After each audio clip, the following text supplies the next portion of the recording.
FIFA 20 South American Cup Series is presented by Gillette and brought to you in part by Turtle Beach. Hello and welcome to the FIFA 20 Summer Cup Series South America. My name is Kyle Walker and I am joined by Alan Avi for day 2 of the tournament. Alan, what a day it was yesterday, and today it's going to get even better. I can feel it. It definitely is, Kyle. I'm super excited. A little fun fact, all 4 of these guys have experience making it to a grand final, whether it's a console final or a grand console final. So just be ready. Just be ready. The quality of play is going to be very, very good. Oh, I cannot wait. If you are new to the tournament today, let's have a little look at our tournament structure. Yes, there's 8 players from South America. They're invited to compete. The players enter in an 8-player double elimination bracket, which we'll talk about a little bit later. All matches will be played as 2 legs in friendly competition game mode, and the grand final will be a best of 3. The player who arrives, the winning bracket, though, will have one game lead moving forward into that. Now, Alan, that makes it super exciting in that 3rd day, because whoever goes through in that winning bracket, they've only got to win 1 game, whereas the losing bracket winner, well, they've got to come through and it's all on them. They've got to go back-to-back and win both games. Like you said, it's going to be even more difficult if you make it to the final day as a, losers bracket winners. So it's very important to clutch up today, day 2, so you can have sort of like an easier run on the final day. It definitely is. Right, let's have a look at our prize pool right here, because yes, it is healthy competition, but there is money on the line as well. Our champion gets $10,000 US. Second place gets 7,500. Third place 5,000, 4th place 2,500, 5th and 6th place 1,500, 7th and 8th 1,000 US. So even making it this far, being top 8 in your region, you still get some money. Now, Alan, we talk about the competition between the pros, but we know it's important to win money as well. They need to live. They need to be able to do this as a living, not just as a hobby. It really is. So today, the players know that they're playing for a lot of money, right? It just keeps on growing and growing the more you win and win. So the players really are coming into this very motivated in that sort of sense. But no, and also the money, that's not the most important thing as well. Some of these guys are playing for their reputation. Other esports organizations are scouting them out. Their families are watching. There's a lot to play for. Definitely is. Now, we did see this was day 2 and we had plenty of action on day 1 as well. Yes, we did. We can see the bracket right here. We had Zezinho winning in our opening game, West Ham Yargo winning as well. Those 2 went head to head and it was West Ham Yargo who went through as our winner in the winners bracket. In the losers bracket, yes, it's double elimination, so you have to lose twice to go home, and that's what happened to Spider Kong. Gabriel went through and he had a rematch against Zezinho, knocking him out. It was a dramatic end of the day, Alan, and like we said, day 2 is going to get even more exciting. Here we have it: Resende taking on Paulo Neto and Wolves for Filzer taking on Vinnie. Those are our opening matches. And I want to stress the importance of the winners, all right? Because if you do win, Alan, there's so much relaxation. I say relaxation, you're still in a competition, but you've not got the pressure of, I've lost once, I cannot lose again. Exactly. Winning obviously feels a lot more comfortable. We did see yesterday, if you take the loss, the nerves become prevalent, they become visible. So you just have to honestly play your very best at the get-go, which can be kind of difficult because it's the first game of the day. It comes down to who prepared the best. Maybe some players played warm-up games before the tournament. That is a very wise thing to do. You have to warm up the thumbs, and we'll see. We'll see who's hungry to get that first victory. We definitely will. Now, with these 4 competitors that are here, and Alan, just want to jump into something. You said that all 4 of these have had experience in grand finals, so we're going to see the best of this region today. It's absolutely insane. Yes, all of these guys have made it to the grand final, which is not an easy thing to do, honestly. They have topped the tournament group stage, not only the group stage, but the knockout rounds. And I'm talking global series, right, against global opponents from Europe, North America, rest of the world, not only their region. So these guys definitely have some experience competing at the very high level of FIFA. They're very good competitors, and we get the privilege of watching them today. Oh, Ooh, right, let's get into it. I am super excited. We've got 4 competitors and we've caught up with each of them, starting with Resende, and this is how he is preparing for the FIFA 20 Summer Cup Series.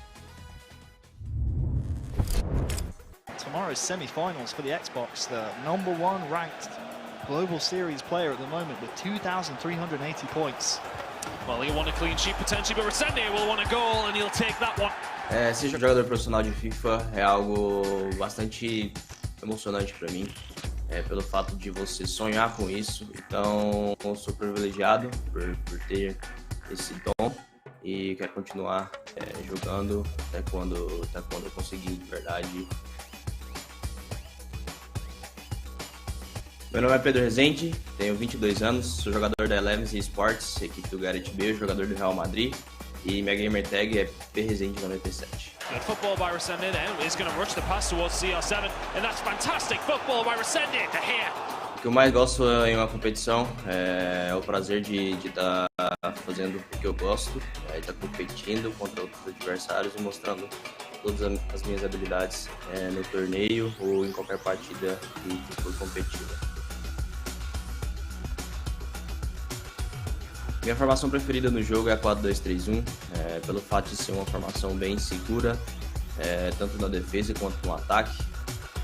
Meu estilo de gameplay é um estilo com mais posse de bola, com mais calma quando eu tenho uma bola, com mais pensamentos em jogadas antes de executá-las, sempre com muita cautela, cuidado e sem errar. And once again, both these players have won their first games, aka round 1 of Swiss-style format. Well, one will have to lose. Here we go, Resende to go up again. He's done so well to somehow just bend that finesse into the top-hand corner. Minha rotina antes dos jogos é me concentrar cerca de 1 hora antes dos games, sendo sozinho, pensando nas minhas jogadas, no que eu posso fazer, ou jogando alguns jogos de aquecimento antes da partida do torneio. O gol mais importante da minha carreira até hoje, acho que com certeza foi contra o Tex no Mundial de Clubes desse ano. Foi o gol mais importante da minha carreira até hoje, que me deu a probabilidade de ter ganho o jogo, e foi o que aconteceu. David Hayo left and right, moving his hands about. Eusebio steps up down the middle and somehow. Eu quero competir nessa Summer Cup porque acredito que vai ser uma competição importante, apesar das consequências que a gente teve com o cancelamento da temporada.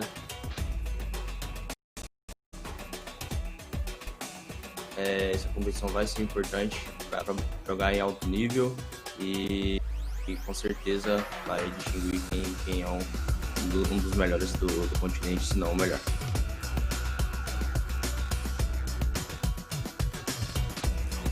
Com certeza eu acho que eu posso ganhar sim esse torneio. Estou me preparando bastante, treinando bastante, me dedicando bastante para que isso aconteça. Resende there talking us through his preparations before the FIFA 20 Summer Cup Series. Something he said there, Alan, an hour before the game, he likes to take himself away, he likes to focus and think about all of the plays he's going to be making during the game, get some warm-up matches in as well.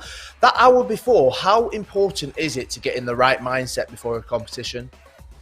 It's extremely important. We see this across other global sports events. It is important to get that mindset right. You can't be talking to your friends. Sometimes you can't even talk to your family because you need that alone time to focus on what is important, what's ahead of you. FIFA 20 being the case. So like he said, he does take that time to himself. He maybe gets some warm-up games in, and that helps him at the end of the day. Competitor number 2, Paulo Neto. Yes, he will be taking on Resende in our opening match. So we thought, let's catch up with him, see how he's been preparing, see what he's up to, and see how life is treating him in lockdown. I don't mind that aggression in defence, because the way that I'm passing at the moment is brilliant to watch. O gol mais importante que eu fiz, eu acredito que tenha sido nos jogos na quarta de final de Foot Champions Cup contra o Moalba alemão. Foi um jogo muito importante para mim, onde eu consegui classificar para as semifinais ganhando dele. Meu nome é Paulo Neto, eu tenho 17 anos, represento o Atlanta United e também o Brasil. Neymar then into Messi! O meu drible favorito no FIFA é o elástico inverso, pois eu acho que você usando ele vai lhe dar uma imprevisibilidade maior quando você for atacar. Neymar then into Messi. And the commentator's curse will strike Dan Gaskin. Minha formação favorita é a 4-2-3-1, pois eu acho que ela me dá um balanço defensivo muito bom e também me dá um balanço ofensivo muito bom, então eu consigo atacar bem nela ao mesmo tempo que eu consigo defender bem. Como eu descreveria minha gameplay, eu acho uma gameplay bastante ofensiva, eu gosto de ir pra cima, marcar a maior quantidade de gols possíveis e defender bem também. Oh, a little mistake here, Semedo around the goalkeeper. O que eu mais gosto sobre competir é a adrenalina de estar no campeonato, é representar quem torce por mim, representar meu país, representar meu clube. Por que de eu querer competir, Filzer, que é o último torneio da temporada, é muito importante e por ser da América do Sul tem um grande peso para mim e eu quero botar o Brasil no topo e ganhar esse torneio. That's just not the case. Last year was where he defended well, but at the moment he's defending woefully. And Paulo Neto. Antes do jogo, de muito treinamento, eu gosto de assistir jogos de outros pro players, me preparar bem para o campeonato treinando durante todos os dias. Para mim é muito importante o coach. Na FUT Champions Cup 2, onde eu cheguei na final do PS4 Mundial, quem estava lá comigo foi o meu coach, o Batata, que me ajudou muito e me manteve calmo nos jogos e me ajudou bastante para chegar onde eu queria. Cruyff now gets it onto that right foot, and Johan Cruyff. Como eu me sinto sendo um jogador profissional, eu me sinto muito feliz, pois era um sonho que eu tinha quando eu comecei a jogar FIFA, e vendo que eu podia chegar a esse nível e ver que eu cheguei e tá me destacando como isso me deixa muito feliz e motivador para os próximos. O momento mais importante da minha carreira, acho que foi depois da FUT Champions Cup 2, quando eu assinei com o Atlanta e pude disputar a MLS e outros campeonatos também que eu já havia classificado. First chance of the game! It's gonna go to Paulo Neto! Eu acho que eu posso sim ganhar esse torneio. Acho que vai ser um torneio difícil, pois tem grandes adversários, mas já joguei com a maioria deles. Sempre são jogos muito difíceis, mas acredito que eu posso ganhar sim.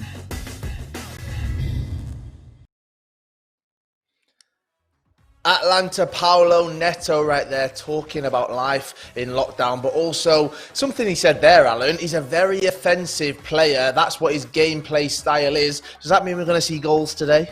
For sure. I mean, Mo Alba, last year's World Cup champion. I think Paulo Neto scored about 7 or so goals against him, which does go to show how good Paulo Neto is on the attack. I've seen him perform. I've seen him score goals. And trust me, it's not going to end today.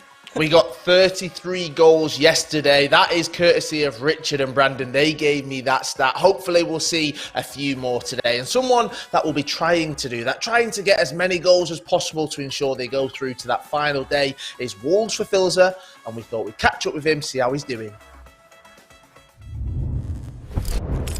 He's not being able to play a natural attacking game. Here's Messi on that left foot. Ball back. Cristiano Ronaldo has scored that goal. O que eu mais gosto de competir é a sensação de adrenalina quando você tá jogando com grandes jogadores e chega no pódio, é uma sensação muito boa. Sou Flávio de Almeida Brito, a galera me conhece como Filzer, eu tenho 19 anos e sou jogador profissional do Wolverhampton Wanderers. Por que eu quero competir na Summer Cup? Porque é um torneio que reúne os melhores das Américas. E a jogabilidade vai ser muito boa e também tem uma premiação muito boa. It's a handful of players that can honestly say that. They're the ones that are still in the competition right now. He's done so well, wow! Minha formação favorita vai ser sempre a 4-2-3-1, porque eu jogo com ela já tem uns anos e eu sei como os jogadores se posicionam, como funcionam as tabelas, então já estou acostumado com ela.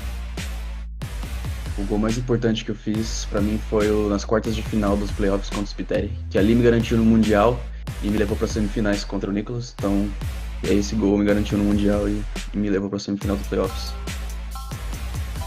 Se o coach é importante para mim, bom, muito, porque nos torneios que eu tive coach, eu percebi que eu tive outra mentalidade durante as partidas e me ajudou bastante.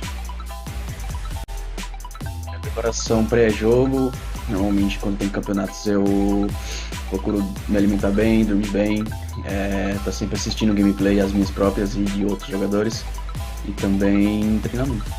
Into Ronaldo, Ronaldo's going to pick it up back to Cruyff now. He's off the shoulder and still gets the finish them as well. É difícil dizer qual que é o melhor jogador de FIFA 20, porque nesse FIFA tivemos campeões diferentes, né?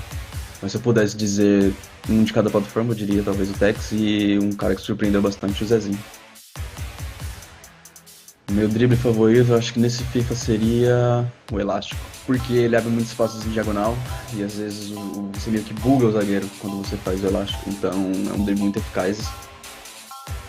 Como eu me sinto sendo um jogador profissional, é bom, é uma experiência que eu sempre quis quando eu comecei a jogar FIFA, e você trabalhar disso, você jogar campeonatos, viajar ao mundo é uma coisa muito satisfatória. No momento da minha carreira, acho que primeiro eu posso colocar a classificação para o Mundial. Foi a minha primeira temporada e eu não esperava já chegar no Mundial, no top 10. E ser campeão da FUT Champions Cup 1 pelo lado do PS4 na temporada do FIFA 20, que me deixou por alguns momentos no top 1 do ranking. Então acho que esses foram os momentos mais memoráveis da minha carreira. Eu posso ganhar esse torneio? Eu acho que o torneio é aberto, como tem ótimos jogadores, né, da Américas, então não dá pra ter certeza se vai ser fácil ou se... porque todas as partidas serão acirradas, mas com certeza eu gostaria muito de ganhar e eu espero que seja um grande torneio. Wolves for Filzer there with a lot more hair during lockdown, Alan, than in his picture. He's just let it grow. I feel his pain. I really feel his pain. Something I want to talk about, though, Alan, is that relationship with his coach, because we see that pro players want to get the little edges over other competitors. How much of an edge can a coach give you? It can give you a lot of an edge, honestly. The confidence, it can give you some comfortability. I have been to live events where I have seen Filzer walk around with his team, his coach, and you can tell that they have a very good connection, which is always good and important to have. It does translate over onto the pitch as well. I've seen the coach and him talking during halftime, making tactical adjustments. I've heard what they say to each other, and let me tell you, it definitely works out and it helps Filzer. It definitely does. As we saw at multiple times throughout that little video just there, we saw how close they were. Now, someone who's going to be trying to upset Wolves for Filzer, his team and his coach, is Vinnie. So we thought we've caught up with the other three competitors. Let's see the fourth one, who will make our final competitor for the Summer Cup Series South America Day 2. Quarterfinal should be kicking off. Chance early on. Fantastic save on the rebound. You save, will get there. Eu acredito que eu tô disputando essa Summer Cup por ser um dos melhores aí da América do Sul. E eu acho que eu tenho tudo para chegar aí entre os melhores e ser campeão desse torneio. Meu nome é Vinícius Leiva Toneto, eu tenho 22 anos, eu moro no São Paulo, Brasil. Eu jogo pela NSE, Netshoes Esports, e meu nickname é NSE Vinnie. And I'm sure we're going to see it if he gets the ball in the final third. Well, here's Ronaldo into Eusebio! But first strike goes to Vinnie here. O sentimento de ser um jogador profissional é muito grande, né? Até porque a gente gostaria de ser jogador profissional na vida real mesmo, né? Então, assim, eu jogo bola, então é um sonho que eu não consegui realizar, mas já está sendo realizado por outro lado, né? Pelo videogame. Meu estilo de jogo no FIFA sempre foi um estilo mais paciente, com mais posse de bola, que uma das minhas melhores coisas assim no FIFA, minhas melhores habilidades assim é marcar muito bem. Inside the 18-yard box, pulls it back! And there is the goal for Vinnie! Minha formação que eu mais gosto, que eu mais me encaixo no FIFA é a 4-2-3-1, né? A 4-2-3-1 onde tem 2 volantes, tem 3 meias, né? Então eu consigo adaptar esse melhor jogo aí e também onde o pessoal mais joga. Kante then to Neymar, Neymar fires it towards the far corner. Um dos gols que mais marcaram assim foi um gol que eu fiz no FIFA 19 contra o FaZe Tess, né? E eu consegui passar de fase naquele dia. Eu tava com 2 derrotas, se eu perdesse mais uma eu ia ficar de fora, e acabei fazendo um gol mais importante ali, que foi no final. Pele gets the ball back to Eusebio. Inside the 18-yard box, pulls it back! O meu drible favorito assim no FIFA sempre foi o drible de fake shot, né, que é um corte, né, que você ameaça chutar no gol e o adversário acaba caindo. Então assim, esse é o meu favorito, mas tem muitos outros também que a gente acaba usando. This game, you don't know which way it's going. Has to score, he misses! And NSE Vinnie! Eu jogo umas 3-4 horas ao dia, né? Sempre me preparando 2 semanas ou 3 semanas antes, né? Para sempre ir estudando os adversários.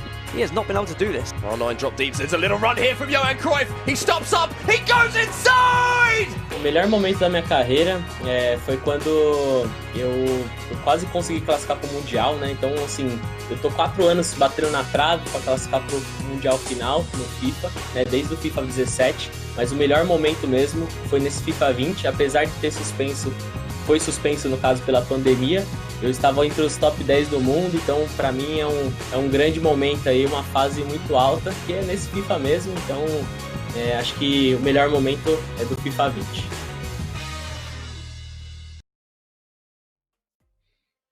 NSE Vinnie right there, talking about all of his gameplay styles. But something he did say, Alan, was that he likes to study his opponents. When you come into a tournament like this, there's 8 of you over the 2 days. How much preparation are you putting in? Are you looking at all 8 opponents just in case you come up against any of them at some point? It depends on how bad you want it. If you really want it, you're going to put the time into studying all of your opponents. We've seen it at the real, not the virtual world. We've seen it at real teams. They always study their opponents. Same thing on FIFA 20. You can study your opponent's play styles, the formations that he uses, whenever he switches to a formation, how to sort of counter them, and just basically pick them apart. A little fun fact, Nightwatch, someone that I played in the E-Champions League last year, he had a binder filled with my play style, all of his opponent's play styles. I'm telling you, some people go to the extreme measure, and I wouldn't be surprised if any of these competitors have done the same thing. That does not surprise me about Nightwatch at all. Having worked with him, I know the preparation that he does put in. Right, insane. It is time to move on, Alan. It's time for us to make some predictions. We laughed and joked about it yesterday, but we've got you here. You're our expert analyst. Me, Brandon, Richard, I think we've been looking to you for your predictions. So let's go with this one. Who is making the finals from today's competitors? I feel like the 2 finalists are going to be Resende and Wolves for Filzer. They have shown what they can do this FIFA 20. But Filzer did make it to the PlayStation 4 final on stage 1, and he did win it, but he lost to Tex in the Grand Championship, right? And then on the other hand, Resende, he made it to the FIFA E-Club World Cup final, but he did lose to my team, Complexity. Complexity did take the victory, and we did win. But honestly, props and considerations to Resende because they finished second. So these guys, definitely, I feel like they're going to make it to day 3. Do you know what, Alan? It's like we're just connected. It's like we're both on the same level because I've chosen the exact same 2, Resende and for Filzer. I had the pleasure of handing for Filzer that trophy when he did win, and I've seen him at multiple tournaments as well. Him and his team, I think they're super strong. Resende, we've seen what he's been able to do at tournaments, so I'm going to go with those 2 to make our finals. Let's talk about our perfect matches right now. Alan, who's the one game that you want to see so much? The game that I really want to see is for Filzer versus NSE Vinnie. A little fun fact, this is NSE's Vinnie's final event with NSE. So he's going to be playing for the Bachelor to say, but both of these guys have made it to a console final. The difference is that for Filzer won his, Vinnie didn't win his. So imagine watching 2 console finalists come at it together. It's going to be a treat of a game. It is indeed. That will be our second matchup, and that's why I chose the exact same one. Alan, Wolves for Filzer taking on NSE Vinnie. They've all got it to play for, and it is definitely going to be one to watch. Richard and Brandon, I know that you'll be watching on Twitch. I know that you like to have the stream up at the same time. I want your predictions, all right, Richard and Brandon. I want you to say them early on. Don't start jumping on the bandwagon with me and Alan, all right? Because we're the experts in this. Don't try and jump on and hold on to what we're saying, okay? So make sure you tell the world your predictions, all right, Richard and Brandon, because I don't trust that Brandon. I know he tried to do it yesterday. Anyway, let's move on. Right, let's talk a little bit about this first matchup right here. Resende taking on Paulo Neto. What are we expecting? I don't want a prediction from you, Alan. I just want to talk about the gameplay. What type of games do we get? So Paulo Neto, we talked about it earlier. We touched on it. Paulo Neto likes to attack. I'm pretty sure Resende likes to attack as well. So I feel like this game is going to be an action-packed game. Paulo Neto is always looking for goals. His playstyle does change. We've seen him score 7 goals against Mo Alba, the FIFA 19 World Cup champion. So I don't think he's scared to attack, so to say. Resende, though, he has a lot of experience. He really does. He's always been at the top of his game, top level. So he definitely probably knows how to counter Paulo Neto's attacking play style. So it's going to be a good one. It's going to see it's going to be a game of who scores first, who takes advantage of their opportunities, and who defends better. We'll see what happens in that game. The FIFA 20 Summer Cup Series South America is about to kick off. We've got that first game coming up after this short break. Alfonso, the man that everybody's been hyping about, will win tonight's tournament. Mel is just so good with Mbappe. Bosniano, take a bow. King CJ! An absolute laser beam to that top left corner. Dembele to win it! And De Gui snatches it at the death. It's more drama from the Italian.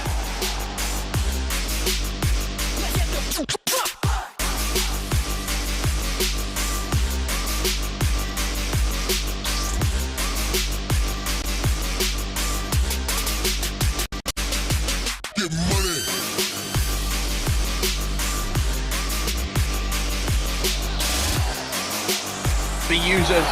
Chance to put the game to bed, to put the game to bed! We could be looking at some more history.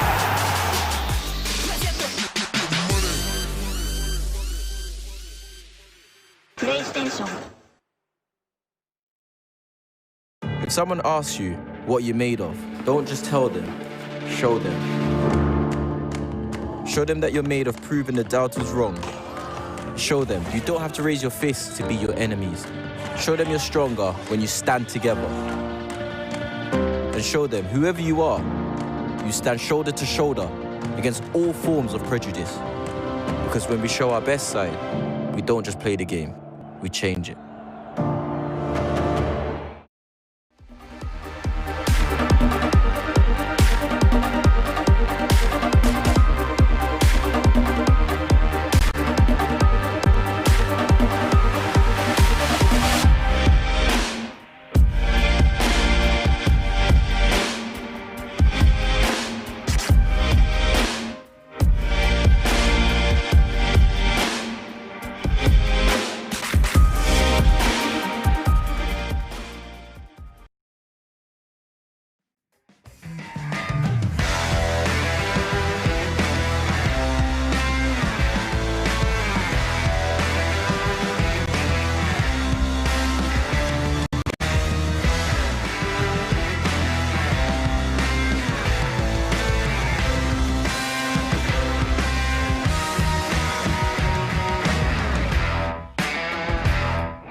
2020 South American Cup Series is presented by Gillette and brought to you in part by PlayStation 4.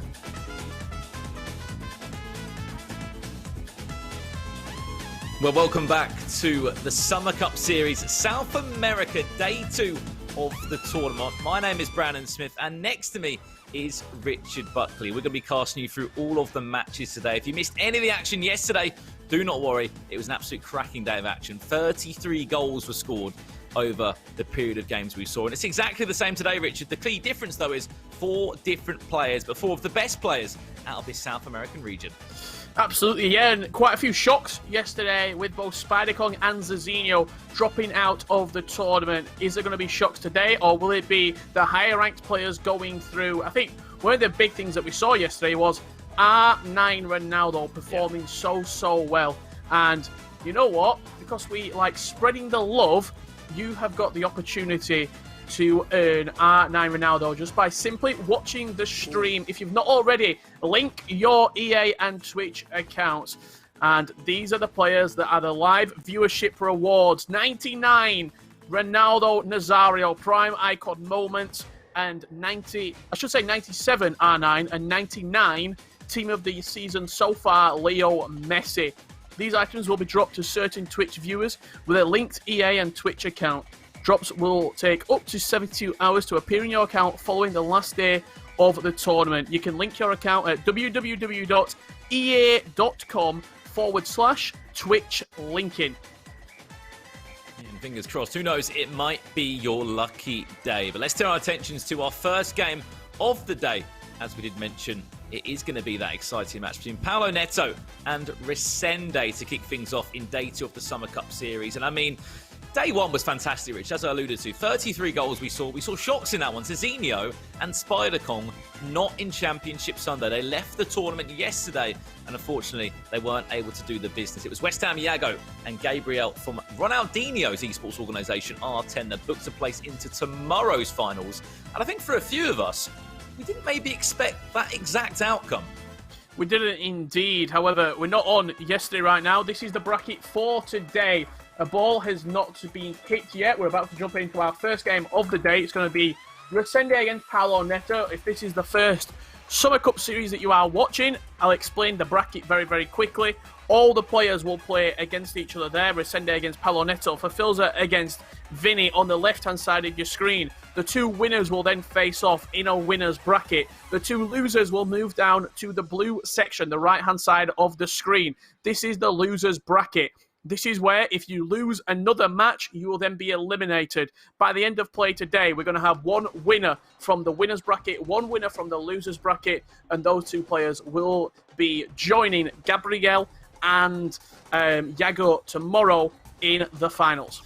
As you said, Richard, as well, if you can go through that winner's bracket side and you can ensure that you do not lose a game, also, you'll guarantee yourself $5,000, and then you'll also get sort of that security tomorrow that you can lose a game if needed. As we said in our Championship Sunday, $10,000 will be up for grabs tomorrow. But before we get there, we've got to find 2 players. But let's just quickly talk about predictions coming into today, because Kyle teased them out of me. Kyle, I'm telling you now, these are my predictions for today. In about 2 hours' time, you can't come back and say I didn't predict this outcome. If it happens, fingers crossed. For me, I've gone for Paulo Neto, Richard, and Resende to do the business today. What about yourself? You know what? I made predictions in the past, but the only prediction that matters is right here, right now. And I'm mixing it up a little bit. I think I'm going to go with Paulo Neto and Resende. They're my 2 players. He's coming to me. He's come and copied me. Get him. I'm going the same as you. I think the players sort of on form at the minute. You look at the previous results. Paulo Neto had a great run towards up to the back end of the season, shall we say. And Resende was a Club World Cup finalist with Team 11's esports. So I'm going with those 2 players. I think they're going to have a very good tournament and one to remember. Let's not forget, they're actually playing against each other now, so that means that one of them has to go into a loser bracket, go through the loser bracket, and then into Championship Sunday. So it's a big call from myself and Richard here on the casting booth. Let's have a look at the teams that these guys are going to be using today, Richard, because a lot of people that haven't been following the Summer Cup series won't quite understand why there's so many icons, but also why is everybody on loan in these teams? Absolutely, yeah. So this is an initiative through the Summer Cup series. We because it is all played on PlayStation, we wanted to be playing on a level playing field. So Resende, typically an Xbox player, is not at a disadvantage. EA went out to all of the players competing in the Summer Series and said, you're allowed to pick 23 players, 23 any foot items.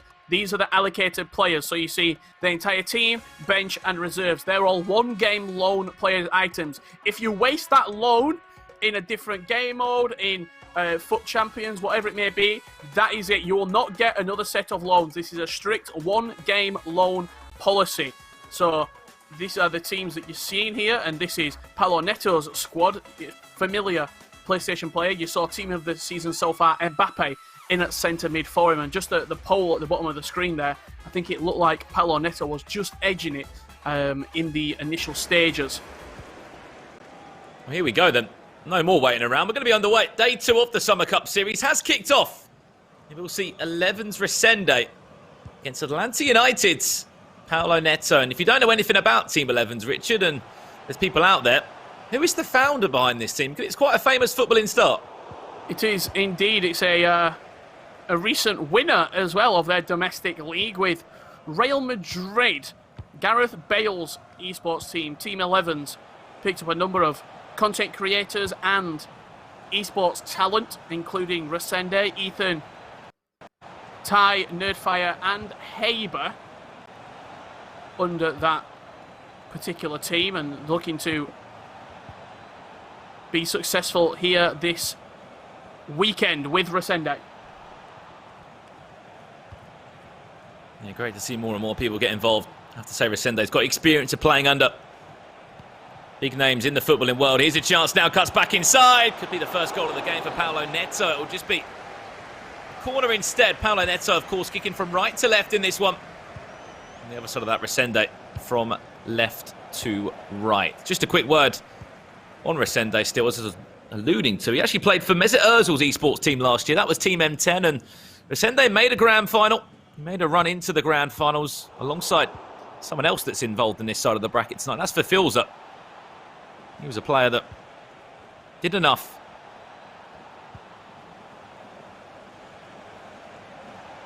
Last year out in competition. Probably regards himself as one of the most consistent and sort of top performing players from South America, does Resende. He's a name that is sort of feared from this region. Whenever there's a global series event, this is one of those matchups that you never want to see. You never want to see Resende in Swiss or in a knockout stage. Paulo Neto here looking to create a chance. Once we're speaking about Resende, we'll talk about Paulo Neto quickly, a player that entered his year in 11th position on the Global Series rankings on PlayStation. Fantastic year. I think the one thing that caught us all off guard, Richard, was that move to Atlanta United. Obviously, Paulo Neto, based out in Brazil, you can see that huge Brazil flag behind him in the background. But sort of got this move to Atlanta United that surprised quite a few of us. Absolutely, yeah. We were speaking to Alan Abbey before the broadcast started, and even he was surprised that I think it took a lot of the North American scene by storm, really, that a MLS team and EMLS team were sort of picking up talent from a different region. We've seen it in Europe with some of the talent from football clubs coming from different regions. You just look at sort of PSG, what they did with AA Megasib from Qatar, Fiddle from North America, a number of other players as well, including Rafifa from Brazil. And it's great to see now different teams, different esports orgs and different football clubs going out of their sort of international and sort of their country and going international, I should say, sourcing talent from other places. Here is a chance now for Paulo Neto. Stung the hands of Cristiano Ronaldo a little bit earlier, and Mbappe again will sting the right glove of Resende's goalkeeper. A quick look at these teams once again. It's exactly the same as we did before. Van der Sar in goal, who seems to be the MVP in the Summer Cup Series. Him or Alisson have been the main goalkeepers of choice. But we spoke about Paulo Neto signing for Atlanta United, and that actually came after he brought a lot of attention to himself. And it wasn't just him. There was a handful of players in South America that at Foot Champions Cup 1 and 2 both had some huge performances, and that performance we're sort of talking about in particular was Paulo Neto making it to a console final where he did lose to the hands of Clash Crazy, the Italian FIFA pro who finished the year #1, ranked on the PlayStation, but still it was a top 2 finish, then qualified for FUT Champions Cup #3, got a top 4 finish there, then once again played in FUT Champions Cup 4, and he signed for Atlanta and just has had a pretty consistent year, all in all. Consistency, a word not often used in FIFA esports unless you are a sort of a top talent. MS Nassari, Tex, Maestro, Nicholas Razek, etc. But some of these South American players are certainly getting that way, and I think both Resende and Paulo Neto probably more, starting to climb into that realm.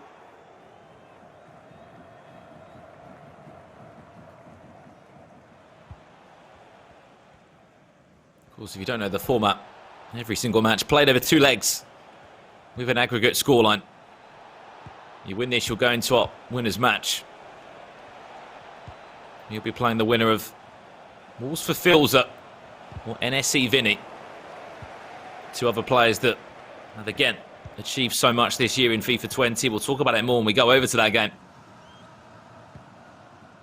It certainly felt like the first 2 cups in the year, Richard, in Bucharest. It felt like the home for South America, their second home. Yeah, 100%. They were really making a mark in those tournaments, and I mean, we even saw it further into the year, didn't we? With Atlanta, FUT Cup 3, and then over to Paris for FUT Cup 4. Zizinho won FUT Cup 4. Do you know what I mean? It's not like it was a 1 or a 2 event sort of wonder. These South American talent and this sort of pool of players is so deep, and a lot deeper than I think anybody really expected. That's a rash tackle at the back, but made up for it with Edwin van der Sar. Once again, the Dutch icon pulls out a huge save to send that for a corner. The corner will go to Resende. Fantastic chance there, R9. We saw what he could do yesterday. He's probably still giving Zizinho nightmares after I probably can't explain what sort of a game we saw against Gabriel and him. It was our last match of the day. Zizinho was winning 3-2 in that, Rich, yesterday, and somehow in the space of 10 minutes, Gabriel turned it around with R9. It was absolutely remarkable. Long ball forward, chance. Last one on the half for Paulo Neto. Added time with 2 minutes, he gets around the corner, goes on his own. It's another big save.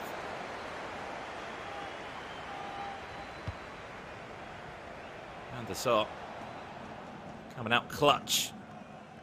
Doesn't matter who it's for. Doesn't matter what region it's in. He has been unbelievable, hasn't he, in the Summer Cup series?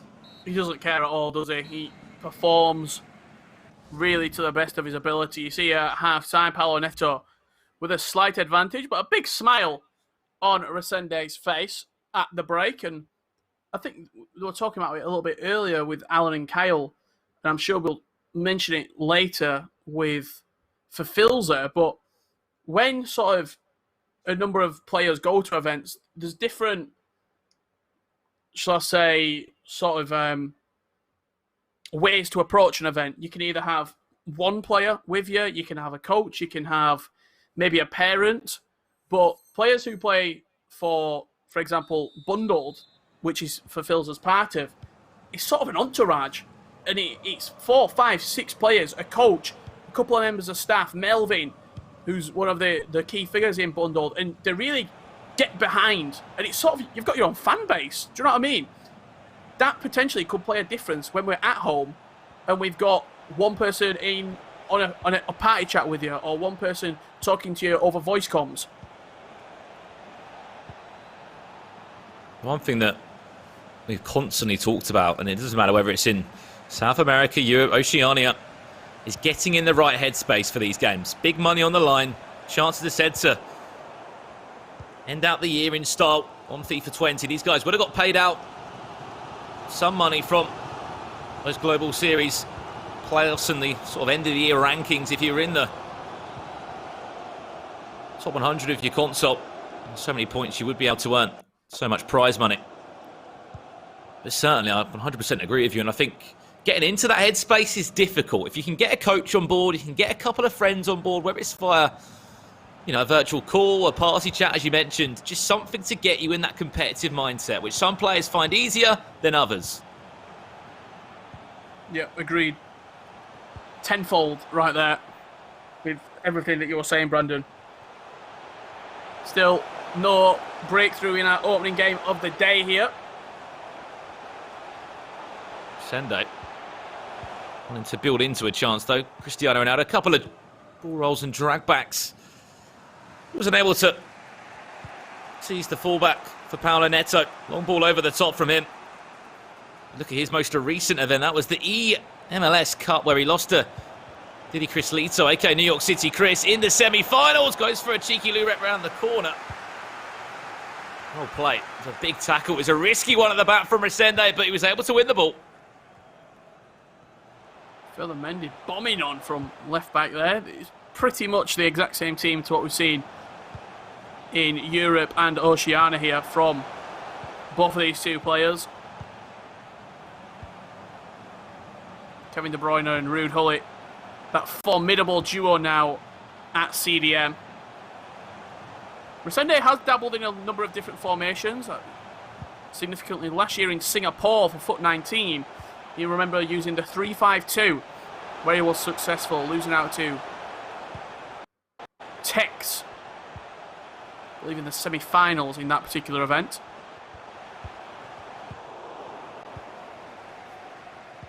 I think if you can cast your mind back to, there was a couple of LQEs, there was a 2-foot Champions Cups in London last year, wasn't there?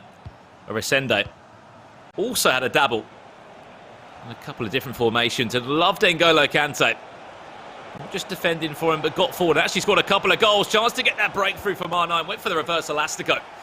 The problem was, though, Virgil van Dijk was standing in the way.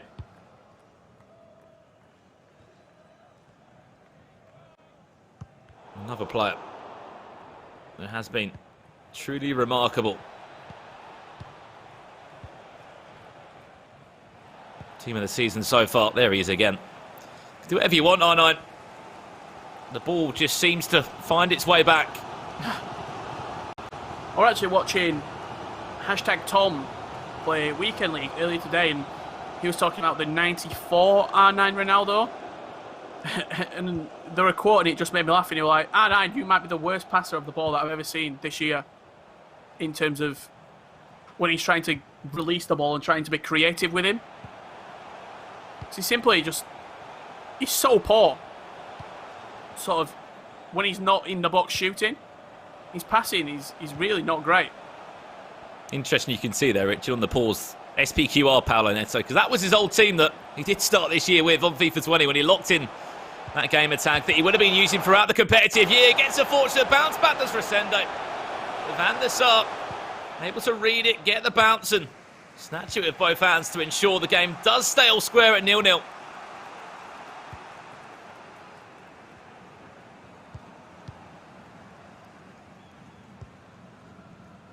Just 24 hours ago, we kicked off our first game with 11 goals. 6 goals to 5 it was. It was a match that had everything. Roll on 24 hours. Seeing a completely different game of FIFA here. 0-0. The scoreline so far.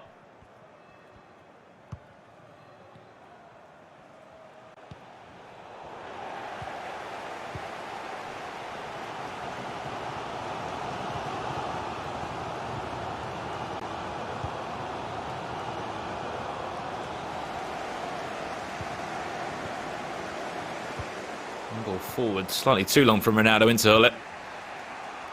One of the players that sits in that 4-2-3-1 as one of the real defensive anchors. Can get forward, he can be instrumental in any attack.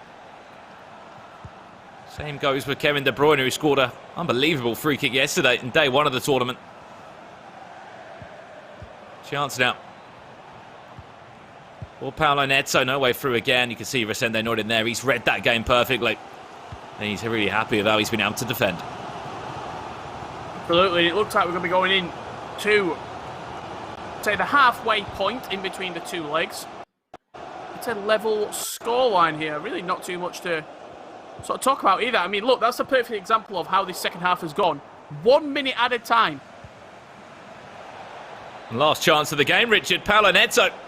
Chance. Neymar. Shot comes in. It's another big save. And I mean, it's just been the story of South America. Goalkeepers. It's all about goalkeepers. And it's all about that man. Edwin van der Sar. Another big save to ensure the game will literally stay square. I don't know why we're doing changes now, lads. There's only one corner left. Played all the time in this game. Very interesting. I don't even know if there was any time for changes or the game finished. Oh, we do. We've got a corner. There is a corner. He's going to play the corner. Okay. Well, as you said, his corner comes in. The ball stays forward. Can't go back. And that's it. Didn't last very long, did it? I don't think it was really that worth it making those couple of changes there. Unless it was the instruction of pile everybody forward into that box and just try and get something on the end of it. Get Van der Sar in the box, try and make something happen. But as we said, 90 minutes plus 1 was done and dusted. And in the end, as we alluded to, that is leg 1 done and dusted, Richard. But it must be said, a huge thank you to our sponsors that have made the Summer Cup series possible. And I think it's only right that we give Turtle Beach their shout out right now. Those guys have been providing me and you, Richard, with a headset for this weekend. And you must be sort of remembered that the FIFA 20 Summer Cup Series South America is brought to you in part by Turtle Beach. Be sure to follow @TurtleBeach on Twitter. And more importantly, stay tuned for a unique hashtag you can tweet for your chance to win an Elite Pro 2 headset a little bit later on in the stream. There will be a hashtag you guys just need to keep an eye out for. And if you can find it, if you can see it, and you can tweet in Turtle Beach online, you potentially could be in for a chance to earn one of these headsets right here. And it did make me laugh because the subs that came on, you've got a corner, last kick of the game, last roll of the dice. Who do you think you might bring on? Maybe if you've not got Cristiano Ronaldo on, a good header of the ball. Maybe a centre-back. Throw somebody tall into the box. Johan Cruyff doesn't scream sort of attacking prowess in the air. Doesn't scream bullet header, really. But he played it short, and in the end, the referee wasn't having any of it. Really, nothing to talk about after that first leg, in all honesty. Van der Sar made a couple of good saves, nothing really sort of outstanding, shall we say, and the highlights at the end of the game summed it up perfectly. Yeah, they're about 20 seconds long, those highlights there, because no one had a clean sort of chance in front of goal. A couple of good saves from both keepers down either end, but Resende nil, Paulo Neto nil at the halfway point in this tie. As we said, plenty of games to come up in day 2 of the Summer Cup series, so make sure you do stay tuned. And of course, make sure you keep watching for that hashtag a little bit later on in today's show. But yeah, about that game, Richard, 0-0 in it. I mean, it's the first game these two would have played competitively for a very, very, very, very, very long time. Of course, there was Tuesday night football that was going around for a period of time for South America, but you know, limited spots in that tournament. Only a couple of players could play each and every week. This is sort of the first competitive game these guys would have played for a long time. Yeah, and in that Tuesday night football series, I don't think anybody even touched Nicholas. I'm pretty sure we had 3 South American events and he won all 3 of them on the Tuesday night football by foothead. But as you were saying, this is an opportunity for players not only to play, but an opportunity for players to really show what they're made of as well in terms of the contract. We've had 2 players who are coming out to the end of contracts. That's public knowledge. Obviously, you don't know what's happening behind the scenes for players, and that was Vinnie and Spidercon yesterday. Great opportunity in this upcoming match in the second game of the stream to show what he's capable of. And this is the chance for this game to show us what these two are really made of. As you said, you win this game, you stay within the winner's bracket, and you'll just be 2 legs of FIFA away from a place in Championship Sunday.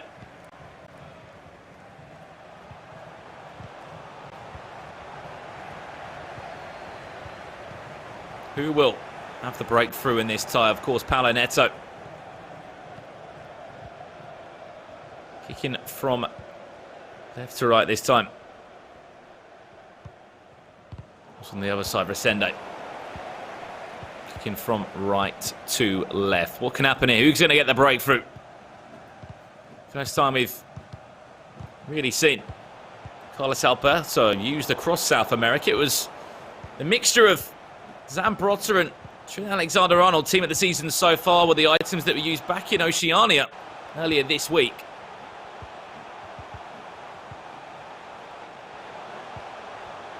he's a player that can certainly do the job there. Just needs a chance to go forward. Here's Neymar now. And there is Carlos Alberto, proving his worth in use for both teams here. Richard, again, fullbacks are always a difficult choice for pros. It's all about personal preference. Yeah, absolutely. The fullbacks, all about what chemistry you need from your centre midfielders. Are you using a particular icon that gets a strong link into a fullback? I mean, just thinking of some of the right backs and left backs we've seen. Theo Hernandez, Kenny Lala. You're looking at Trent Alexander-Arnold, Carlos Alberto, Ferland Mendy, all taking that left back spot.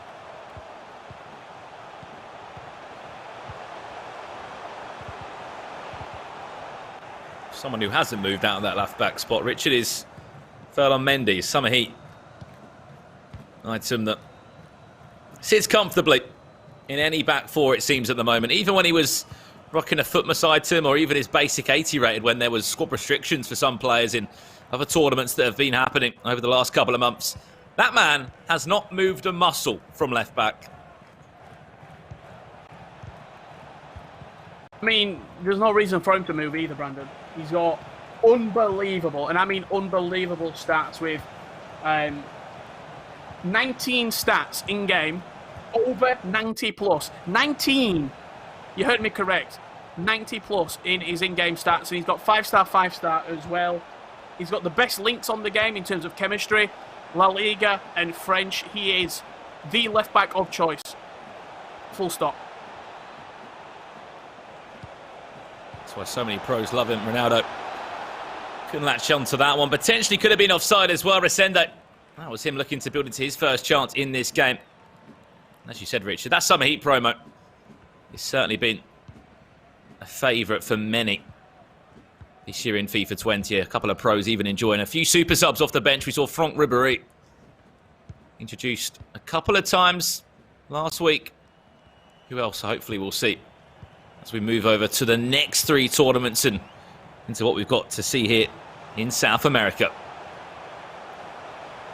Chance to get the ball forward. A couple of accelerated fake shots around the corner. It's just the final ball. Both players really, really struggling.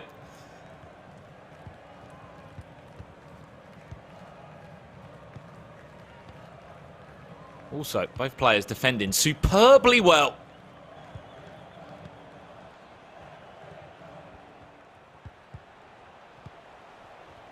Third of this match has already been played.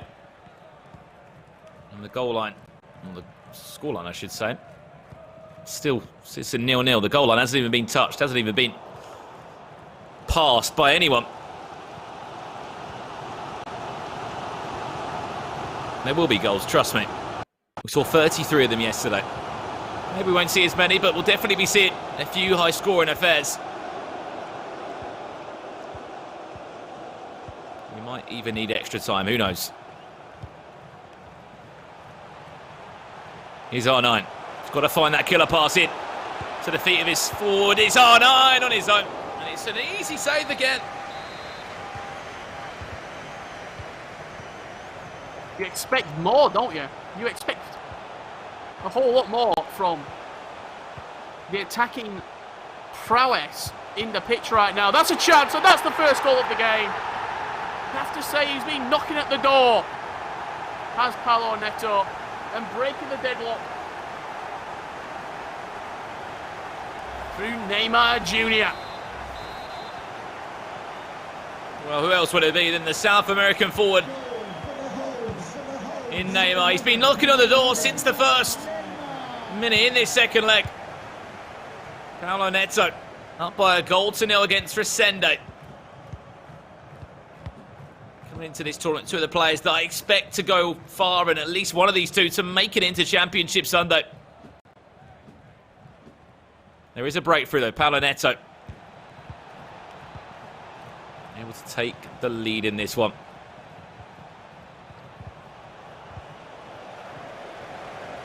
Look at Resende's year. Wasn't too present in the first half of it.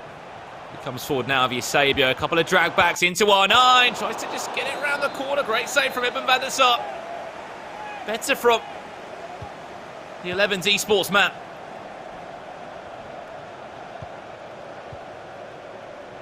Here's this one all the way back to his centre-backs. Got to be careful there. Not to get caught out, Hullet. Interchange with a couple of players. He will pick up possession again, but for so long. You look at Resende's season, Richard. Just sorry to cut in there.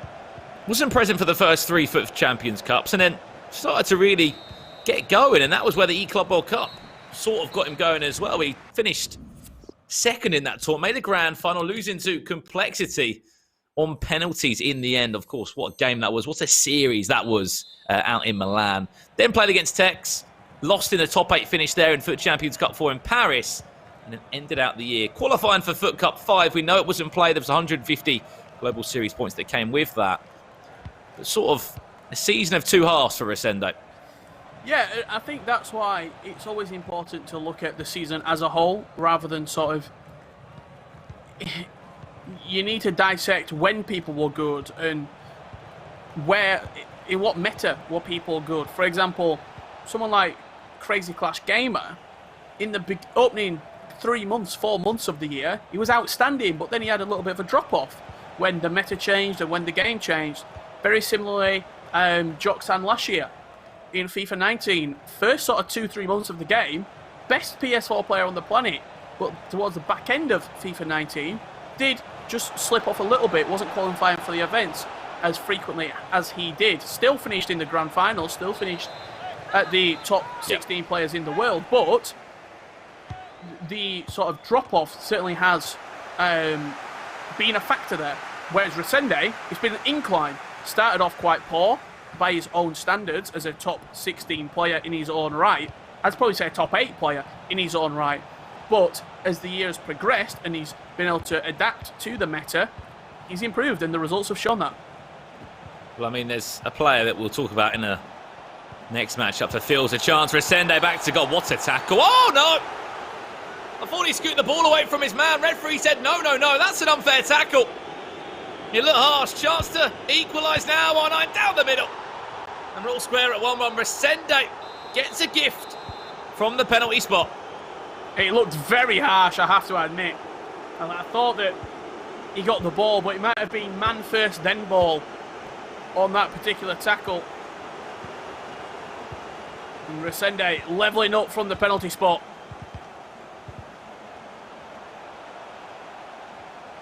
Sort of the animation in the tackle, Richard, of how clean the ball was whipped off the striker's foot. That was why we thought it was a good tackle. Vieira, lucky not to get sent off and shown a red card, especially if this game was to go into extra time, as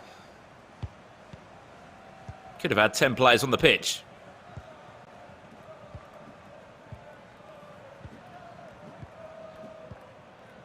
Ball's cued by Paulo Neto. What changes does he want to make late on to this tie?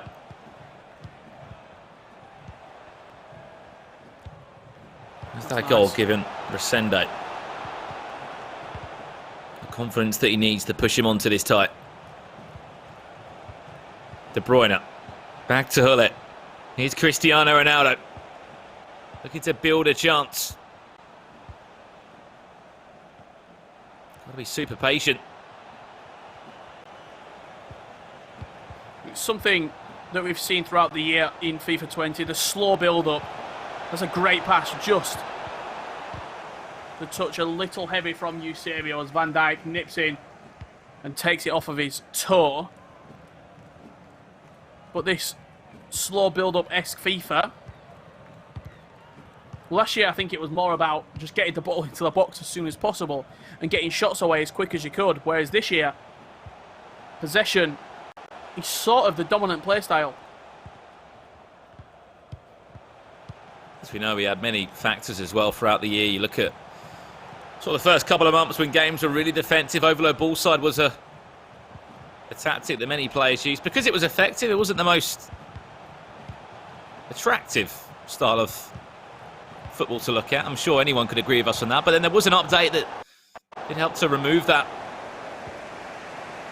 from the game. We started to see more goals, I'd like to say. I completely agree with you on that, Richard. Slightly more possession-based this year on FIFA 20.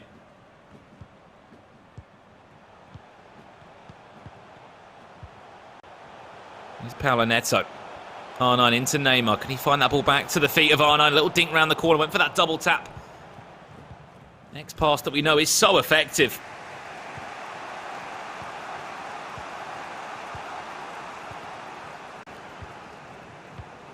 Won't mean too much, though.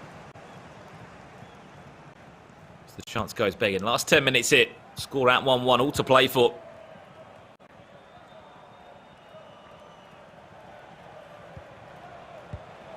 Does this game need extra time? Does it need more time to decide a winner? Pull it. Back to De Bruyne now. A little bit of a tussle with Ruud Gullit. This is where he can speed up the attack. Resende and look dangerous in front of goal this time. The error out to make the tackle, and it was a fair tackle after giving away a penalty. Just 5 minutes to go. And again, you see, just a gift. You just see there, Brandon, as soon as it happened, he went backwards as soon as he got the ball to recycle the possession and try and force the players out from Paulo Neto. It wasn't to be the case as he won the ball back and looked for a quick counter-attack.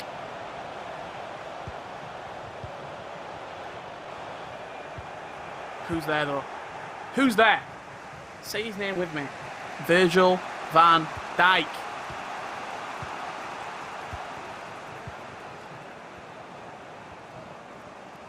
Yeah, he's been absolutely remarkable, isn't he? These last 3 Summer Cup Series tournaments and throughout the year in FIFA 20. How good Liverpool have been has only meant that his item in-game has got better and better and better. And it looks like we could be going to extra time unless there's late drama from Paulo Neto. Added time of just 2 minutes, last chance of the game. Mendy into Mbappe, Neymar back to Mbappe again, the ball will fall, chance of Paulo Neto trying to build into the attack.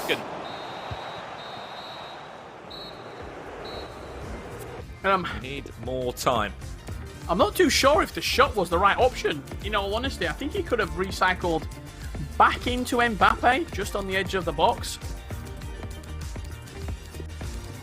Did you see the substitutions coming in full flow here? Speaking of Kante, he's on the bench there. But he's not going to be introduced. It's going to be Neymar at central cam. He's looking at Mane. Also, Pele and Cruyff can do a job in those areas, at that wide cam area. But just keeping with the 2 substitutions as of now, Neymar and Mane. Try and follow the changes that Paulo Neto has made. There you go, you can see one of them. Eusebio on for Mbappe. Sadio Mane, team of the season so far, and for Neymar. So it looks like the same-ish changes.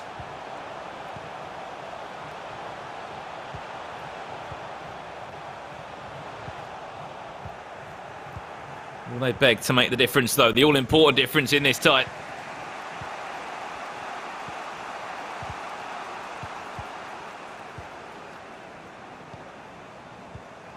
Looking at a $2,500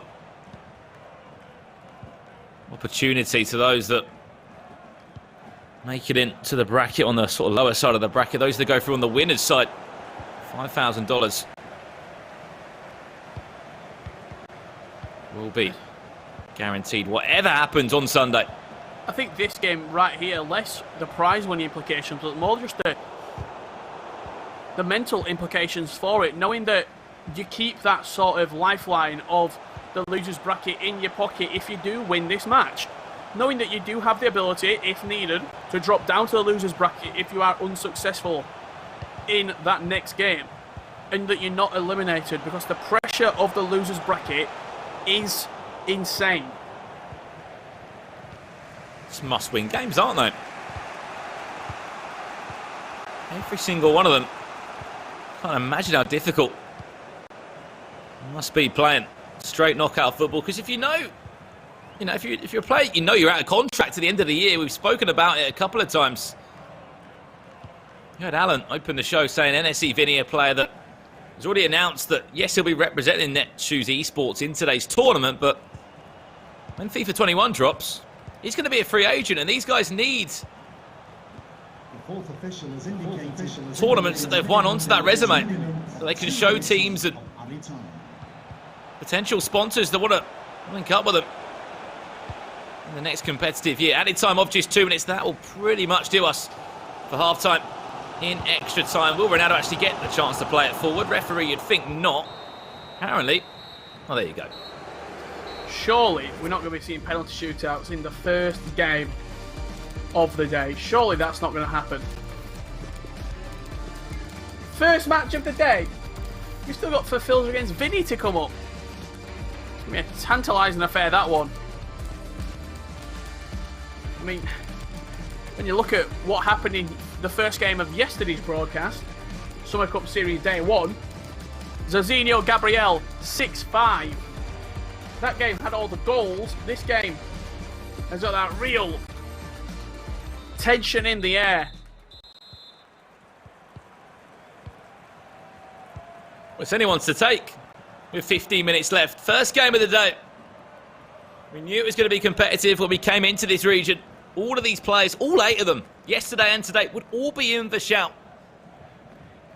of making the FIFA E World Cup Grand Final with the points that they had been able to achieve this year. I think you look at today, Richard, we got 6th, 7th, 10th and 11th in the world rankings. Remarkable. Those are the players we're looking at.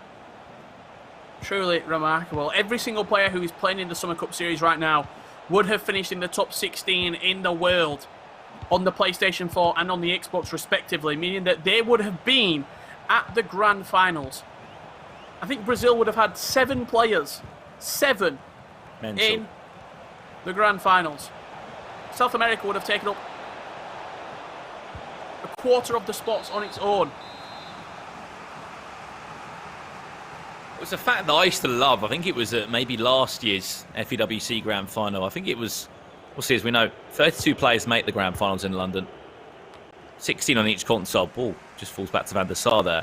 But I remember, I think it was last year or the year before, 8 players that were from Germany. Just Germany. Not Europe, Germany. Made up that Grand Final. And as you said, that sort of stat is not just South America, that's Brazil.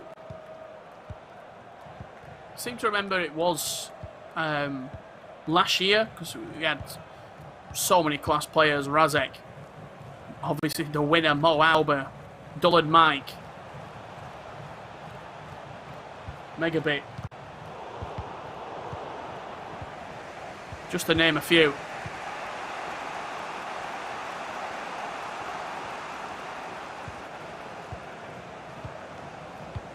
Certainly was a stacked tournament.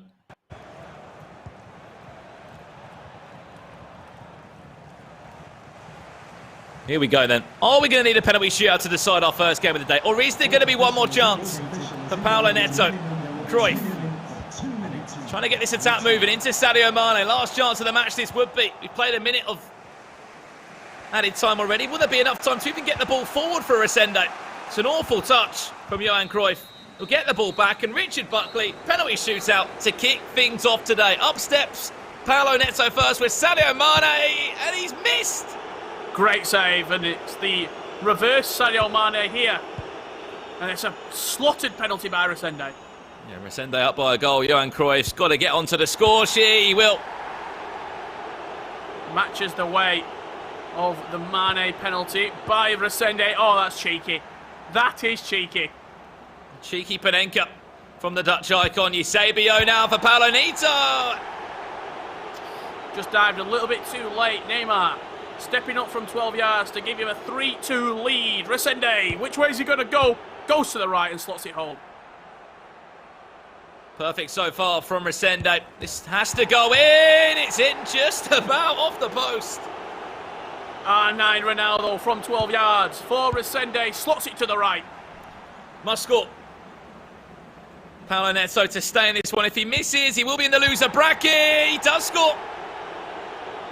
Somehow managed to squeak that in. Resende for the perfect 5. pull it from 12 yards, left, right, or middle, goes down the middle, Panenka it, is it in? No! He went for the cheeky Panenka. De Bruyne, we're in sudden death now. He'll score. And to go potentially into the next round, De Bruyne must score. He misses. Paulo Neto books a place in the winner's bracket. Talk about bottling it. In all honesty, he had a penalty to win it. Did Resende. He missed that. He then, Paulo Neto scored, and then in sudden death he missed. Talk about the flip reversal. Unbelievable scenes in that game. Absolutely nothing to separate the two throughout 180 minutes of FIFA. More than that, actually. 210 minutes of FIFA. And in the end, Paulo Neto comes out victorious in a penalty shootout. I mean, what a spectacle that was in the end. Two players that you could just see how competitive they are. Sort of just cancelling each other out time and time again at the back. Some great interceptions. Went to the penalties. I mean, it's bold doing Panenkas, Richard. I would not be doing Panenkas in a penalty shootout. Maybe put one in there on the odd occasion, but not in sudden death. Yeah, unless you're going to Panenka it into the top corner, where it's really hard for the goalkeeper to save it. Yeah, I just think you stay away from it. You stay away from the Panenka altogether. That chip into the top corner, it's viable to do. You saw him score from the spot in the game, Resende, but the luck was not with him in the shootout. Paulo Neto goes through on a last-ditch penalty shootout. Talk me through his last few penalties, Brandon. Oh, my God. These were this was to win the game. Resende scores. He wins the game. What does he do? All right, I fancy a Panenka. Here you go. This is Hullet. I mean, look. He goes for the Panenka. It hits the right hand, hits the post, bounces back to Eben van der Sar. Then we go to sudden death. Kevin De Bruyne scores for Paulo Neto. And it's one of these. You must score. It's De Bruyne for Resende. Goes for that left bottom corner. And it's matched up with a huge save from van der Sar. You can see the passion for Paulo Neto. And a huge sort of outpour as he books a place in the next round to that winner's match. Resende does stay in the competition still. He just goes down into the loser's bracket. But what an amazing first game that was here in the Summer Cup Series. Absolutely. Great scenes from both players. On a penalty shootout in the end. Kyle, Alan, another penalty shootout. What do we make of that? Wow. What a way to start day two. Yesterday, we had an 11-goal thriller to kick the day off. But Alan, today we go sudden death on penalties. My mind is blown. It is blown for me as well. Props to Resende. He was honestly putting on a show in the defensive aspect of things. A defensive masterclass. He did hold Paulo Neto, a good goal-scoring opponent, to one goal. The only thing that was lacking with Resende was his attack. Paulo Neto was defending well as well, but Resende's attack just wasn't there. We did see that Paulo Neto had a lot of opportunities to score against Resende as well. At the end, Resende does lose in a penalty kick shootout, an intense one. He does indeed. Richard, Brandon, thank you so much. We will see you a little bit later on. Alan, that defensive masterclass right there. We talked about it, but then moving forward, actually going on the attack, it didn't work out for him. We can welcome Resende to the stream right here. Unfortunate position now, Resende being in, losing the first game. What did you make of it? I think I played bad in the first game because I was a little bit nervous. But in the second game, I played a little bit better than the first. So I need to be more focused now because I have more games and need to win. Resende, right now, you have a break. We're going to get into the next game, right, Vinnie and for Filzer. So heading into the next game, right, the loser's bracket game, how are you feeling? What's your game plan moving forward? I think I'm more confident now because I played better in the last minutes against Paulo Neto. So I need to be more careful and play my gameplay because I know I'm playing good. I'm training in so many games and played good. So I just need to be focused. What a season it's been so far. This is the ending of that season right here, competitively. You looking back on the season, is it filled with positive memories? For sure. I think I was close to win one tournament because I was playing really good. I did a runner-up in the World Cup, and then in the Foot Champions Cup, Paris, I did a good job. Just lose for Tex, but was great memories. And Resende, I have a question for you. I'm pretty sure everyone wants to know. How did you feel in that penalty kick shootout? You were 1 goal away from winning it all. Can you walk us through your feelings during the penalty kick shootout? What you think of it now? I think I played good in the penalties, but was a little bit unlucky because Van der Sar did a good defense in the last penalties. So I think I'm playing good in the penalties. Just shows my sides when I have confidence. So I think in the next one I can win in the penalties. And I want to add something really quick to it. What is your penalty record looking like? Are you good at penalties? Do you win most of them? Do you lose a lot of them? Like, how is it when it comes to penalties for you? I think it's regular. Sometimes I win, sometimes I lose. So it's regular. I think penalties can be a little bit with lucky, and you need to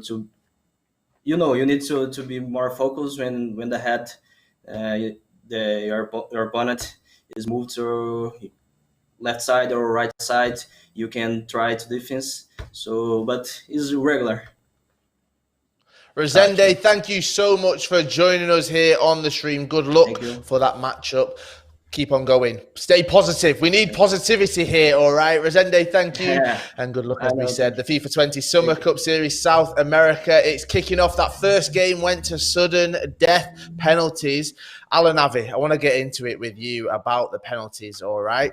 Now, you said yesterday that your record, it's not the best when it comes to penalties. Now, I'm all right at them. I'm even better in real life, let's be honest, okay? But for you then, that focus, knowing where the opposite player's going to go, do you hide the controller? Are you not letting them see like the others do? Of course, yeah. Whenever you play against a friend or whoever in person, everyone has done this once in their life before. They're like this, taking the penalty, hiding the controller. But whenever it's an online game, honestly, penalties, it's just hit or miss. There is some sort of skill when it comes to the mental aspect of it. However, though, sometimes it just feels like a game of rock, paper, scissors, a flip of the coin. There's just no telling. It's just who gets lucky, who chooses the correct side, who doesn't. That's what I like. It just comes down to rock, paper, scissors, flip of the coin, a little bit of luck. Right, let's have a look at our bracket for today. Yes, this is what it looks like so far. As we can see, Resende's dropped down into that loser bracket. It is double elimination, which means you lose twice, you go home, you turn that PlayStation off, and the next game we have Vinnie taking on Wolves for Filzer right there. The winner will take on Paulo Neto in our winners bracket. The loser, as we said, they get another opportunity, they get another chance right there, Alan, and that second chance, it's vital. This is the rest of your competitive season. It's right there, and you need to make sure you grab it.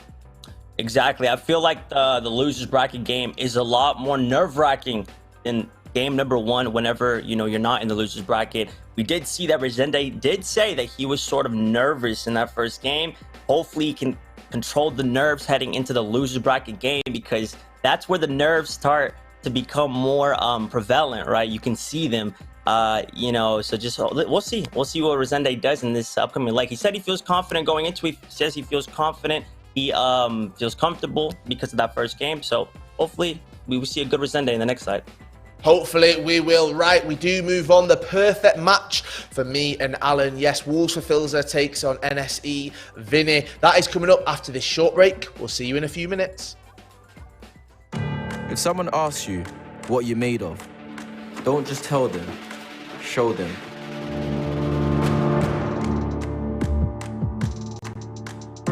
Show them that you're made of proving the doubters wrong. All the doubters. Every single one of them. Show them, whatever happens, you don't have to raise your fist to beat your enemies.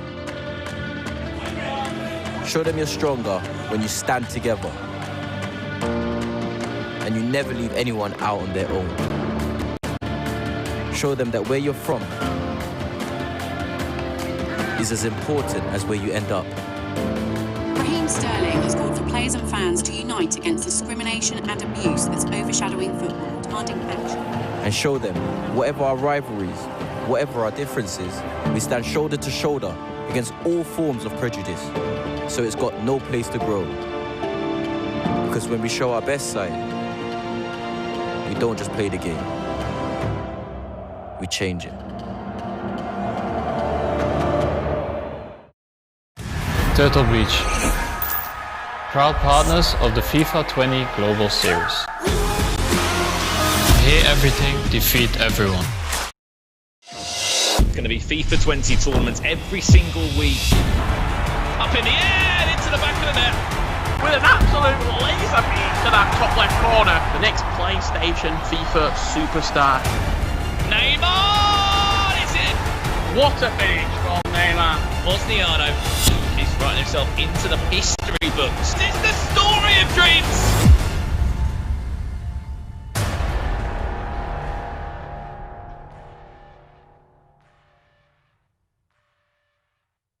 PlayStation.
FIFA 20 South American Cup Series is presented by Gillette and brought to you in part by Turtle Beach. It's now time to link your EA and Twitch accounts if you haven't done so already. Yes, we have these viewership rewards for you, so make sure you get that done. As you can see, we've got a Lionel Messi, we've got an R9 Ronaldo as well, and these drops will take up to 72 hours to appear in your account following the last day of the tournament. Make sure you go to ea.com/Twitch, link in. You can get it done there, and hopefully 3 days after the tournament, you'll get those in your account. Hello and welcome to the FIFA 20 Summer Cup Series South America. My name is Kyle Walker. I'm joined by Alan Avi. What a game we had to start the day two, Alan. We had, as we said, 11 goals yesterday to start us off. Today, sudden death on penalties. I'm just Brandon Smith. At the end of the games, when it comes back to him, he's in complete shock. That's me right now. I was insanely shocked as well. You know, 1-1, completely different to day number one. But we can sort of blame that on the different play styles of the players, right? Resende and Paulo Neto, they have different play styles. They cancel one another. It was a crazy game, man. Crazy. It really was. We have Wolves for Filzer taking on NSE Vinnie. Let's have a look at our bracket, though. This is how today is shaping up. There's a chance to go through into that winner's bracket for one of those players. Wolves for Filzer, NSE Vinnie. They would be taking on Paulo Neto, the loser, dropping into that loser bracket because it is double elimination. So it is all to play for. You want to feel safe. You want to feel comfortable. You want to ensure that you can go to bed tonight, Alan, and you can relax. You know that you're proud of yourself because you've gone through. You're not worrying. You just go through to finals day tomorrow. That's the plan. You want to win the first game because then you're only one game away, basically, of qualifying to the championship Sunday. This game that we have in hand, Kyle, I'm excited for it. I just can't stress it enough. There's so much information about these two competitors that we're about to watch. They played before, and I want to see this rematch. Well, we picked it as our perfect match, so let's quickly talk about that, Alan. What was it for you that you actually thought, I've seen these two, I know what they're capable of in the past, I want to see them go head-to-head at this tournament? It's because these guys' resumes are really good, not only on FIFA 20, but the previous FIFAs, FIFA 19, FIFA 18, for Filzer. 6th in the world right now on his respected console, PlayStation 4. He was the PlayStation 4 champ and FUT Champions Cup #1. These guys have played before in console finals, but Filza did win, right? And I mean, these guys, they just have the mentality of champions, so to say. So it's gonna be intense. It is indeed, and to take you through those intense moments, we've got Richard and Brandon for the call of the game. Boys, take it away. Yes, guys, thank you so much. We're going to be jumping into our second game of today. Day 2 of the Summer Cup Series, South America. And this is where we want you guys not to only just get involved in the Twitch chat with that sort of voting poll you can see on your screen right now. In the chat right now, hashtag Vinnie or hashtag Filzer. Let us know who you think is going to win. And it's just a quick sort of look at both of the teams that these two will be using in the game. Me and Richard will do our best to break down the teams that are in use, but looking at them both, Richard, they seem pretty similar. The same sort of fullbacks in action, the usual pairing at the back of Virgil van Dijk and Patrick Vieira. I actually think, Brandon, it's identical. I think they're the identical teams. Obviously, different layout and different sort of construction of the squads, how the players are getting into the teams. One player deciding to use Kevin De Bruyne at centre-back to get the chemistry on Mbappe going forward, and the other, for Fils, has actually managed to get that team perfectly with everyone on full chemistry, with Vieira starting at CDM starting at centre-back. So one player deciding to use the Vieira at centre-back on 10 chem, the other player in Vinnie deciding to go with Kevin De Bruyne at 7 chem, starting at centre-back and then moving him. Vinnie winning the vote as it stands. 73% of the Twitch chat right now live saying that Vinnie will be victorious. A little bit of a surprise to me, that, because on terms of the Global Series rankings, in terms of their placements this year in FIFA 20, Filzer definitely has the edge.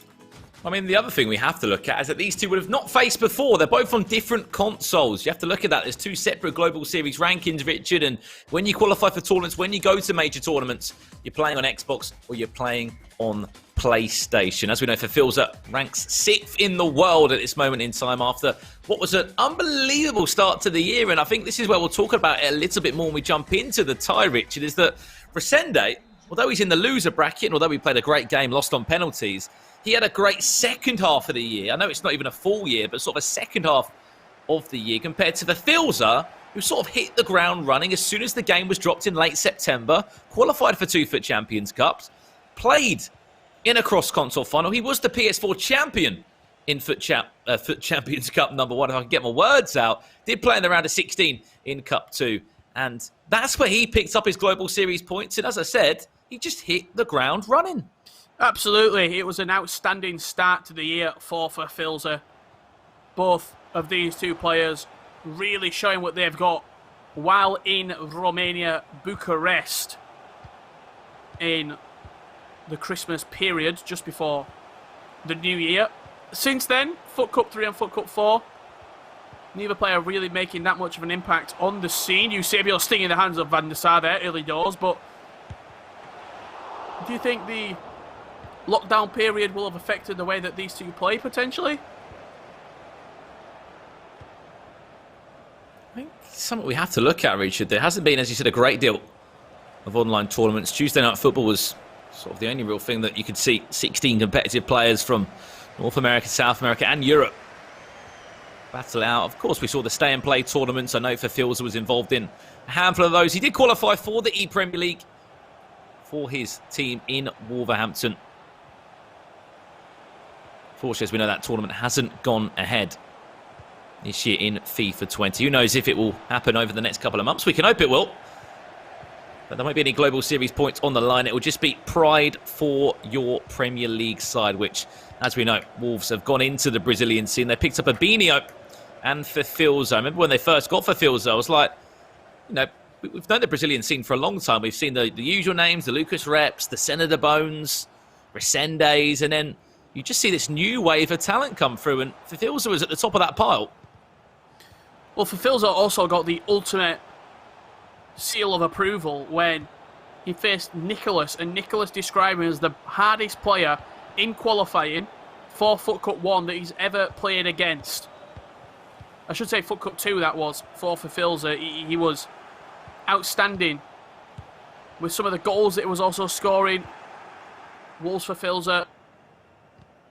And this year, alongside his coach, Coach Thomas, those two have got a really strong connection. I seem to remember one particular moment in FUT Cup 1. It was recorded and put onto social media. It was, I think, in the last game of Swiss or maybe in the first game of the knockouts. And we weren't playing in the studio yet. We were still playing in sort of the larger hall where there's a lot more atmosphere. It was Coach Thomas literally in the face of Filzer. And when I mean that, I mean probably a metre away, 2 metres away, just with expletive, just saying, keep hold of the ball. You cannot let this slip. We've worked too hard to let this slip. You will keep the ball and we will win this game. And look, that sort of chemistry that those two have had has been a joy to watch blossom, and it's proven results as well. Obviously, we don't know who we're talking about. We are talking about Filzer's coach there in Thomas. He recently actually coached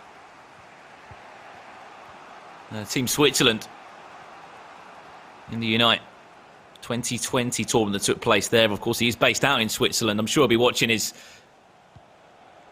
good friend and player in for Filzer. He may even be coaching him. Who even knows? On the other side of that for NSE, Vinnie, he's come out on social media at the beginning of this month, 9th of July. He sent out a tweet, I was reading it today, saying that he will be parting ways with NSE, aka Netshoes Esports, the Brazilian organisation who've done a fantastic job of representing pros. I know at the moment they've sort of represented two of the biggest names, if you think back to the last 5 years, in terms of you saw Lucas Rep, and if you're a big FIFA esports fan, you remember Rafifa, played at PSG, now plays his FIFA for NSE. It's exactly the same story as Spider-Kong yesterday. Spider-Kong's out of contract at the end of this year. Vinnie's also out of contract. You've got to put on a performance. You've got to make your resume the best it can look heading into FIFA 21. With all your achievements, what have you done? What are your social media numbers? Are you streaming on Twitch? Are you creating content on different social media platforms alongside placing well at tournaments? This is what teams want to see. If you want to sign for a new team, that's what you got to do. First chance of the game. And it's a massive save from Van der Sar. That was a great chance for Eusebio to put the Filzer up 1-0. I mean, the first time fake shot made the goal, didn't it? A beautiful turn onto his right boot. He went for the near post. The right way of shooting with any player really this year. You always want to aim for that near post, put a lot of power on it. But on this occasion, Van der Sar, I feel like he's probably the most reliable goalkeeper we've seen at his near post particularly. He very rarely gets beaten at the near post, does Van der Sar. He always seems to somehow pull out a save and save his side. It's normally a late save, isn't it? You often see. At the moment, everybody has been using Van der Sar. We've not seen a different goalkeeper in day 2 of the Summer Cup Series. Speaking of Vinnie, though, as we alluded to, his achievements this year, currently sits 10th in the world on the Global Series rankings. And his standout event was at FUT Champions Cup number 2. We know that Nicholas Razek won that tournament. The German FIFA pro who literally played this whole season as a free agent, believe it or not. unbelievable, isn't it, really? That's the confidence as well, to just back yourself, no matter what. To truly back yourself as a player.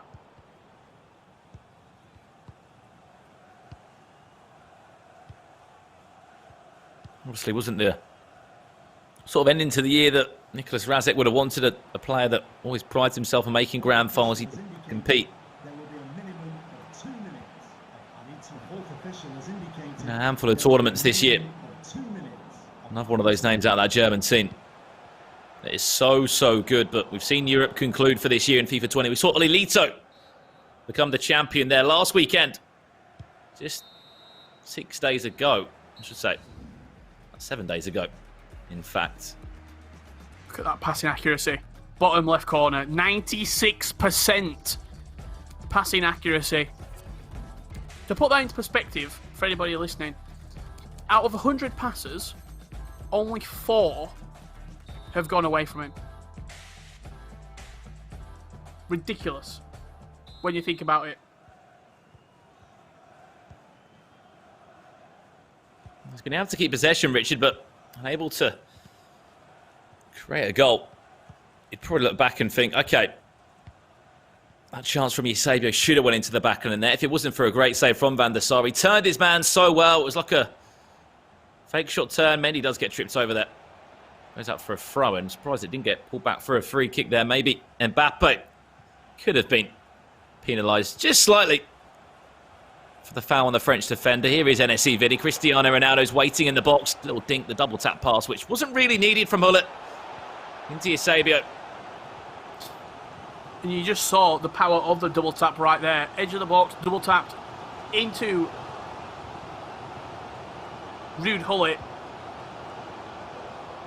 If he does that a normal pass, it doesn't go through. But because he's double tapped it, it does. However, you can't become over-reliant on these passes because all of the time, they won't succeed. You have to be in the right space at the right time to execute a double tap X pass, or what some people don't realise, a double tap triangle.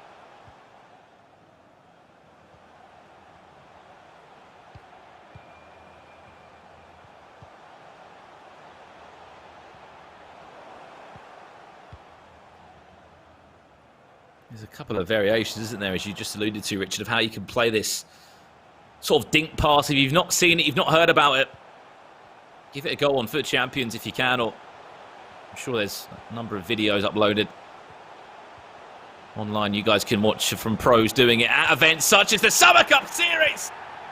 And as we have a breakthrough in this one, it was a patient build-up, a goal that caught us all off guard, and it was a simple drag back into the right foot finish. It went through the legs of Virgil van Dijk. And there is a breakthrough for Filzer in this tie. And what was I just saying about the near post? You get it with Eusebio, you get it with R9 Ronaldo. One chance, yeah, that might go awry. But if you give them 2, 3 opportunities to score a goal, they will make you pay and they will punish you in the final third. The possession finally paying off here for Filzer 60 minutes into this game.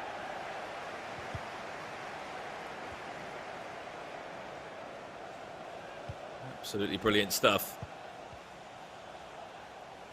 from Filzer. I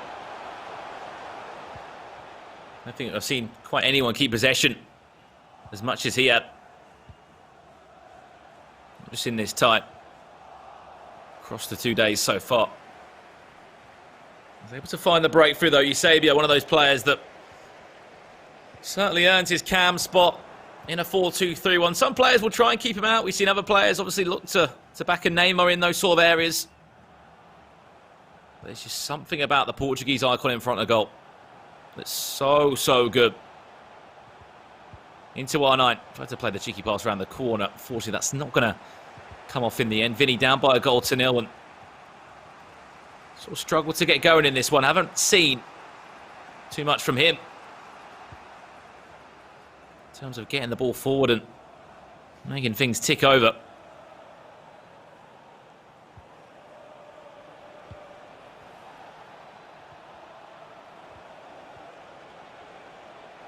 Played. Alberto, that is, for Vinnie, very much involved in the attack.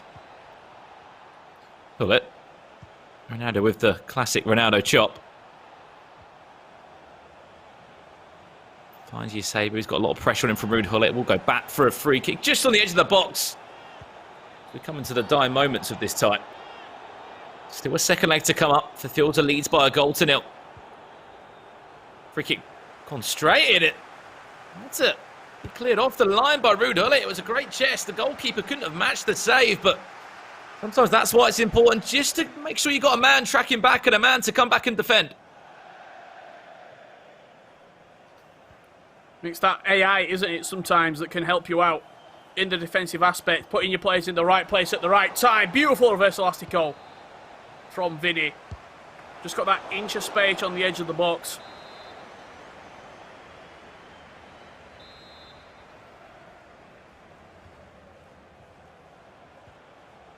Corner played short. Now to Mbappe.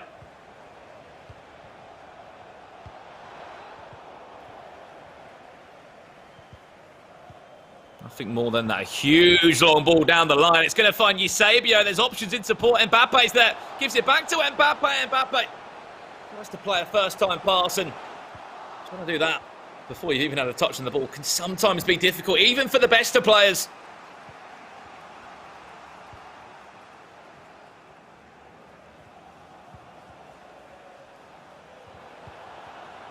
R9, again, cut out by Virgil van Dijk at the back.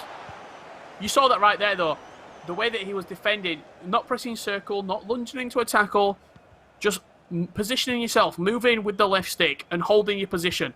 Wait for your opponent to make the attacking move, and then you just react to it.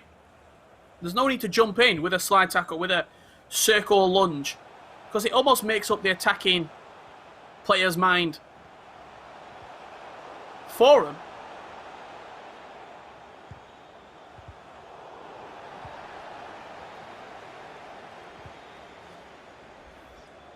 Filzer had a pause queued for a good sort of 10 in-game minutes there, Richard. What the change is going to be? It looks like it's going to be Neymar on for Mbappe. Messi also to come onto the frame for Cristiano Ronaldo, and making his debut. I mean, say debut. First time I've seen him off the bench for a while. It could have been Zidane. It won't be Zidane. Will it be Cruyff? It will be Cruyff. That's the 3 substitutions coming on for Filzer in the last 5 minutes in the first leg. We saw Messi in the guessing game in the break. I think me and Alan Avin both look at each other. I think we telepathically just thought, Messi's really got 399 plus stats and 98 pace. It always just slips your mind that he's actually that high rated. You expect him like 98 passing, maybe 98 shooting, but 99 passing, dribbling and shooting with 98 pace and 80 physical for Leo Messi, the team of the season so far. One of the best creative players in FIFA.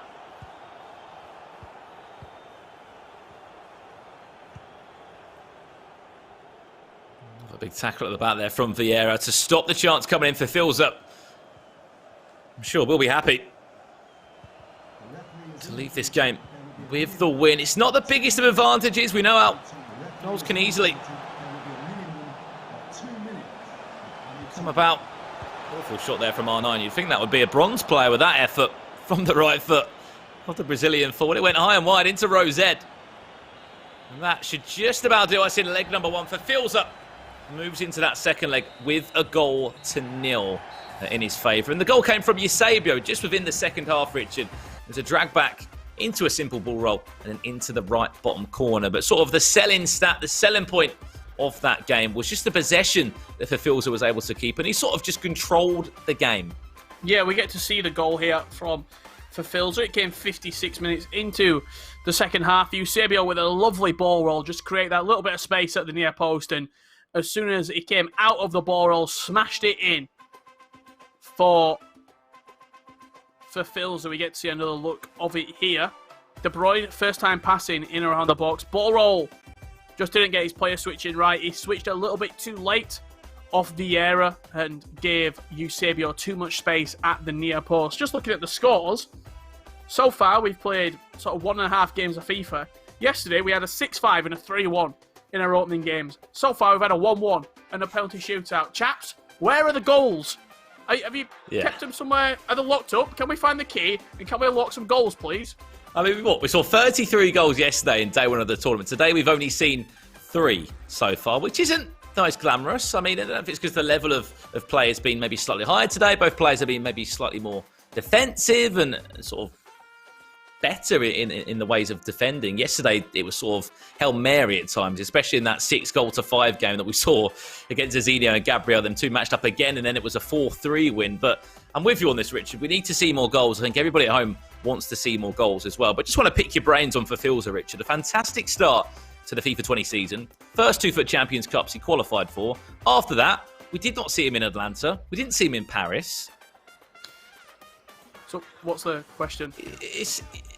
Let me just double check on that one. Yeah, he played in FUT Champs Cup 1, played in FUT Champions Cup 2.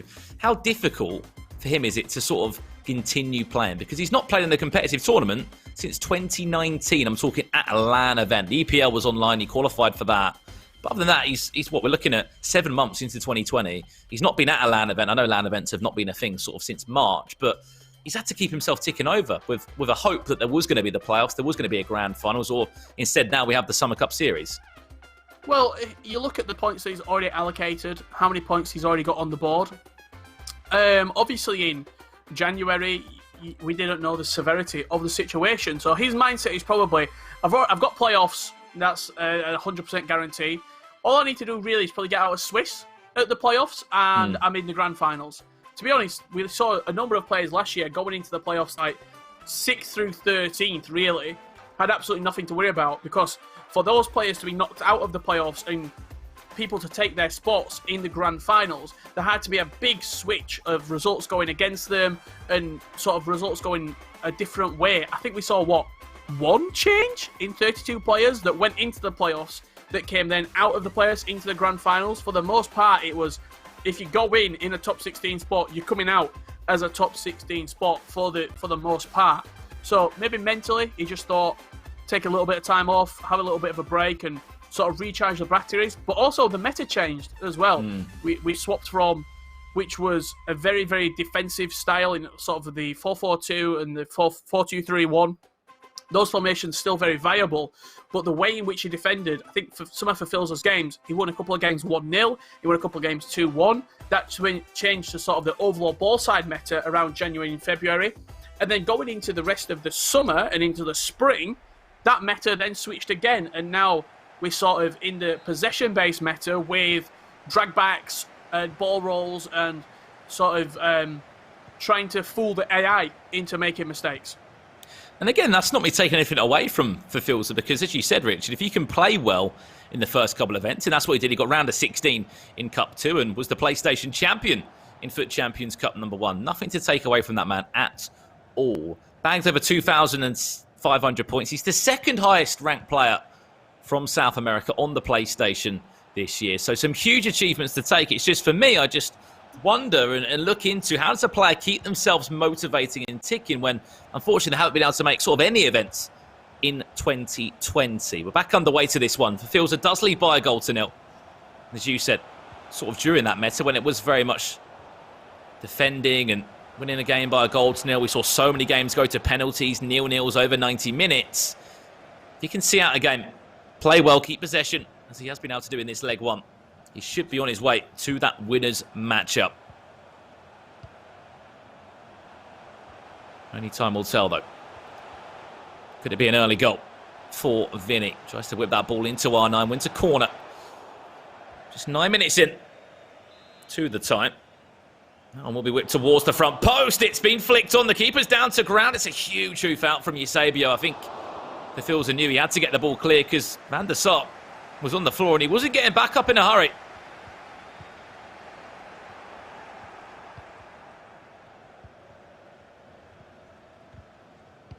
This sort of opening, in my opinion, 20 to 30 minutes will dictate where this game is going to go. If Filzer gets a second goal, I think it's all over. It's all she wrote. But if Vinnie was to snatch a goal back, in all honesty, we could be looking at another penalty shootout. Filzer certainly changed the way he's played FIFA as well. He used to be sort of more reckless in his attack. He'd try and play these quick one-touch passing sequences where there was an element of losing the ball and losing possession. Whereas now he's a lot more conservative in an attack, but it's a lot more reliable as well going forward.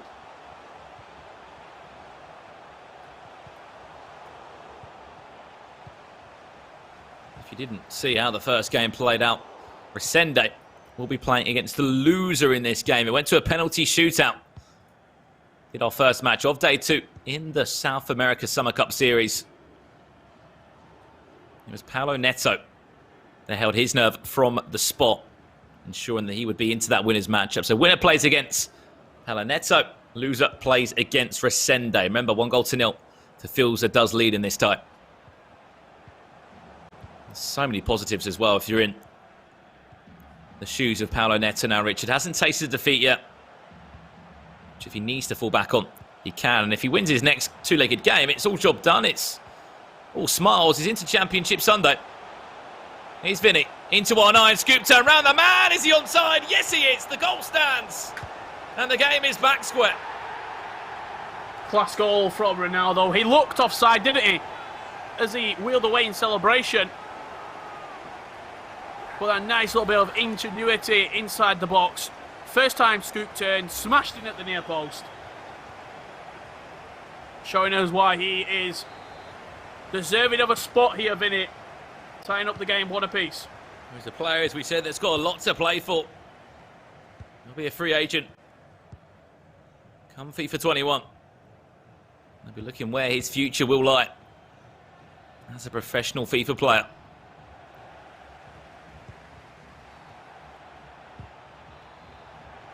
In one organisation that came so close to playing in this tournament, Richard, was SPQR.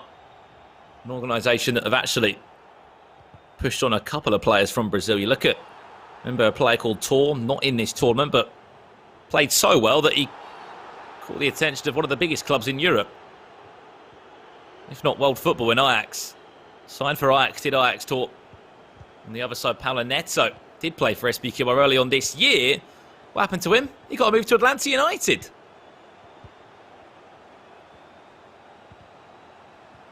Absolute perfect move, really, for Paulo Neto. As Vinnie stings the hands of the goalkeeper there at the near post. But we talk about SPQR, a very sort of unfortunate team for those group of players not to have a member here. I'm sure if there was more spots allocated, they would certainly have had presence here in the Summer Cup Series. But look, if Nicholas 99 FC isn't going to be here competing, it certainly shows that the level of competition for a top 8 spot in the Summer Cup Series in South America is so high, as Eusebio, beautiful heel to heel. But Van der Sar gets down well. It comes in quickly, we'll go out for a goal kick eventually. But yeah, just to speak about some of those names that missed out, the next name that would have qualified over on the PlayStation side would have been Nicholas. Finished 22nd in the world, was quite a few points away from snatching a top 4 finish on that console side to get himself qualification for this tournament. Whilst on the Xbox, it was SPQR Felipe and Janos neck and neck vying for that final spot. Unfortunately, weren't able to do it this year. However, they'll be able to take a bit of time off, refresh, recharge those batteries and come back fresh for FIFA 21.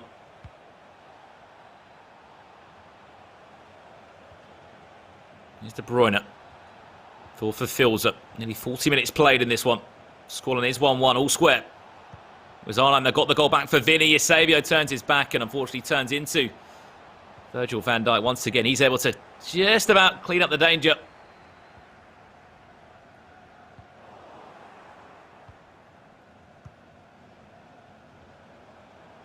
Eusebio.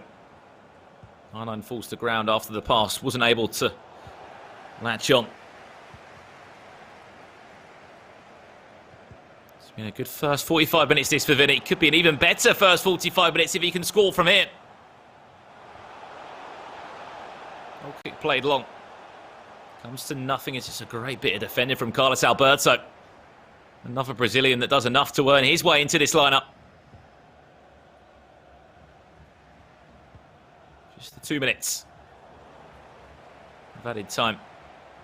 To be honest, that might do us in this first half, Richard. Yeah, certainly. That's going to be ticking us over as soon as this ball goes backwards or it's won back.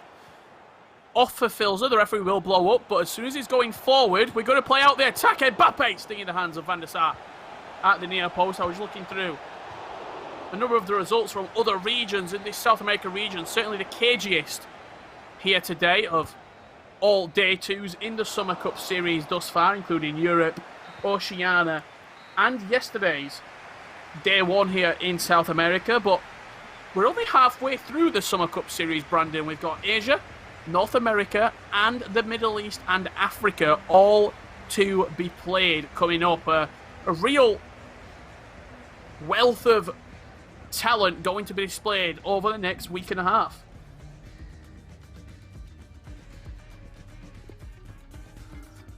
Yeah, it certainly is, Richard. We're only halfway through the Summer Cup Series. $228,000 in prize pool. Of course, each of these tournaments offering $30,000 respectively. It was Europe that took $78,000 of that prize money to distribute through those pro players. 24 players did qualify for that tournament, and it was whittled down to the final 12. That tournament was played last weekend. If you know who's in the winner's book for the Summer Cup Series so far, Olilito, the Swede, won Europe. It was AZ Nazar, a current free agent, who won the Oceania region just earlier this week. Who's going to be the champion come tomorrow night? That is the question we're all waiting to be answered. And for me, the one thing that I've really enjoyed most about the Summer Cup Series is not only seeing competitive FIFA back on our screens, and also getting the chance to commentate some competitive FIFA between pro players for the first time in around 4.5 months, but seeing the talent that maybe doesn't get the shine from South America, from Oceania, the Middle East and Africa. We're going to see players that might not have ever had a game on main stage at a global series event. And what all those players are made up.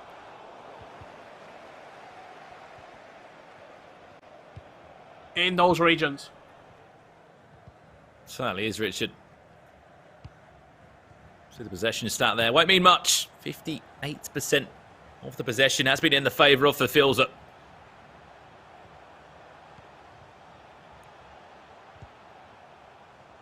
Doesn't mean much, though, when you're 1-0 down in the game. And the only chances that was created from Vinnie was the goal that he did score. It was Arno that got the goal. Can he bag a second in this tie to turn the game around? Wins a corner. A little bit of play in the box there for Eusebio. Surely we can't have another 1-1 penalty shootout. Surely not.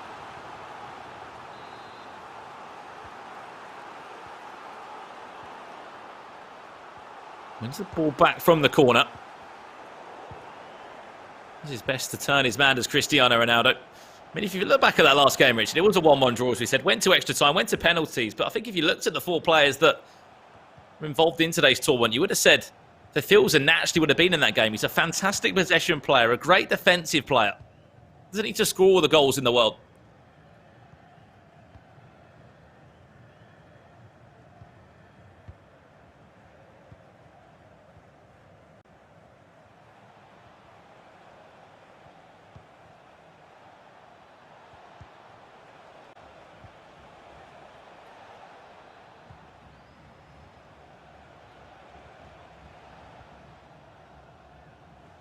This is nice from Filzer, building up slowly, as we've said numerous times how he does like the build-up to go. Mbappe down this right-hand side. Beautiful elastico away from Van Dijk there, but Virgil does well to steal back the ball. That's the stalwart back there in the defences of both players. I think he's been in every single team. Virgil van Dijk. It'd be silly not to have him in your team as well, Richard. Such a good player. Seems like for everybody. No matter who he's partnered alongside, whether it's Maldini, whether it's Vieira. Seems to be the standout player. Last-ditch tackles, just aerial, he's winning everything. Just the build of Van Dijk. That's the key difference. He's a big old boy. When even players like R9, Richard, are struggling to get past him with scoop turns, accelerated fake shots, drag backs. You know, the skill move list can go on. That's when you know you've got a serious player. A serious defender. I think maybe the only player to give him a physical battle that we've seen has been Cristiano Ronaldo, the team of the season, team of the year variant of Ronaldo. He's the only player who's really been able to go one-on-one in a physical battle next to Virgil van Dijk. But technically, there's plenty of players who can do it. But again, look at Virgil van Dijk. Recovery tackle after Eusebio made Vieira look silly. I mean, what a tackle that was to give the ball back into the hands of his goalkeeper. That should have been a destined finish if he was able to hold on to the ball. Comes to nothing in the end, though.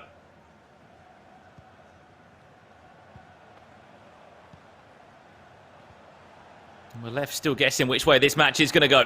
Eusebio around the corner. Here's a chance for Vinnie. Goes for the cutback. Vieira that time is there. Goes for a corner. With 10 minutes left in this tie, Richard, into the game management. Now looking at the point of view for Filzer.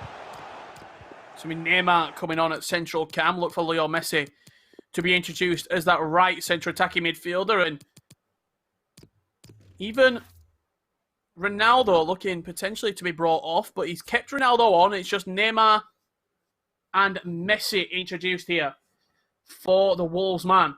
With 10 minutes left to play. Are we going to find a winning goal? Or are we going back into extra time?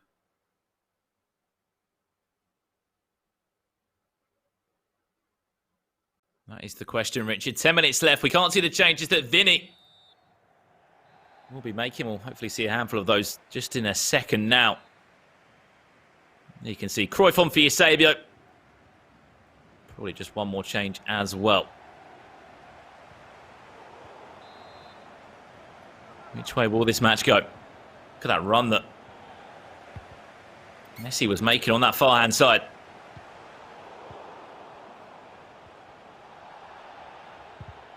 Sure, there'll be one player that will be hoping that he gets into tomorrow's knockout rounds. That'll be Yago. These two played so many times.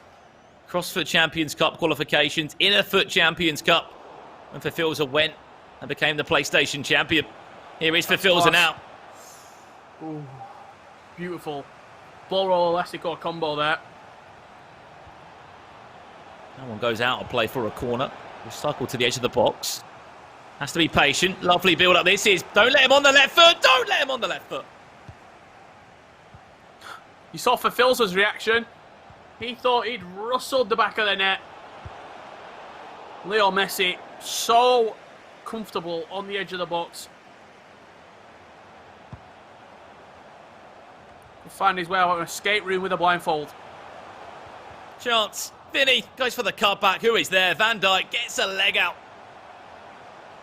Pokes the ball out for another counter-attack. What a chance that was for Messi, though. We all know, do not let him on his left foot. Neymar could be through it. Neymar's got pace about him. Chance now, ball around the goalkeeper. Finesse into the bottom corner. And you'd have to say that will be the match winner. Sometimes when players get into those positions, it's all about composure. It's all about staying calm. And that's exactly what Filzer did. And I want to see the replay of that goal when we get the chance after the game, because I'm sure Alan Avi will be able to break it down for us. There was a player on the floor for Vinnie. I think that's why he was frustrated. Not because he's conceded. Obviously, that will play a part of it. But there was a player, I don't know who it was, just on the floor. I think Ferland Mendy could have been the left back, which meant that the team had to sort of move across, leaving the gap in the middle of the centre of the pitch. And that was the sort of reason that Neymar was given so much room. Certainly looked interesting, didn't it? While the defence suddenly opened up and there was a huge gap gaping. Well, he's just 2 minutes of added time, Richard, away from booking up that match in the winners' side of the bracket against Paulo Neto. It'll be PS4 against PS4, Xbox against Xbox. In terms of the representatives, there's the full-time whistle. And it all comes down to that Neymar chance at the end of the game, which snatched the result the Filzer, fingers crossed, we might be able to have a look at some of those replays later on. But yeah, what a game in the end. I mean, we thought it was going to go to extra time for the second time today in the Summer Cup series. But right at the end, the super subs made the impact. It was a lovely ball through into Neymar, and it was all about staying composed. We often see it so many times, Richard, where players panic when they have so much time on the ball. You don't know what to do. Do you go for the direct shot? Do you go for a straight-up finesse? Or do you build into the chance and sort of whip out a ball roll into the finesse shot so you can get that little bit more composure on the finish? Yeah, it could have been a mistake defensively why Mendy was on the floor there for Vinnie, but for Filzer got the opportunity with Neymar. As you said, kept his composure, knew what he wanted to do, and just slowly past the goalkeeper. And yesterday, I had a little bit of a tough time, shall I say, counting how many goals we had scored. But today, I don't think I'm going to have that error, really, because, I mean, we've only seen 5 so far. Yeah. 5 goals in the 2 matches. The losers semi-final and the winners final will be coming up very shortly indeed between Resende and Vinnie, and that winners final for $5,000. Let's not beat around the bush there, between Filzer and Paulo Neto, planned to be full of excitement. Yeah, they do indeed. Well, that is game 2 done for today, and I think without any further ado, let's throw it over to Carl and Alan to get their thoughts on that matchup. Richard, Brandon, thank you so much. Alan, wow, we said it was going to be our perfect match, and it seemed like the two, they weren't giving up until the final few moments where Wolves for Filzer, he managed to pull away. And maybe you can answer Richard's question. That player on the floor, what happened? Honestly, sometimes stuff happens and there's no explanation for it. I'm definitely going to be curious to ask that question to Vinnie, because if you watch the goal, that's probably one of the main reasons why Filzer was wide open in the midfield. Filzer played the through ball, and he did score the game winner in the 88th minute. He did indeed. Right, we do have our game highlight presented by PlayStation. Alan, Avi, take it away. Talk us through this. Let's take a look at it. As Richard said, there haven't been a lot of goals, but that doesn't mean that the goals have not been good. Right here, we're going to take a look at the first goal that Filzer scored in this leg. If you guys can play it, he was out wide, right? It doesn't mean that you got to force your passes. He does see the player open on the top of the box. He does like a little zigzag. He plays it all the way to Xavier. Instead of playing it first time to Xavier, he does the ball roll. And guys, let me tell you, the first time near post finish is so effective. So make sure you guys use it over, and for champions, division rivals, against your friends. Trust me, near post is the way to go. Now, Alan, one thing that I've realised when I've worked on these tournaments, when I've been so close to professional FIFA players, is they know the exact moment when to take the shot or when to not take the shot. We can come on to that a little bit later on. But let's go on to our PS4 Open series. That runs from March 30th to December 31st. Yes, all year round, as you can see, PS4 tournaments are weekly competitions for all skill levels. You compete against your friends and rivals for unique rewards. You can compete online for prizes ranging from unique game-specific dynamic themes and avatars, in-game currency, and cash prizes. Now, you will be joining Brandon Smith and Richard Buckley, who are our commentators here as well, weekly for broadcasts hosted by PlayStation, where competitors in the PS4 Tournament Open Series show off their skills and to their friends and compete for cash against their rivals. The competition center, you can find that at compete.playstation.com, and all you've got to do is sign in with your PSN ID. So if you're sat at home and you're wanting to get involved in this, yes, you can do that right there from the comfort and the luxury of your own home. Right, let's quickly talk about this. I was just making a point about professional FIFA players, Alan. They know the right moment, the exact moment when to shoot, and the best time it will end up being a goal. And that's what we saw there with Wolves for Filzer in the dying moments. Exactly. At the end of the day, it's sort of like muscle memory. I can definitely assure you that for Filzer has scored similar goals like that for champions and previous qualifiers, live events. The near post finish works. You sort of get a feel for your attacking players and where they are most effective in terms of taking shots and where they can score from. They definitely are. Now let's talk a little bit about Vinnie, because I said it was like a game of chess. No player was giving anything up. It was 1-1 until the very dying minutes, and he's got two options now. He can go into this next game. He's got another chance with his head down, or he can keep his head held high. But it's not easy to do that, Alan. It isn't. He has to try his very best to keep his head up held high. I'm pretty sure that Resende was just analyzing his game just like we were. Vinnie was playing very passive, very slow to say. He would get the ball. He really didn't go directly at Filzer's defensive line. As we've seen in his goal, he was waiting for R9 to get onside, and then bam, he made the final pass. He doesn't make the pass without being a secure, sure, accurate pass, right? He's gonna have to change his play style coming up against Resende. At the end of the day, it's gonna be who wants it more. It is indeed. Right, let's have a quick look at our bracket for the FIFA 20 Summer Cup Series South America Day 2. This is how it is looking right now. Wolves for Filzer has set himself up for a game against Paulo Neto in our winners final, and then we have our losers bracket right there. Yes, Resende takes on NSE Vinnie.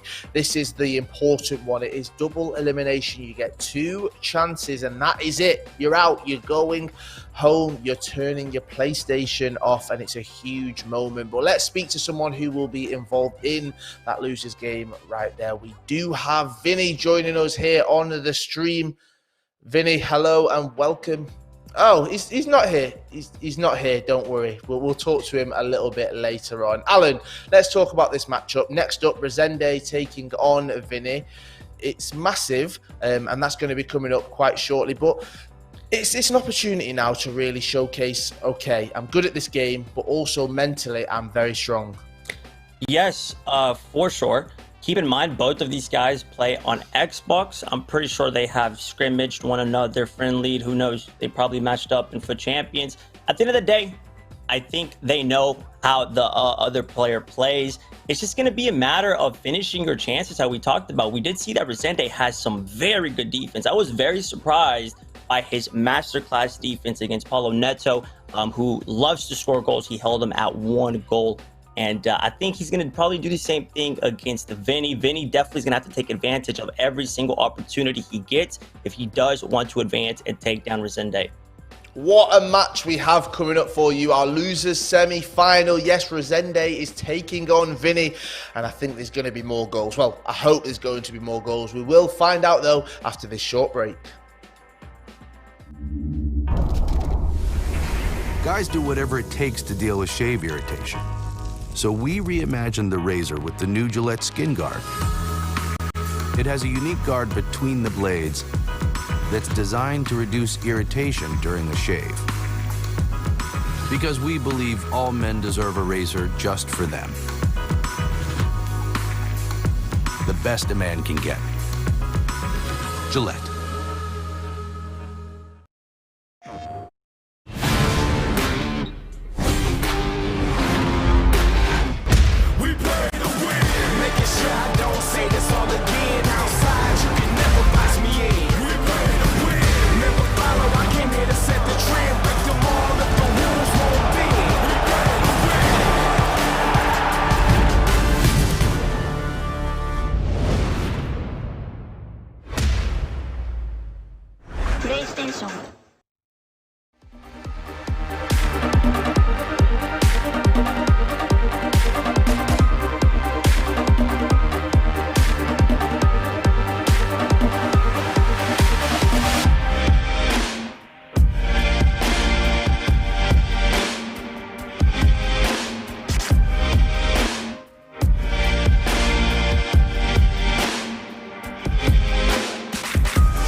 20 South American Cup Series is presented by Gillette and brought to you in part by PlayStation 4.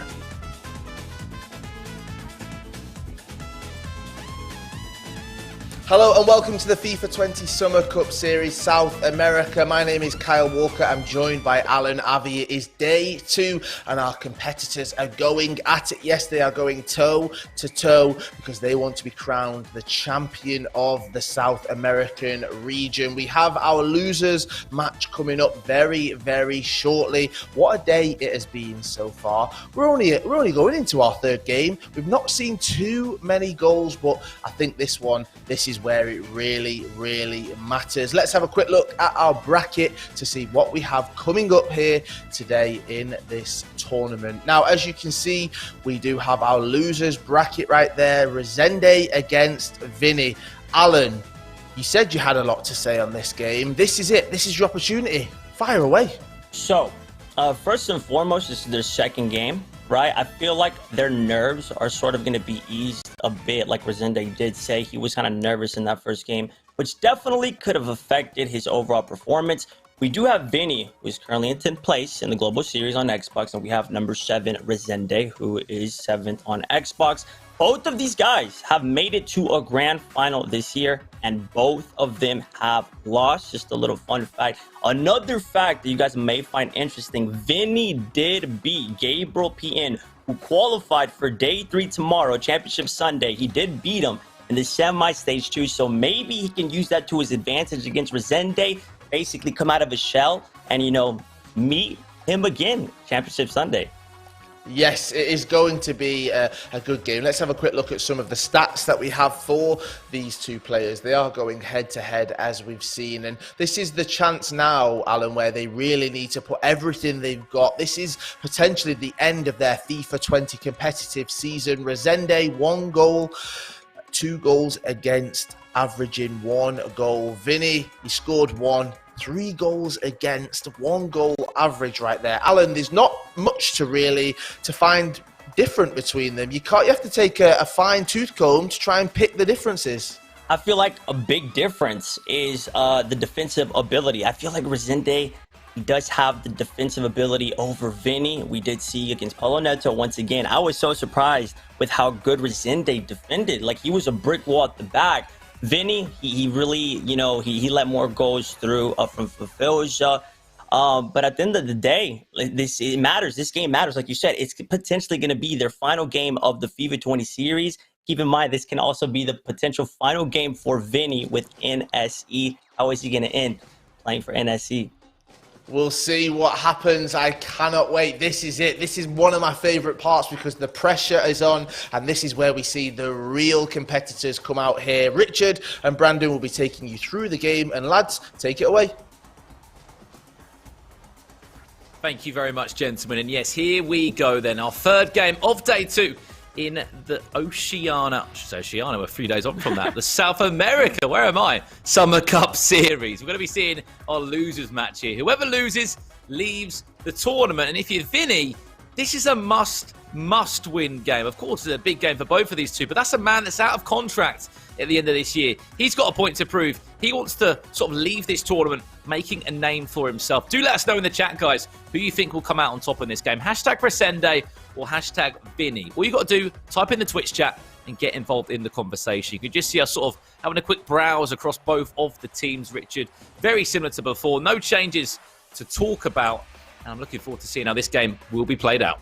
Yeah, legit. Both players using the exact same starting 11. It's all about if you want Kevin De Bruyne starting on 7 chemistry at centre-back or Patrick Vieira starting on 7 chemistry at centre-back, and then you just make the changes into your formation that you would like to use throughout the game. Vinnie dominating the vote. 81%, 82% of the vote right now. Let us know in the chat. Hashtag Resende or hashtag Vinnie on who you think will be keeping their Summer Cup Series alive. Absolutely crazy votes there between the two. Is anyone going to come out and say Resende? And he got less than 20% of the votes heading into this match. This is such a big one. As we said, if you lose it, it's over. Your tournament is over, unfortunately, and your FIFA 20 season comes to a halt until FIFA 21 comes out in just a couple of months' time. They both had different stories, though, Richard, in terms of getting into this stage. Both Xbox players, you heard Alan Avi speak about it earlier on in the tournament. They have played earlier on in the FIFA 20 Global Series at a FUT Champions Cup. I know we're a little bit further on from that, though. We're playing at the comfort of your own home as well, so different sort of variables heading into this tie. But if you lose it, it's job done, it's game over. It's all about Resende trying to get himself going, in all honesty, because Vinnie was all right in terms of how he played. Resende was in a real stalemate. It went to a penalty shootout. I'm sure if he goes to a penalty shootout again, there will be no Panenkas coming out. Absolutely none of them. I mean, you say that, but both players only scored 1 goal. True. I mean, I'm not expecting fireworks, in all honesty. We heard Alan talking about Resende's defensive capability and defensive ability in that first match. He was very good defensively, but offensively, I mean, he even said it in the interview himself. He was lackluster. He was poor going forward, and Paulo Neto coming out on the penalty victory. That game could have swayed either way, in all honesty. This game, hopefully, we see a more attacking performance. We see a better attacking performance from both Resende and Vinnie. Well, we've got a little bit of time, Brandon. I always comb through your knowledge of football and FIFA. We're seeing a lot of icons currently all being discussed for FIFA 21. We've had Eric Cantona confirmed he's going to be with the headline icons coming into FIFA 21. We usually talk about players like Gareth Barry and Tony Hibbert and players that we want an icon FUT item, but they probably won't get one. No. What about a realistic FUT item icon that you're going to predict? I'm going to keep this recording right now of this broadcast, and we're going to check it to see if you are correct. I'm going to say Xavi. That's a great shout. That's a very, very good shout. What a player he was for Spain and club and country. I mean, I said it before, Rich. I've seen it sort of teased on Twitter. Samuel Eto'o. Of course, none of this has been confirmed. We're just guessing and hoping for a handful of new icons to come in FIFA 21. Let us know in the Twitch chat as well, guys. One name you would love to see in FIFA 21 as an icon. Lots of different names. Let us know in the chat as well. Who do you want to see as a icon in 21, FIFA 21? People saying he won't be usable, but he'll be good to play with, won't he? He'll feel unbelievable. David Beckham right there, John Terry, Jamie Carragher, Vidic, Dempsey, Beckenbauer, Schweinsteiger, Totti. I think Puskas will be another one that I think would be a very high-rated icon that would be unbelievable. And it'd also educate a lot of people, because that's something that the icons do. They educate the younger generation. For somebody like myself, I've only seen clips of Pele, and I've only seen sort of clips of what Eusebio did. But then you start to learn about Eusebio, and you learn about where he went in his career, and you learn about Pele's unbelievable goal-scoring records wherever he went. And I want to go and learn more about these players. So many icons in the game now. As they were sort of dripped into the match. The pros that we've seen, of course, speaking of players that pros are liking to use, you've seen starters such as R9, Eusebio, Vieira, Ruud Gullit, Edwin van der Sar in goal. Chance now early on into this one. He defended well by NSE Vinnie. Of course, NSE Vinnie kicking from right to left in this one. Resende with a corner now. In this black kit with red socks. I think it could be Leipzig, you know. The Leipzig kit, potentially. Not too sure, though. Speaking of... Not too sure if it was the... Go on. I think it was the London Volta. Oh, yeah, that's a good shout. Good shout. I know Leipzig have got an away kit, or a third kit, I think, that's quite like that. Speaking of icons, I found myself doing exactly what I was just speaking about then, educating myself. At 3:27 AM last night, watching a Socrates compilation on YouTube. I mean, it's another icon that never really starts any games. Occasionally, if there's like a fun tournament that's being ran, or players using their own teams at home, he might pop up once or twice. I mean, again, it's another Brazilian name, Richie. We're in South America at the moment with the Summer Cup Series. So many South American icons. And it's like you just planned that, because the player compilation that I watched next was actually Maicon. a right back. I think we've got a serious lack of fullbacks as icons in FIFA at the minute. I'd love to see Cafu, Maicon, Bremer, the German player brought back, Philipp Lahm. I think just adding that more variety. We saw Carlos Alberto this year. And he's in every single pretty much starting 11 that we've seen. Yeah, he has been. I don't think I've not seen him today. Day 2 of the tournament, he's been in every single team in at fullback. That's Carlos Alberto. Currently 0-0 in this tie. 2 legs in front of us, as we said already. The loser will be leaving the competition. The winner will have to wait patiently to play against the loser of that winners matchup. As we said, it's between Paulo Neto and for Filzer. That will be coming up straight after this one. Plenty of FIFA still to come here in day 2 of the competition. I don't know if you could just see it, Richard, in Resende's screen. Looks like he's got someone next to him.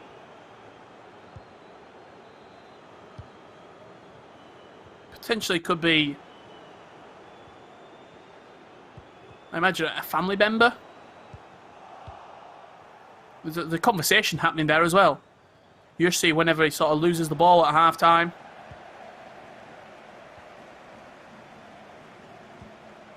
Some players just like having somebody there that you can vent to. You know, I'm one of those players where I play a lot of my weekend league on stream, and it's nice to be able to, even though you're not really getting a response back, you're talking to sort of chat, you're still communicating, you're letting your frustrations out, you're not letting it build up, because that's when rage moments happen. That's when you see sort of controllers get smashed and monitors go out of windows. In those moments where you just lose control. And look, we've even seen it at esports events throughout the past, Brandon. We've seen players get frustrated and lose the cool.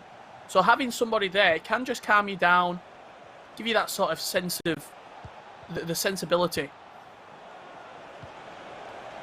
Here's Huller into R9 to make this game come alive. It is Vinnie that does get the breakthrough. And again, you would say against the run of play, but that's R9 Ronaldo. The man doesn't need 10 chances. He just needs 1. Beautiful back heel as well from Ruud Gullit to get the assist. I'm not sure how he even managed to squeeze it through that gap, but no mistake from R9, who rifled that one in at the near post. He's been the favourite, Richard. The Twitch chat spoke before we got this turned away. Like 80% of the votes are in favour of this man. People sort of following the story of Vinnie this year. Fantastic running for Champions Cup. Stage 2, lost to Nicolas Razek in a semi-final. Remember, he was the one that went and won that whole tournament. Some serious Global Series points he picked up at that event. Sort of checked out 10th on the Global Series rankings for this year. On the Xbox. Added time off, just 2 minutes here. Chance for Resende. Can't get the ball into De Bruyne. And that will pretty much do us, Richard, in the first half in this tie.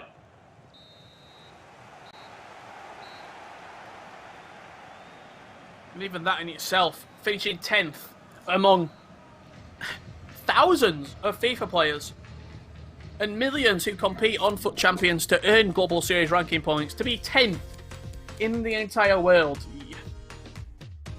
Remarkable achievement. And honestly, if you look back on that first 45 minutes, that's how good these two have been defensively. Just waiting for a gap, waiting for a split second to try and make something happen. And that was it there for Vinnie. Got the ball into Hullet. Was so patient, as you said, squeezed a pass that none of us saw. Into R9. And the rest was history. As the ball went into the back of the net. And Vinnie leads by a goal to 0 in this tie. Is he onside? Carlos Alberto is completely out of position.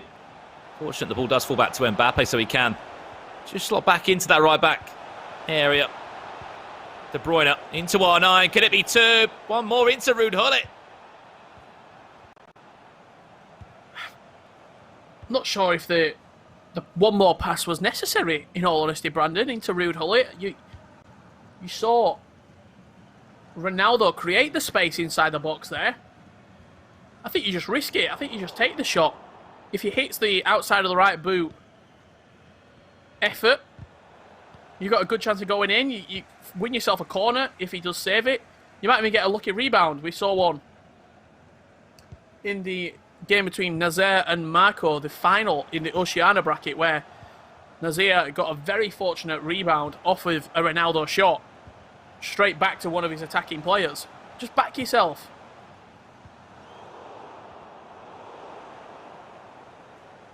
Possession lost there. Now Hullet and De Bruyne are in a running race. These two normally partnering alongside each other. Having to sort of have a 50-metre dash down the right-hand side. 26 metres out. Ronaldo steps over it. Crossing into the box now. Just be a dummy play short into De Bruyne. It's one of those things you can't do. You just can't force the ball through. See some players naturally get frustrated and they don't want to be patient. They want to get the ball pushed through. They want to get R9 on the ball. The Sabia. Those players that we know are so good in front of goal. Well, it is important not to rush. Take your time.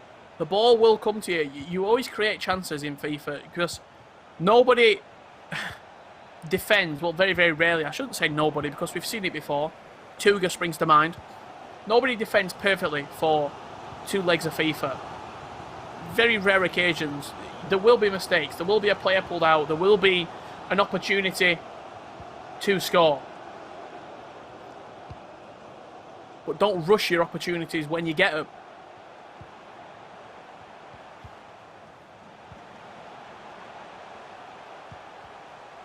Resende. How about a goal to nil in this first leg? Be hoping they can sort of be a way back into the tie for him. Hullet. Looking up with that counterpart in the CDM roles. They have been the go-to midfielders in the Summer Cup series.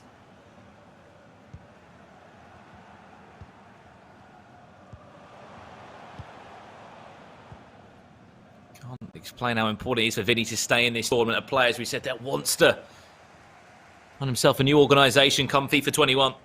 This would be the perfect way to do so. Putting a stamp, isn't it, in this region, saying, look how I finished FIFA 20. Look at the points that I accumulated. Look at my Summer Cup Series placement.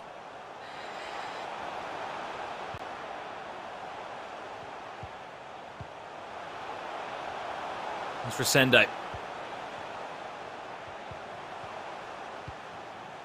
Mendy back to De Bruyne and Mbappe. Watch out, those finesse shots on the edge of the box can be so deadly. Carlos Alberto tries to fake shot his way into the box. He will get the ball back one more time. 2 blue shirts pressing it. One of those was Furlong Mendy. Does come out the stronger of the two.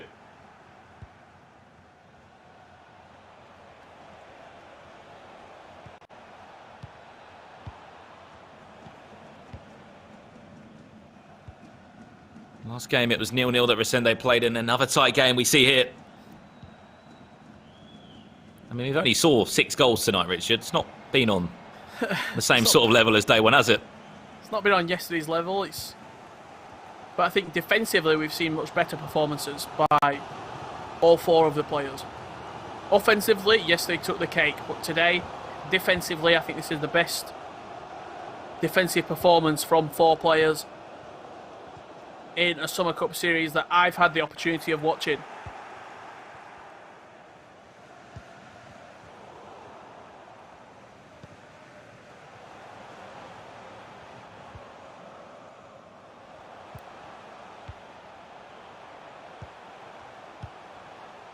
Resende create just one chance that's good enough to bring him back into this tight, heading into that second leg. Struggling to find an option was R9 there. Yadrud Hullet pushing him and trying to intercept possession. So on the other side for Vinnie, just watch that player switch. It is R9 on side. He's not. I talked about this yesterday, Brandon. R9's got a real good knack for being offside and then running back onside. What I mean by that is he'll drift in behind centre-backs into an offside position, and when the ball's about to get played, then sprint back onside, sort of in a diagonal line across the back four, beating the offside trap. On that occasion, just a little slow off the mark, and did get caught by the linesman. Line what? Linesman.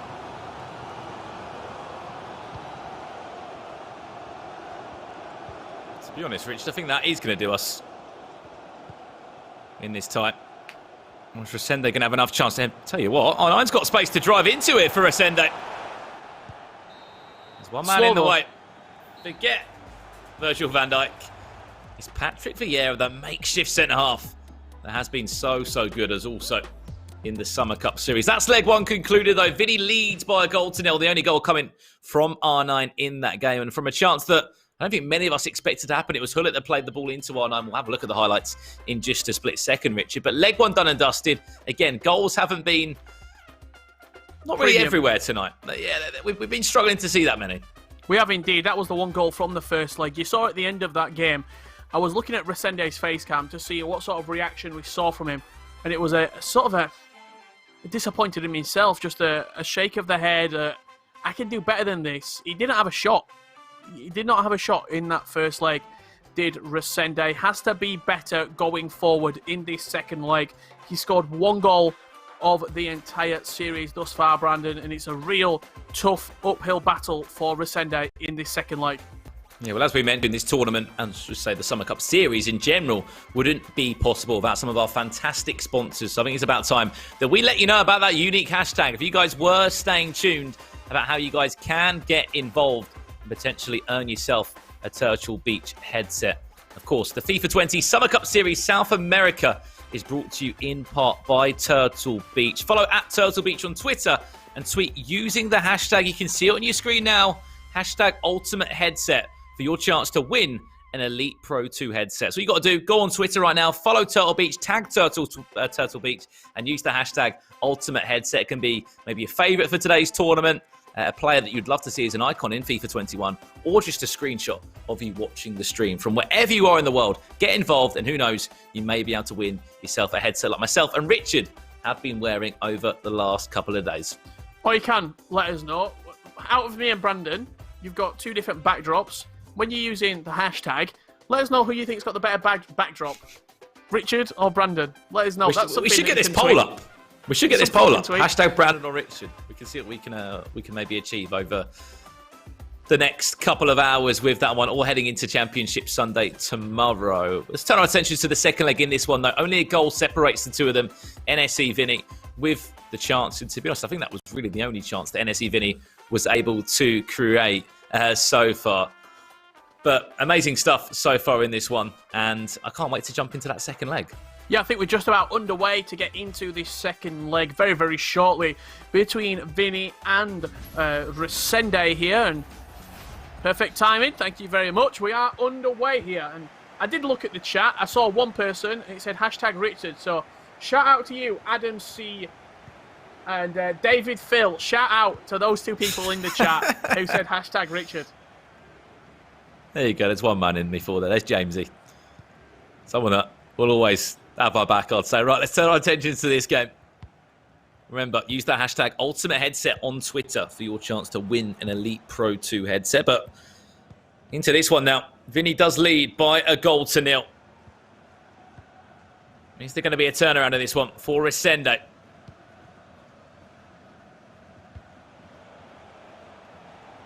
Or will he be leaving the Summer Cup Series early on into the tie?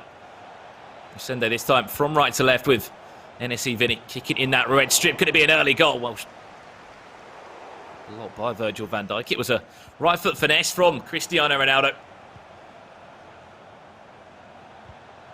And nothing more than that. And really, Vinnie, if he scores this next goal and goes 2-0 up, surely it's a game, set and match. If you're not even going to register a shot in the first leg,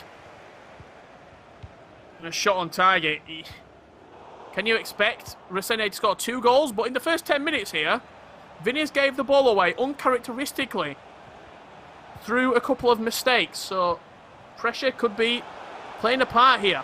Elimination match in the Summer Cup Series. Lovely couple of drag bats there for Ruud Gullit. Resende wanting to build into this time. He must do everything he can to make this game square. If he can make it square in these first 30 minutes, it's certainly going to open up the game. Vinnie stands strong. Does just about enough to turn over the possession and to maybe make his first chance in this game. Here's R9. Can't get the ball into your saver. This is where they can be dangerous. Plays the one more into Cristiano Ronaldo. Goes for the cutback. And it's run out of play for an offside, actually, believe it or not. Just slightly too keen was Ronaldo. Yeah, he's been offside a couple of times, hasn't he? Ronaldo. In this game so far, it's almost... We often make the phrase a chess match, but this really is a chess match right now.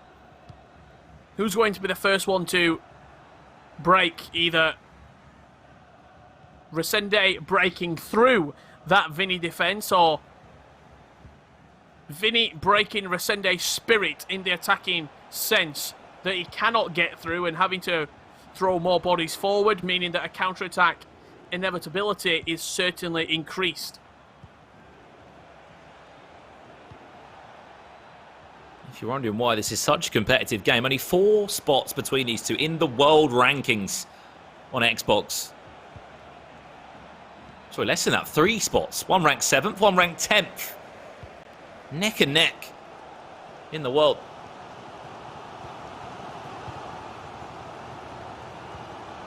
They may have played at different tournaments, but they both have had their own paths as part of making it into the Summer Cup Series. We know Resende's biggest performance, E-Club World Cup out in Milan. Teamed up with his good teammate and his pretty new teammate at the time, Ethan Higgins. And they surprised everybody of how well they did, Richard. They actually beat Fnatic. It was something that did make me chuckle throughout the event. Obviously, Resende, English not his first language. Usually when he scores, he gives a vamos. In this particular event, because he was playing with Ethan, over the course of the 3 days, he transitioned from vamos to let's go. And it's something that it tickled me at the event to see how them two were forming a chemistry and forming a partnership. Whatever chemistry it was, Richard, it certainly worked well. Did lose on penalties in the end against Team Complexity. Did ensure they made a grand final. Here's Resende. Eusebio's got to be careful. He's on a yellow card somehow. This is nice. R9, he's onside. And just like that, this game is back all square. I said if he can get a goal in the first 30 minutes of this one, all right, it might be 31 minutes, this game will come alive. And that's the goal that we've been waiting for.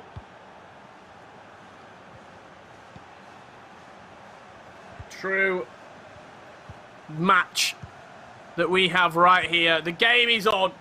The game is set up. Cracking finish from Resende. And are we going to see both of these two players going for it right now? Are we about to release the floodgates on the goals?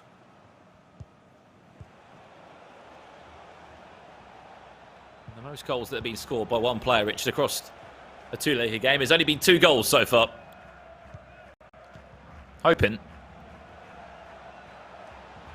some more attacking FIFA. Call it. No way through in the end.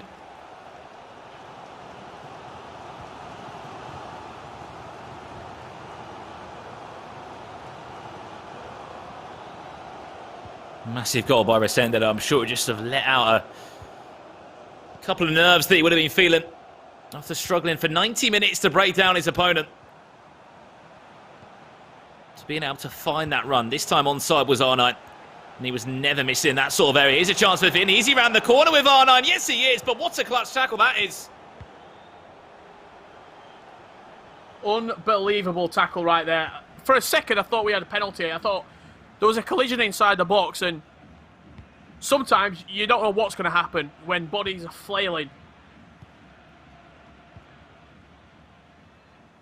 But he did manage to walk away with the ball.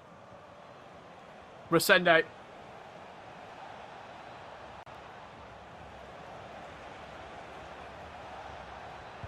Looking to build into another one here now. Pull it. Back to Mbappe. He'll take it back if he wants to. Eusebio! He doesn't need anyone else. All he needs is the right foot in the right area. Resende is out flying in this first half. That shake of the head was all Resende needed to get himself going again. Get him up for it. He knew he had to do better. He knew he had to attack better. And look at those stats.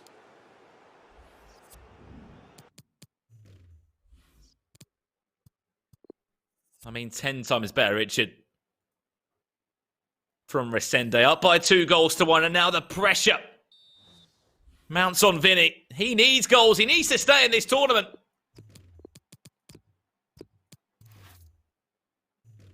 You may have been able to sort of end out 2019 in the best way. That for Champs Cup number 2 in Bucharest. But in 2020, we haven't seen massives of achievements from him. And these are players we keep saying that he's going to need a new team come FIFA 21. Yep, absolutely. He's not made E-World Cup Grand Finals that Resende has. Grand Finals in E-Club World Cups. Cracking turnaround for Resende. Make sure you stay tuned after this game as well, because not only do we have a winners final between Paulo Neto and Filzer, we've also got the elimination match, the deciding match to find out who will be going through into Sunday's final. Chance for R9. Such a guessing game there on the edge of the box. So many times we see R9 and Virgil van Dijk, they just go one-on-one at each other. It's a case of, what are you going to do and how am I going to match you up? You go into the tackle, you've got to be so short.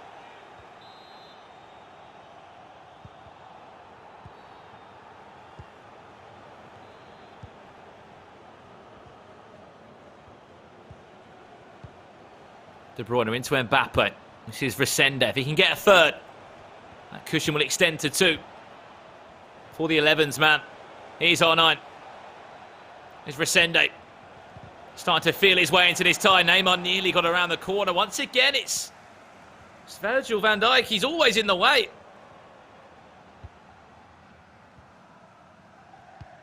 I honestly think sometimes when he doesn't even mean to be, Richard, he still somehow gets a left foot on the ball. We thought Virgil were good last year, didn't we? When he got that 95, I believe, rated foot item, the Team of the Year version. But this year, he's something else. 99 rated centre-back. He's honestly in the right place at the right time. 99% of the time. And there's not many players as well that can sort of make life difficult for R9. Talking 97.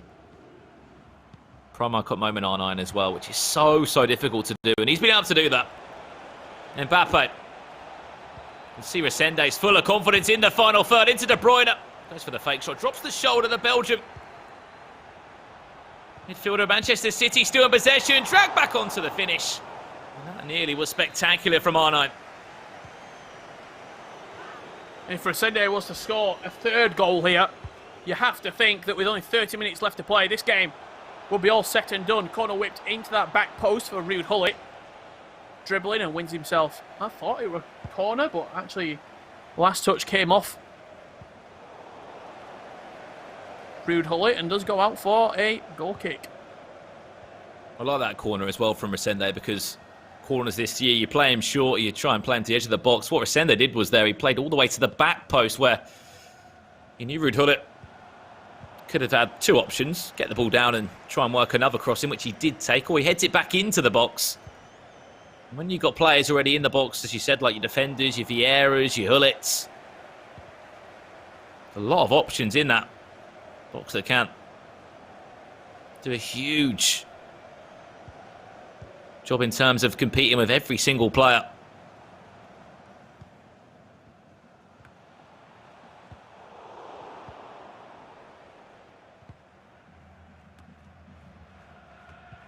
She didn't work on that occasion for him. You asked the question now for Vinnie. Time's running out if he wants to stay in this tournament. He's got 20 minutes in front of him. Is it time for a couple of subs? We've seen players bring on Mane, Cruyff, Neymar if he's not on the starting 11.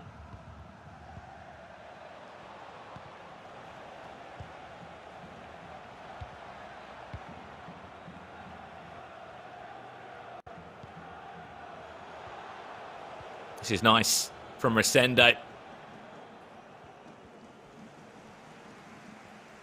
Good idea from Neymar. Just in the end, it was intercepted well. There's that pause that I alluded to. Time to make a couple of changes, but has he left it too late for those pauses, Richard? Oh, what a goal. What a pass. Tell you what, we have seen some remarkable passes this tournament. R9, not typically known for his cutting through balls. But such a great ball right there. Splitting him open. Tell you what, Brandon. 2-2, 15 minutes left to go. Is that penalties I can hear? I think we just need a bit of appreciation for that pass. He just completely cut open the defence with one ball from R9. What a chance. What an effort. Van der Sar came off his line, but he wasn't quick enough. And Johan Cruyff, another one of those icons that seemingly is always able to prove his worth. Is that good that Resende's brought him on? Hoping that he can do the exact same down the other end and to avoid this match going into that extra time interval.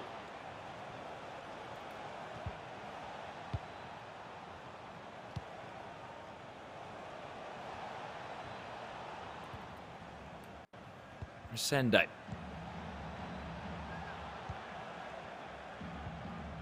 Showing his fullbacks are getting involved in the attacks. It certainly gives you a couple more options going forward. Something that often pros will tell you, if you can use your fullbacks more, get them down the line, then you've also got sort of the decision that your opponent has to make. Does he press the ball and then his fullbacks are out of sort of position, and then you've got wingers that are always driving through?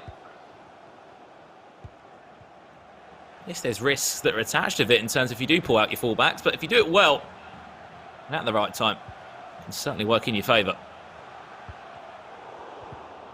Hullet looking to just force the ball through there. No real pass. Was ongoing forward. Sometimes you do have to play backwards, play sideways, and wait for those attacking lanes to open up. Imagine the pitch is also sort of like a motorway, and you've got different lanes of traffic. You've got to wait for that one lane to be empty, then you can overtake, then you can play the pass into there. But sometimes you're at a standstill. There might have been a crash 20 metres ahead, and you've just got to wait. You can't rush.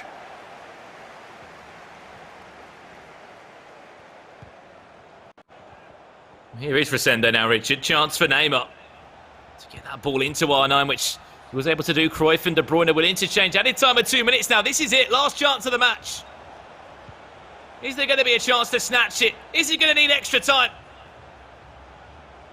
So many red shirts back for Vinnie. Everybody back behind the ball. Is there a gap appealing? No, there isn't. Philip will win it. And extra time will be needed again. I'm sure Resende will be thinking to himself, please don't make this go to another penalty shootout.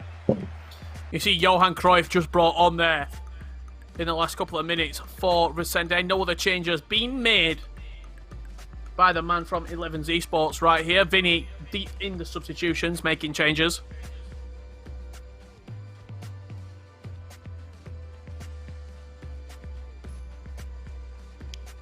Of course, as you can see as well, Vinnie's webcam just slightly frozen. This is a completely remote broadcast that's been put together. Both players joining us now live in Brazil. We're commentating in this from the United Kingdom.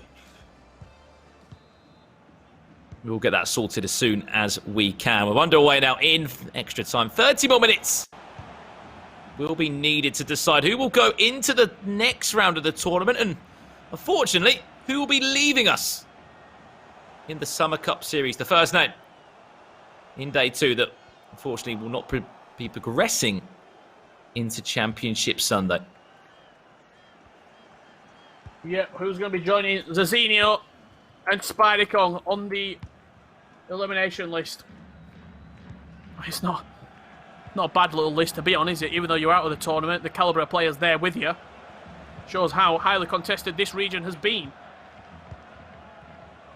Yeah, and if you didn't see yesterday's action, it was Gabriel and West Ham's Iago, the only Argentine in the tournament that booked a place into Championship Sunday. Here's Resende now. R9, lovely drag back. Oh, what a save. What a save from Edwin van der Sar. That's why he's number one in the sticks. Ridiculous save from van der Sar.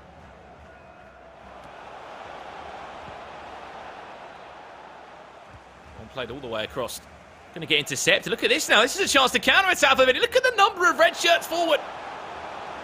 Vieira fell over his own feet. This could be a serious chance. Watch the back post. He goes for the wrong pass, in my opinion. Went for a ball roll. And then into a cheeky little high-through ball into R9. But it had to be played toward the back post there. You thought so, wouldn't you? The ball was earlier, before the ball roll was actually played. It looked like maybe a through ball, maybe a R1 through ball, threaded through ball to the back post was on. That's a cracking pass. Johan Cruyff inside the box, played back to Hully. Is this the chance for Resende to take the lead again? No, it's not. He's creating though, Richard. That's the main thing. Resende, he's getting into those right areas with the right players. Something we talked about so much in the Oceania. Getting R9 on the ball. Offside trap play there from Vinnie. Got to be careful if you do that. It has to be done at the right time.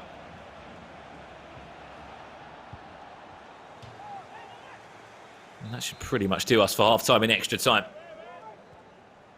Corner to come in for Resende. This will be the last chance in the half. Probably will be playing it short to name up. Or is it going to go straight into the box? Well, it wins it.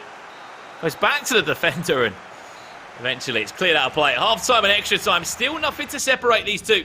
We are 15 minutes away from another potential penalty shootout. This would be potential deja vu for Resende. If he was on the losing side, Richard, it's one of those. No one wants to go to penalties. Get it done in the next 15 minutes. Either one of these two. Surely, Resende can't be eliminated by two penalty shootouts. It would be getting flashbacks to the Club World Cup, where he lost on a penalty shootout to Team Complexity, to Maxi VIP. 15 minutes, now you win the game.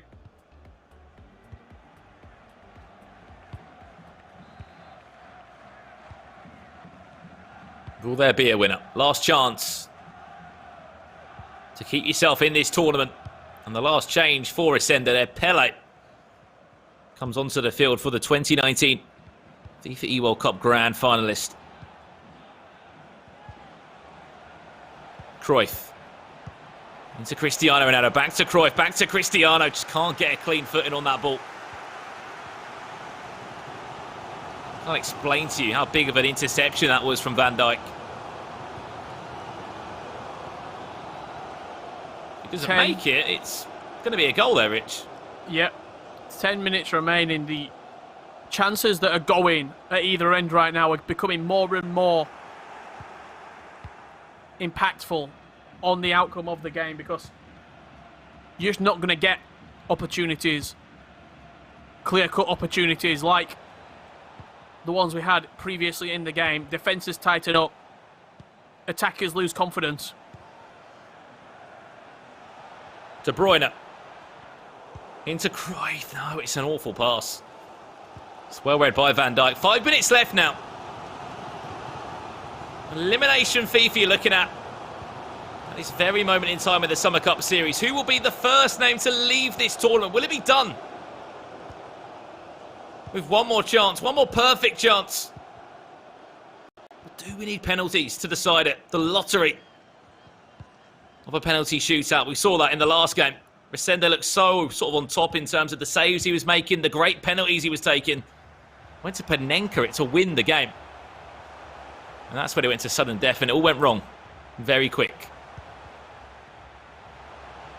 Vinnie now. Cruyff. Into Mbappe. Added time of 1 minute. This is the last chance of the game. Falls to Van der Sar and Richard. I think we're going back to penalties again, mate.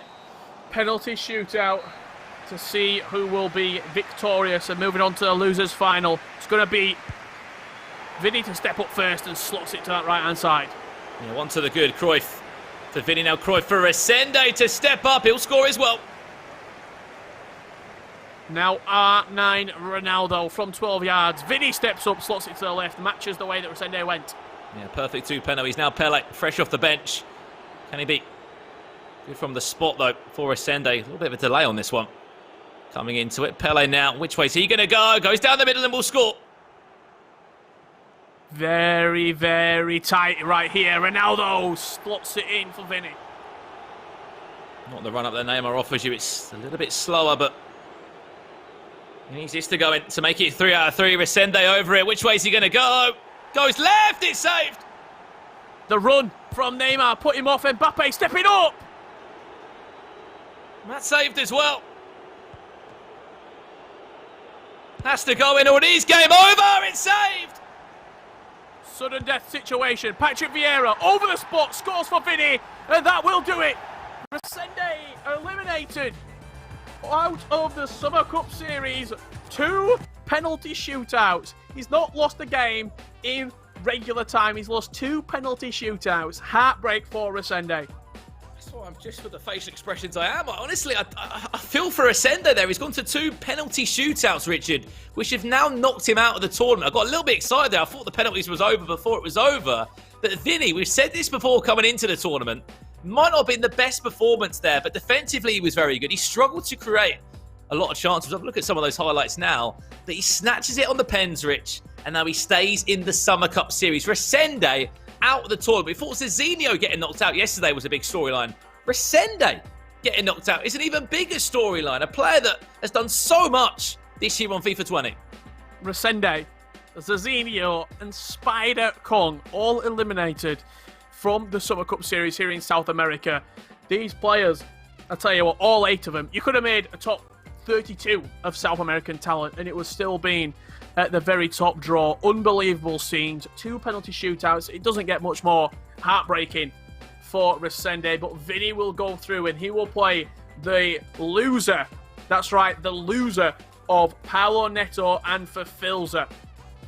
Yeah, you can see the winning penalty here. It's Vieira that steps up. He's been an absolute rock at the back. This time, he was able to keep his nerve from the spot. And then that was the winning penalty. Vinnie stays in the tournament. He knows what a big one this is. His last tournament in that shirt you can see him wearing there of Netshoes Esports. And as you said, he'll be playing against the loser of that winners bracket matchup between Paulo Neto and, of course, for Filzer. We're going to get Carl and Alan back on board now to get those thoughts in that game. Guys, what a game it was in Resende. 2 penalty shootouts, 2 losses. I feel sorry for the man. Absolute heartbreak right there for Resende. Alan, what did you make of it going to penalties once again? First of all, I feel like Resende is going to have nightmares of penalty kicks. He's going to have a dream, him taking a penalty kick. Because man, oh man, how couldn't you have nightmares? He lost today twice, and it all came down to a penalty kick shootout. I feel like Resende, he just didn't perform well in terms of attacking. Towards the end of the second leg, he started playing so good. You could see the confidence he started to demonstrate after he scored a goal, but it just wasn't enough at the end of the day. And I feel like that right there is what, just fell short. It was indeed. Richard, something I want to pick you up on. Just during the game, you mentioned, we're talking about icons right here. Gareth Barry and Tony Hibbert. They're the ones that you choose. No, Kyle, you only pick up on half the comments. You want to have your ears checked out. We said usually we would say Gareth Barry and Tony Hibbert, but they're sort of our dream icons. Yeah, that's what I'm talking about. They're your dream icons. Imagine a little 89 rated Gareth Barry. When he just at City, just joined. Mate, class. Okay, all right. Okay, I'm not gonna judge you. Kyle, all right. You don't get 653 Premier League appearances for nothing. Oh, okay. Touche. Brandon, let's talk about that game though, because let's focus on the positives right there. Vinnie, he goes through, but he's still got to win in that decider matchup. He's still got it all to do, and he might go to penalties once again. I don't know if my nerves can take it. I mean, he's got so much more on the line as well, Carl, that he's going to be playing against Paulo Neto or Filzer, two very good players this year. We've said it already. You know, Vinny's looking to play for a contract here. He's looking to win this tournament, win this Summer Cup series. So then, you know, at the end of this, he can say, right, this is my sort of list of achievements for this year and the last couple of years. Who wants to sign me moving into that FIFA 21 season? So yeah, a massive game, whatever happens. But I can't wait to see this winner matchup before we go to that loser game. Definitely, we'll see what happens with that one right there. Alan, just want to talk about this because how would you feel if your FIFA 20 competitive season came to an end on penalty kicks? You said before it's just luck, and that seems like a bit of a harsh way to end your season. It's just upsetting at the end of the day. I feel like Resende is really not going to be thinking about the penalties. He's going to be thinking a lot about what happened in the game, what he could have done better, the chances he could have scored, maybe have made the pass that he didn't make in the game, defend a little bit better. It's just really tough at the end of the day, being so close to glory and just being stripped away because of a game of rock, paper, scissors, or in this case, a penalty kick shootout. Richard, Brandon, would you call penalties rock, paper, scissors? Is that what you're going for? Are you guys lucky with them? Is it skill? Richard, I feel like you've got a bit of skill in penalties. Well, I've got a story for you, Kyle, actually, about a penalty shootout from my childhood, if we've got 30 seconds. Go for it. we were playing in the league, and we were top, and second, we finished on the exact same points, goal difference, and goals for and goals against. So we went down to a league playoff, one game. We went to the league playoff. Game was 3-3, went into a penalty shootout. Captain, I thought, you know what, no one wants to take the first penalty. 15-year-old Richard Buckley, step up to the spot, 12 yards out, first penalty, absolute belter of a penalty, took the leather off the ball, hit the crossbar. I hit it that hard, it bounced back to me. The referee, this is under 15-year-olds football, you were off your line, retake the penalty, stepped up again, 12 yards out, keeper saved it. 2 penalties, 2 missed. Don't ask me about penalties. Wow, absolute heartbreak right there. I can feel it coming from you right now, and I think I'm going to give you a bit of time to get over that. Thank you for sharing. I'm glad you got that off your chest. Richard, Brandon, thank you for that. What a performance it was right there for Vinny. It goes to penalties once again. And Alan, I want to talk to you about this because it's luck. As you said, rock, paper, scissors. We don't know what is going to happen. So now for Vinny, is he going to be moving forward thinking, oh, do you know what? I've got the luck. I've got it with me. I can win here. I can go on and carry on through to tomorrow. Definitely that game is going to give him some sort of confidence. Regardless of how you won, honestly, you're still going to receive that same sense of confidence. So this victory right here against Resende, a very good player, is definitely going to sort of get him ready, prepared for this game against Filzer and Paulo Neto. He can take a break right now, analyze their game, think about how he can counter their play style. So I feel like Vinny, honestly, has a good chance of making it through the loser's bracket. Well, let's have a look at that bracket right there. We've still got plenty to play for. As we can see, that winners bracket, it's looking sweet. Paulo Neto taking on Wolves for Filzer. That will be the match that comes up next. And we've not seen super high scoring games here, Alan, but that one, I'm hoping it's going to provide lots of fireworks. Same here. It's just really interesting because day number 1 yesterday of the South American Summer Series Cup, we had tons of goals. We've had more goals in the game number 1 of day 1 than this entire tournament probably, which is crazy. These two guys have a good play style when it comes to attacking. Paulo Neto, we've seen it. For Filzer, we've seen it as well. They're very comfortable when it comes to skilling, when it comes to finding the correct opportunity to take a shot. So I'm very, very prepared. I feel like definitely it's going to be a high-scoring spectacle. Oh, Alan Avi's put his reputation on the line right there by saying that is what we're going to see coming up, a high-scoring spectacle. Who knows? But all I do know is you have to stick with us to it. Make sure we find out if he was right or wrong, if he is the expert analyst, as we call him right there. Wolves for Filzer is taking on Paulo Neto in match number 4 at the FIFA 20 Summer Cup Series South America Day 2. And we'll be back after this break. If someone asks you what you're made of, don't just tell them, show them. Show them that you're made of proving the doubters wrong. Show them you don't have to raise your fists to beat your enemies. Show them you're stronger when you stand together. And show them, whoever you are, you stand shoulder to shoulder against all forms of prejudice. Because when we show our best side, we don't just play the game, we change it.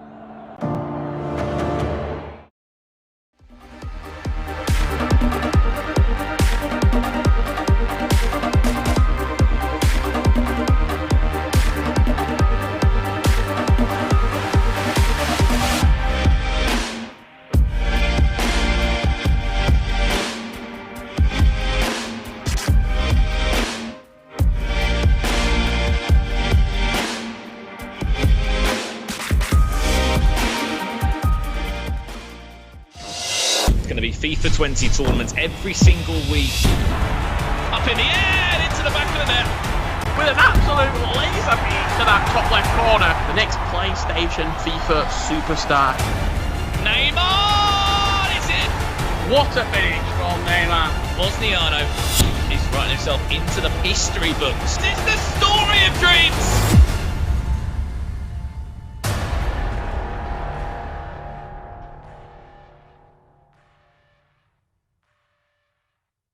PlayStation.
FIFA 20 South American Cup Series is presented by Gillette and brought to you in part by Turtle Beach.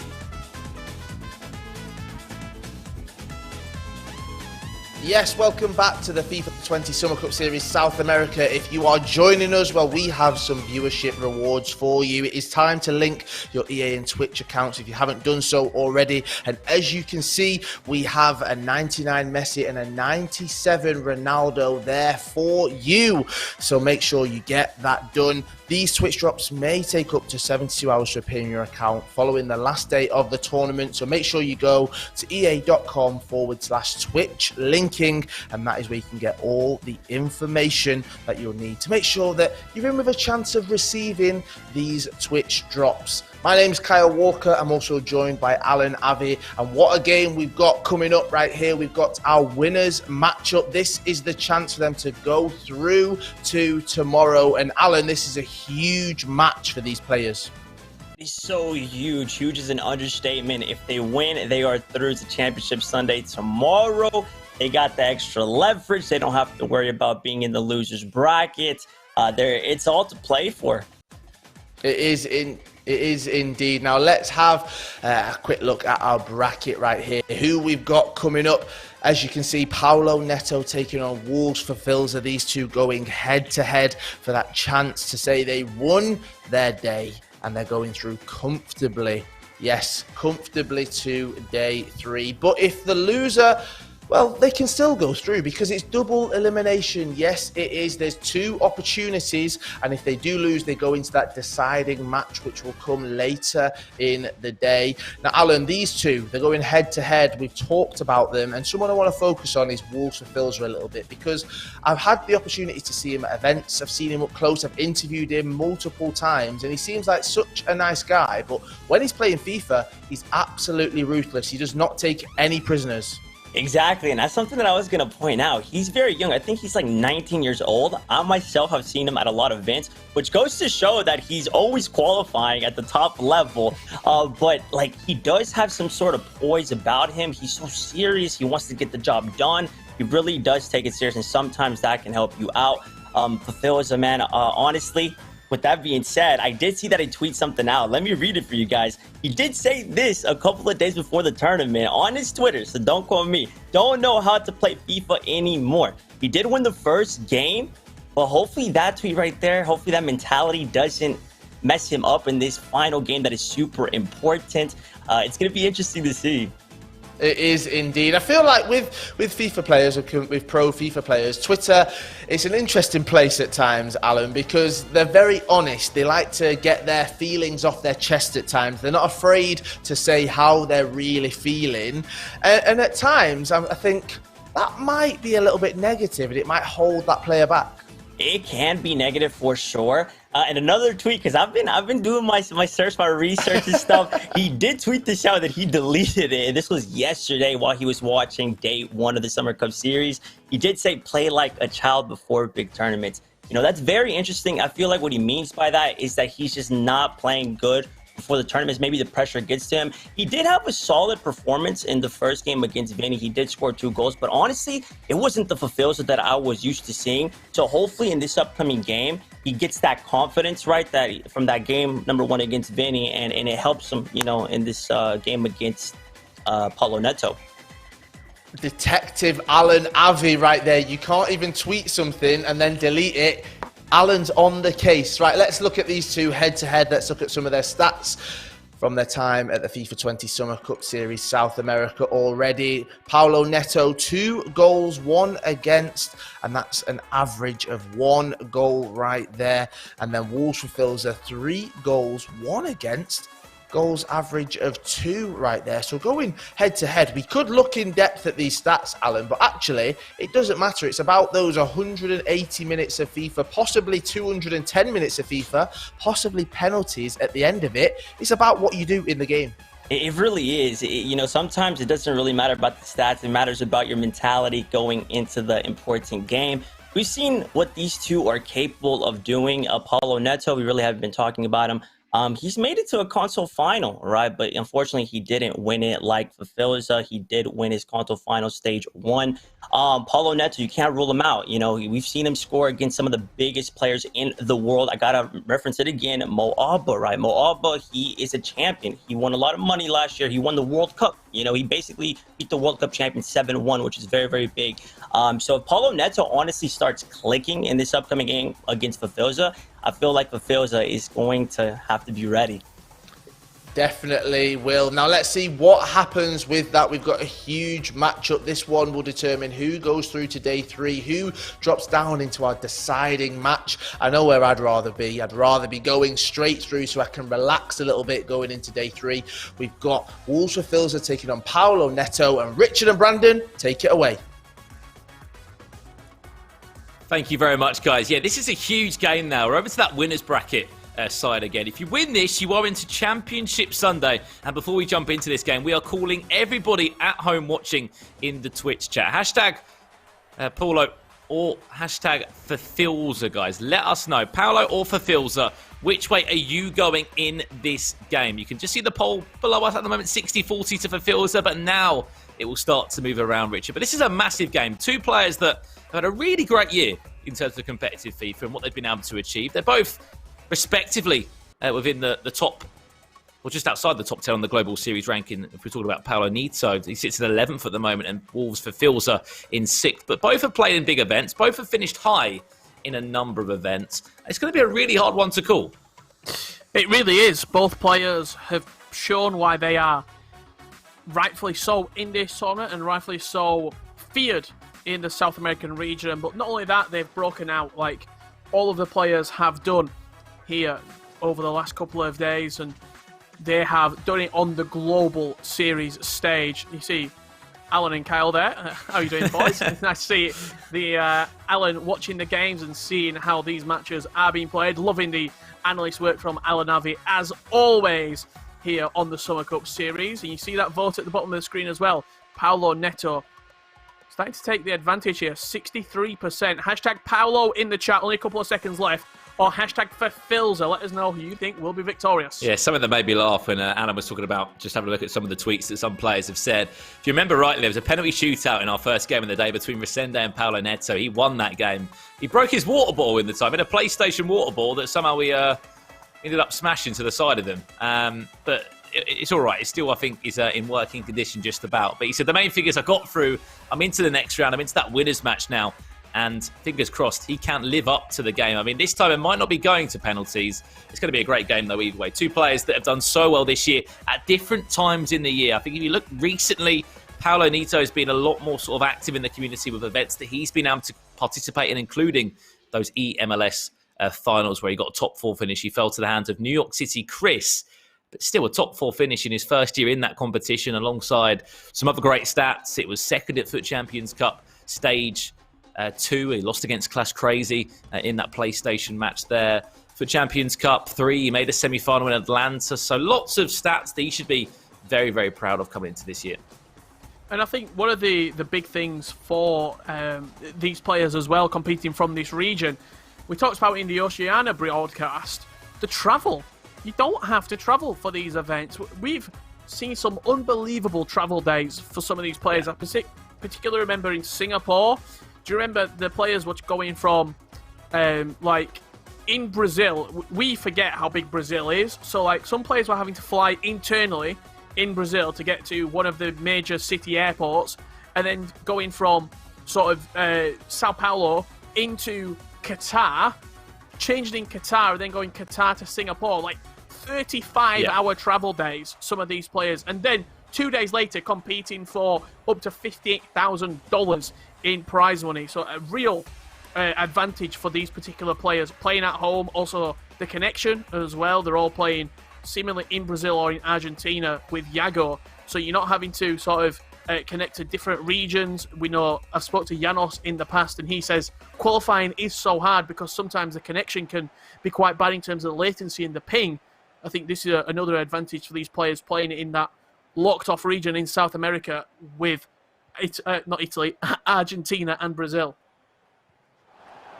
This game is now underway, Richard. As we said, a big one this. You win this game, you go into Championship Sunday without a loss to your name. You will guarantee yourself $5,000. You will be joining the likes of Yago and Gabriel from Team R10 in tomorrow's finals, where we'll be crowning our champion out of this region. Before we get there, though, we've got to find out who's going to be dropping down to the loser bracket in today's tournament to go up against NSC Vinnie, the man that just got himself through on a penalty shootout against Resende. It was one of the most tightest of affairs. On the other side for the Filzer, he got the job done. 2-1 he led. Fantastic finish at the right time, wasn't it, Richard? 89th minute on the clock when Filzer got that goal.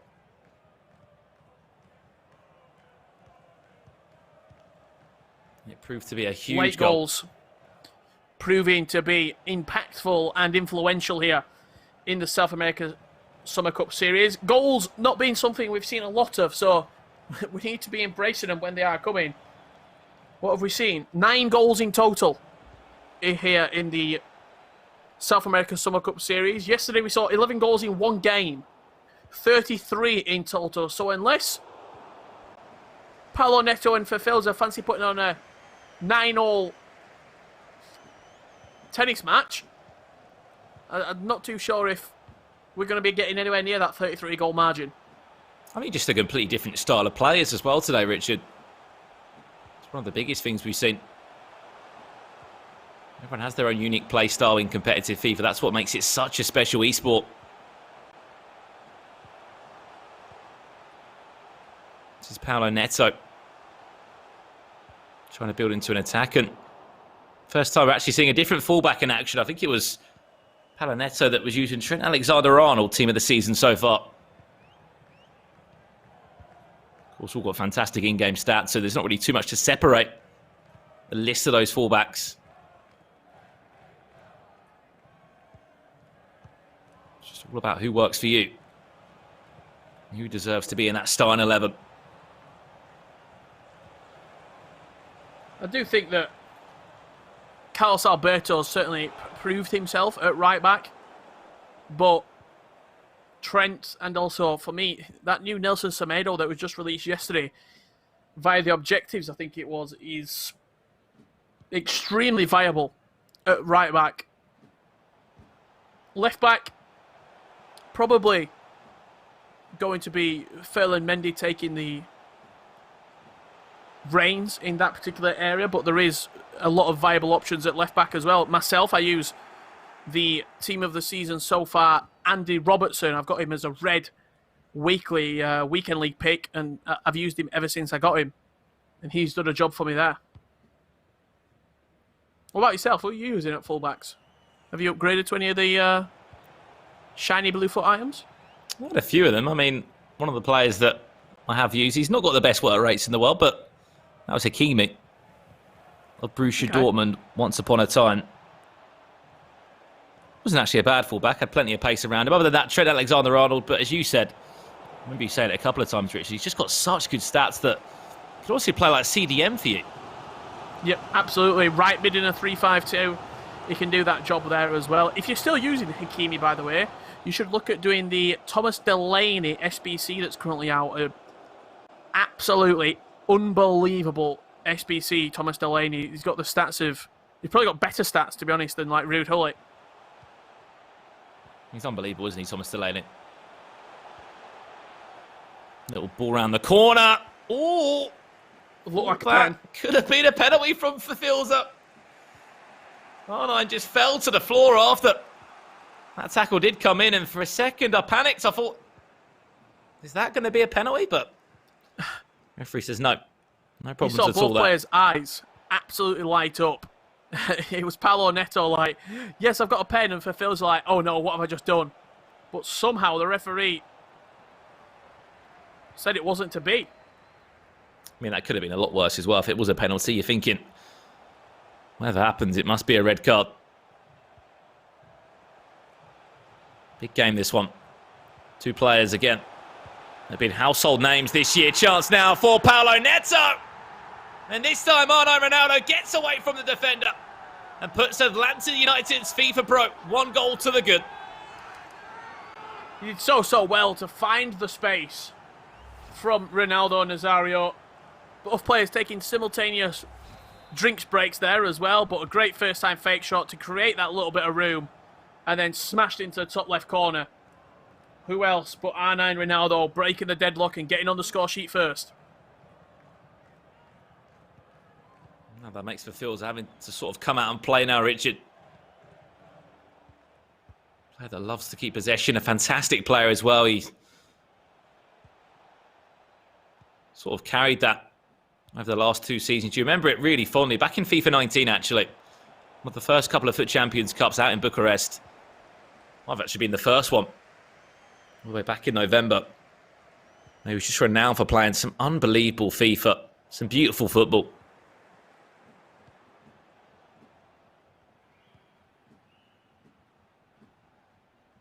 And 12 months on from that, it was the exact same story because he made a cross-console final there. He was the PlayStation champion just back in November for Champions Cup Stage 1.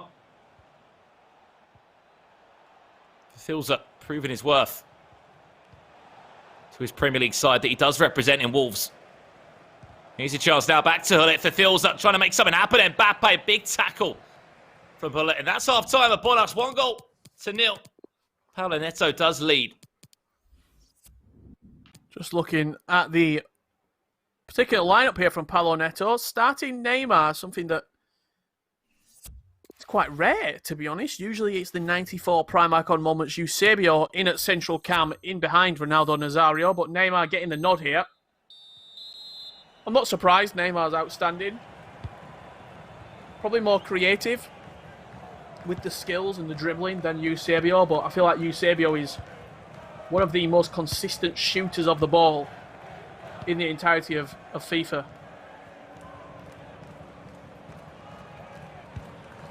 I mean, he's brilliant, isn't he? The Portuguese forward, so deadly in front of goal. Another one of those players that's part of that 5-star week FUT club that if you've suddenly got that about you and your in-game item, you suddenly become so much more attractable to pros to use. Chance now, here's R9. This is for Filzer. Only one goal down in this tie. Still plenty of time left. There will be chances at either end. There's Hullet. He's trying to force it through about 3 players. It's just not going to work.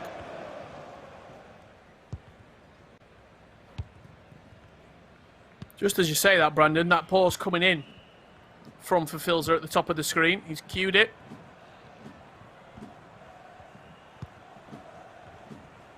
Probably going to be some sort of change. Either a formation change or custom tactics or personnel for Filzer.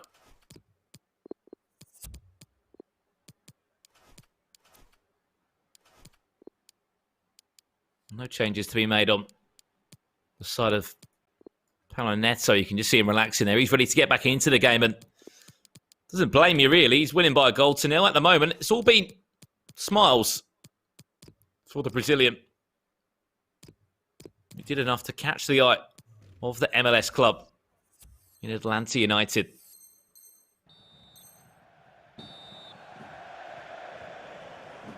It is changes for Filzer. Neymar brought on for Kylian Mbappe. Was it just a single change? It looks like it was. On this far right-hand side, team of the season, Neymar Jr. introduced. Can he be a little bit of Brazilian flair and magic that Filzer's been lacking?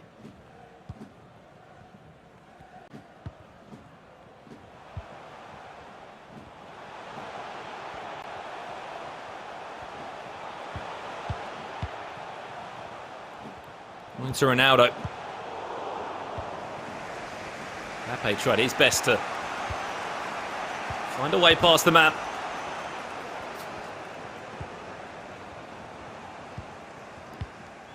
It's such an advantage, Richard, if you can win this game. Job done. You win this, and the comfort, of course, of being at your home. Just switch on the TV if you want. You can chill out. You're into Championship Sunday. It also means that you're guaranteed to go through, whereas the player that loses this is not only just lost a game, got a semi-negative mindset, you're also going in against someone who's just won on penalties. The ultimate high in football and in FIFA. So two very opposing mindsets going into a clutch losers final match. Here's Paulo Neto. This is Neymar. It's an even better save from Van der Sar. He did well to create the chance with the Brazilian forward, but unfortunately wasn't able to do much more than that. Brilliant stuff, though, from Paulo Neto, creating chance after chance. And if he is able to find a second, it's going to be a real task for Filzer. You can see a pause come in from him. He's not happy. Something's not working.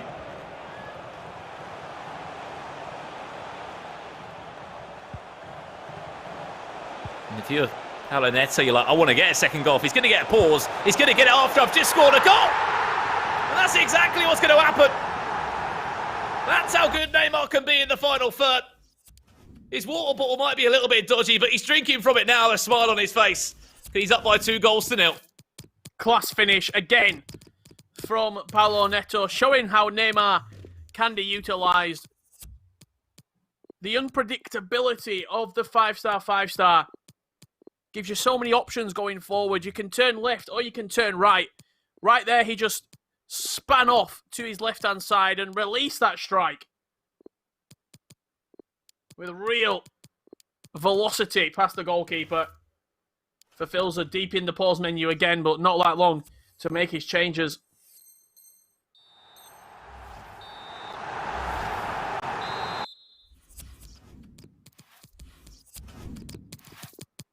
Paulo Neto. 2 goals up now, Richard. What does he need to change? To be honest, at the moment, you would honestly say nothing. I mean, he's in pole position, isn't he? He's cruising.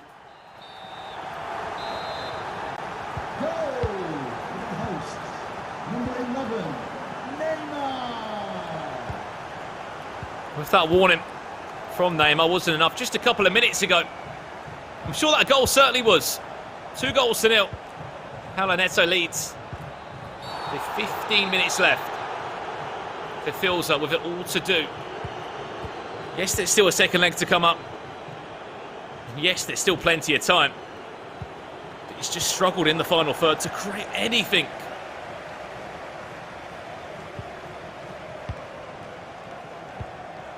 Got to back himself. He knows he's good enough. There's a reason why he's ranked higher between the two of them in the rankings.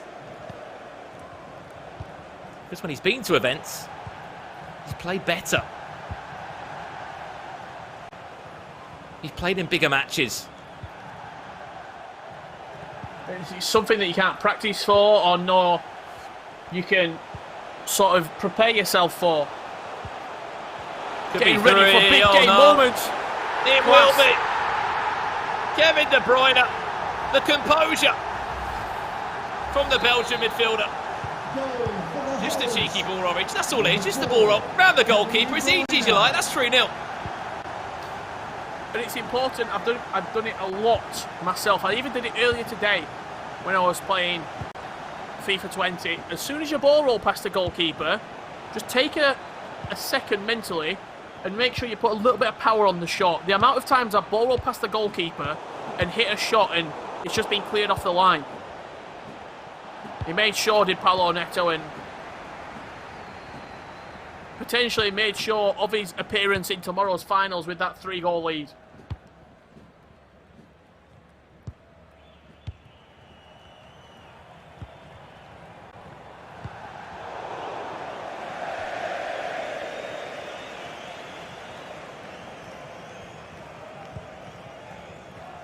Well, there's a second leg to come, Richard. It really has thrown a spanner in the works for Filzer. I honestly would expect him to come out with a completely different formation or game plan.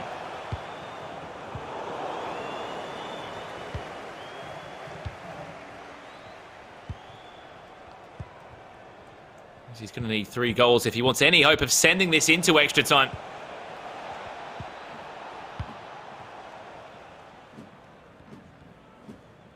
He's just been able to think out of the box, Paulo Neto. Indicated there will be a minimum of 2 minutes of added time. That's been one of the key differences here.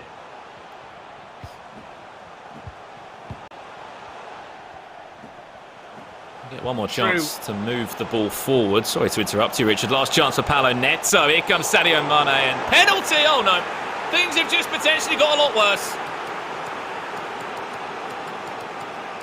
Who's on this one? On it. Who wants it? Ronaldo? R9? Here's Paulo Neto. Potentially to make it 4. It's a save. And that could be a lifeline in the complexion of this game. Big penalty save. 4 for Filzer right there as the ball gets Lacazette out of play. That, I don't know if you remember, back to Liverpool against Barcelona. It was Barcelona in the Nou Camp. Ousmane Dembele got a chance to make it 4-0. He missed the chance. It was a terrible miss. Liverpool then obviously provided us with arguably the greatest comeback ever in Champions League history. That right there, potentially, that penalty miss could be a similar story if Filzer comes out firing in this second leg. He'll be thinking back and ruin that missed penalty. I mean, let's be honest as well, Richard. When you're 3-0 down mentally in a game of FIFA, you're thinking, oh, you know, God, I've got a really tough game ahead of me. If I'm going to pull this back at all, I've got to maybe come out with a different game plan or some different tactics.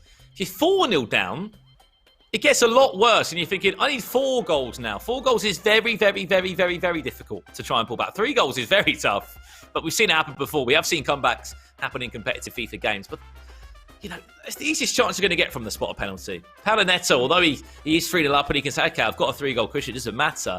He had to take that chance from the spot at the end there. A couple of the highlights you can see now, the goals that were going in, the celebrations from Paulo Neto. So that was making him go 2 goals to the good. This one, Richard, here, was to make him go 3-0 up, and it was a great finish, wasn't it? Yeah, the ball rolled past the goalkeeper. It's a very, very sort of rudimental way of scoring in FIFA 20. He was more impressed with the second goal, was Paulo Neto, than the third.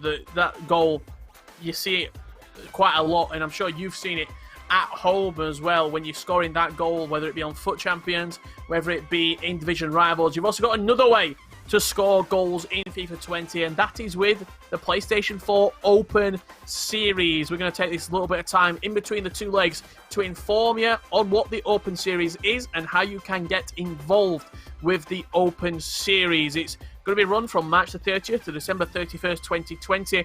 PS4 tournaments are weekly competitions for all skill levels. Compete against your friends and rivals for unique rewards. You can also compete online for prizes ranging from cash money to avatars in-game as well. And the link that you want to follow, compete.playstation.com. Sign up, get involved, and get competing. Yeah, simple as that, Richard. We are looking for the next PlayStation player to step up and, who knows, to follow in the path of Mo Albert, who was the FIFA World Cup champion last year. Compete.playstation.com, as Richard said, that's the link you need.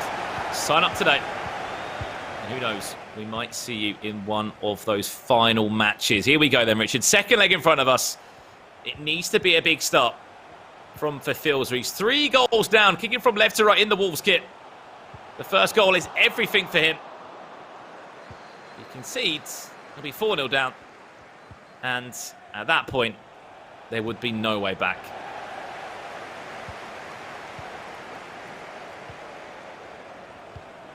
First goal, as you just said, Brandon, literally everything in this series. Because also, if Filzer concedes and Paulo Neto goes 4-0 up, mentally you think, I'm defeated. I'm not getting back into this game. But 3-1, hey, that can be a scary scoreline.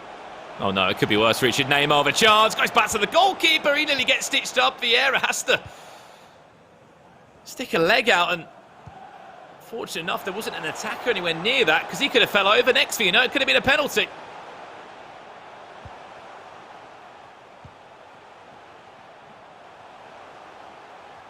Foul? Apparently not. Bullet. De Bruyne to Cristiano Ronaldo. He tries to scoop turn past Virgil van Dijk, but we know the scoop turn isn't enough to get past him at the back. Got to really think outside the box. You want to get past a player like Virgil van Dijk. Good idea with the through ball there. It was read well by Vieira.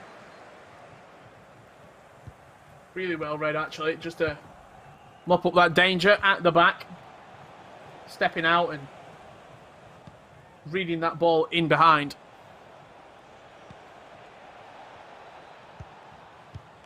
See Trent involved again. So, battle for right back. Ferland Mendy's certainly locked up left back. Right back, we've had a couple of names: Zambrotta, Carlos Alberto, and Trent.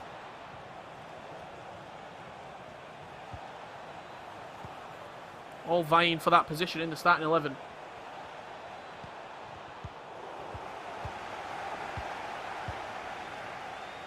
As you said, most of these teams in the Open Series, I should say the Summer Cup Series, my mind's on the Open Series still. It pretty much, well, 90% will have the same teams. You might have a few differences, and Neymar might be starting over Eusebio. The fullback, normally right back, I should say. Left back's always going to be Ferland Mendy, so it seems at the moment. That could be slightly changed. Other than that, I mean, it's all pretty much the same. We saw a few players, such as Greek Freak FIFA from the Oceania region. They used Maldini at the back. That was instead of Vieira. It's all personal preference in a couple of positions. Whilst for the main part, everyone is using sort of the same cluster of players. Neymar tried to elastico his way into the box. Wasn't to be the case, though. Nearly 25 minutes played here. 0-0, 3-0.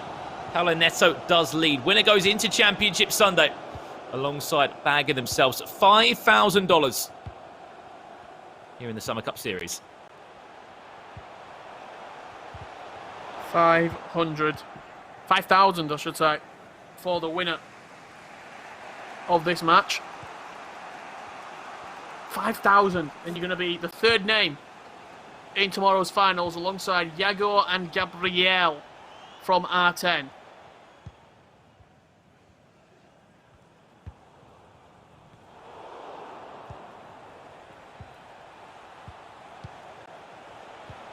Ronaldo, chance into R9, drag back, it's absolutely superb.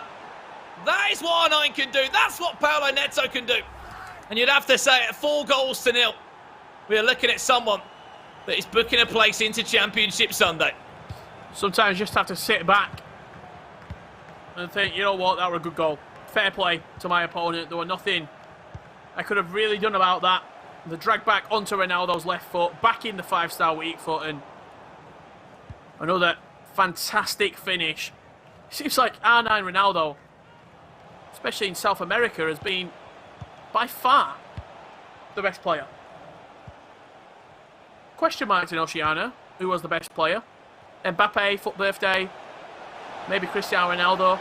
But in the South American region, R9 must feel like he's at home because he has been lethal. Just to clarify that again. That is Atlanta United's Paulo Neto. Up by 4-0. If you are a Wolves fan, it's not looking too good in this game, but do not panic. There will be a second chance. Well, it takes the shot. Comes off the boot of Van Dijk, but nothing more than that.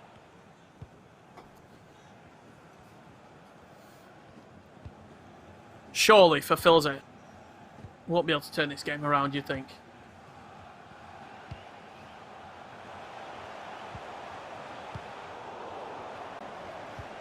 You certainly think so, wouldn't you? 4 goals down. I mean, miracles can happen in competitive FIFA, but I think this might be slightly too big of an ask. Into that pause now that he did want to make. We can't see what Filzer is wanting to change. On the other side of that, for Paulo Neto, 4-2-3-1. He's happy. I mean, he's not conceded a single goal, Richard, so far. So why would he change anything? Yeah, you are going to be happy, aren't you, when you're 4-0 up with just over a half a FIFA left to play.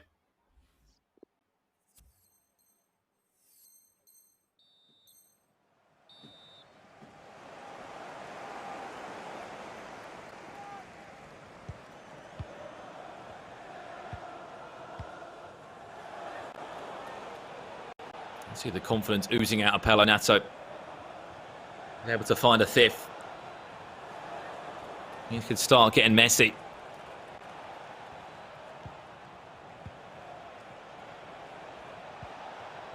Happy to run into half-time whistle, and that'll probably just about do us.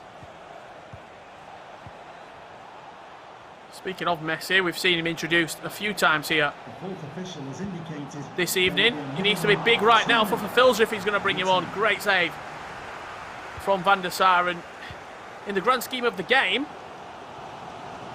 keeping for Filzer in it. As soon as it goes to 5 goals, this game over. Close the book. Sign it off.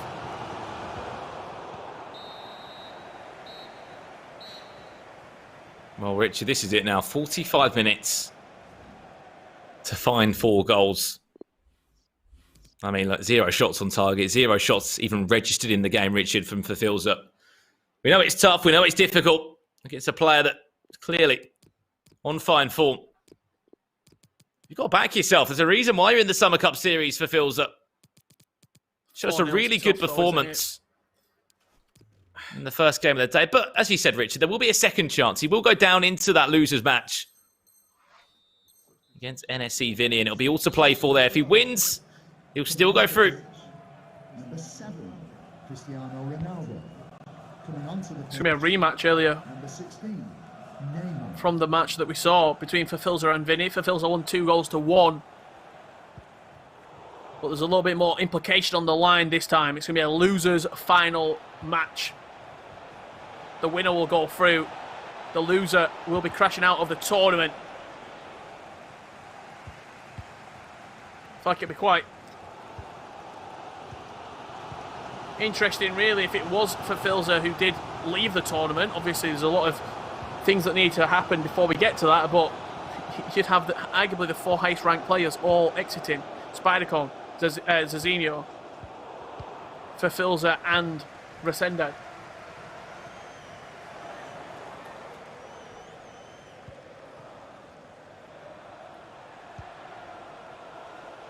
I mean, you look at the exits, Richard, of this region.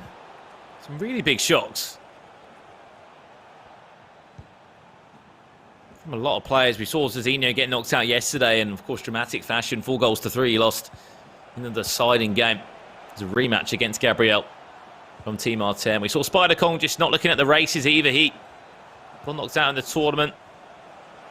The only player you would sort of say we had a performance we expected to see from was Yago. If we're talking about day one, back to goal, chance for R9, we'll get the ball again. Yeah, it does enough there, though. Yeah, Yago backed himself, didn't he? Coming into the tournament, he said he was ready for the tournament when we caught up with him. And he was very good yesterday. 3-1 win against Spiderco and a 5-2 win against Zazinho. Arguably without the 2 most influential players on the pitch, R9, Ronaldo and Hullet. Yeah, there's a story behind that which we'll bring back up tomorrow on Championship Sunday. As you said, the story was simple. No R9, no Hullet. It was a difficult day for him. As you said, Ramos also one of those players that was supposed to be part of the starting 11 for Yago, but we'll explain to you tomorrow why they weren't involved.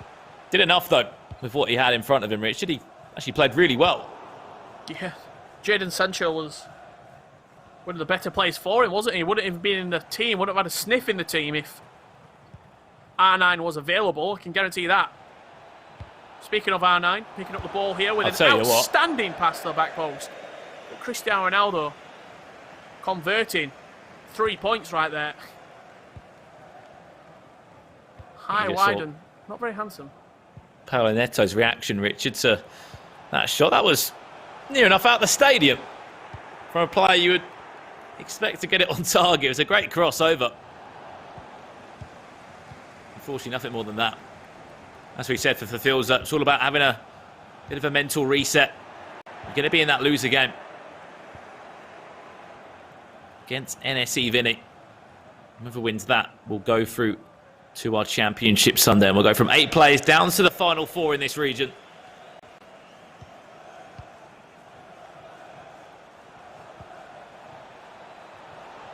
Chance. Looking for goal number 5.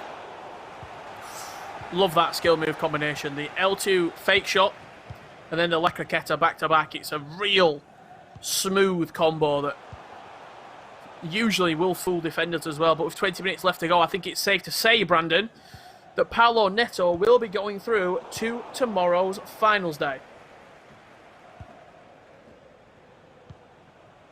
Yeah, 4-0. 15 minutes left. He will be all done and dusted after a 1 goal sort of result in this one. It was all about the first leg. It was all about that dominant start to the game for Paulo Neto. Looking for goal number 5. Will he get it? Cristiano Ronaldo, chance to drive forward. Watch on that back post. Tried to go on his own. Tried to be smart. But when you're falling up, you can make mistakes. You can try things out. Because when he's needed to, he has been clinical. Sorry there, but this has really been not what we expected, in all honesty. We're talking about the goals that we've seen every single match. 1-1, penalty shootout win. 2-1. 2-2, penalty shootouts. Like, we've seen real tight games. Nobody's been blown out of the water like this, and this is the first result where Paulo Neto said, get out of my game. Like, you're not even competing in this match.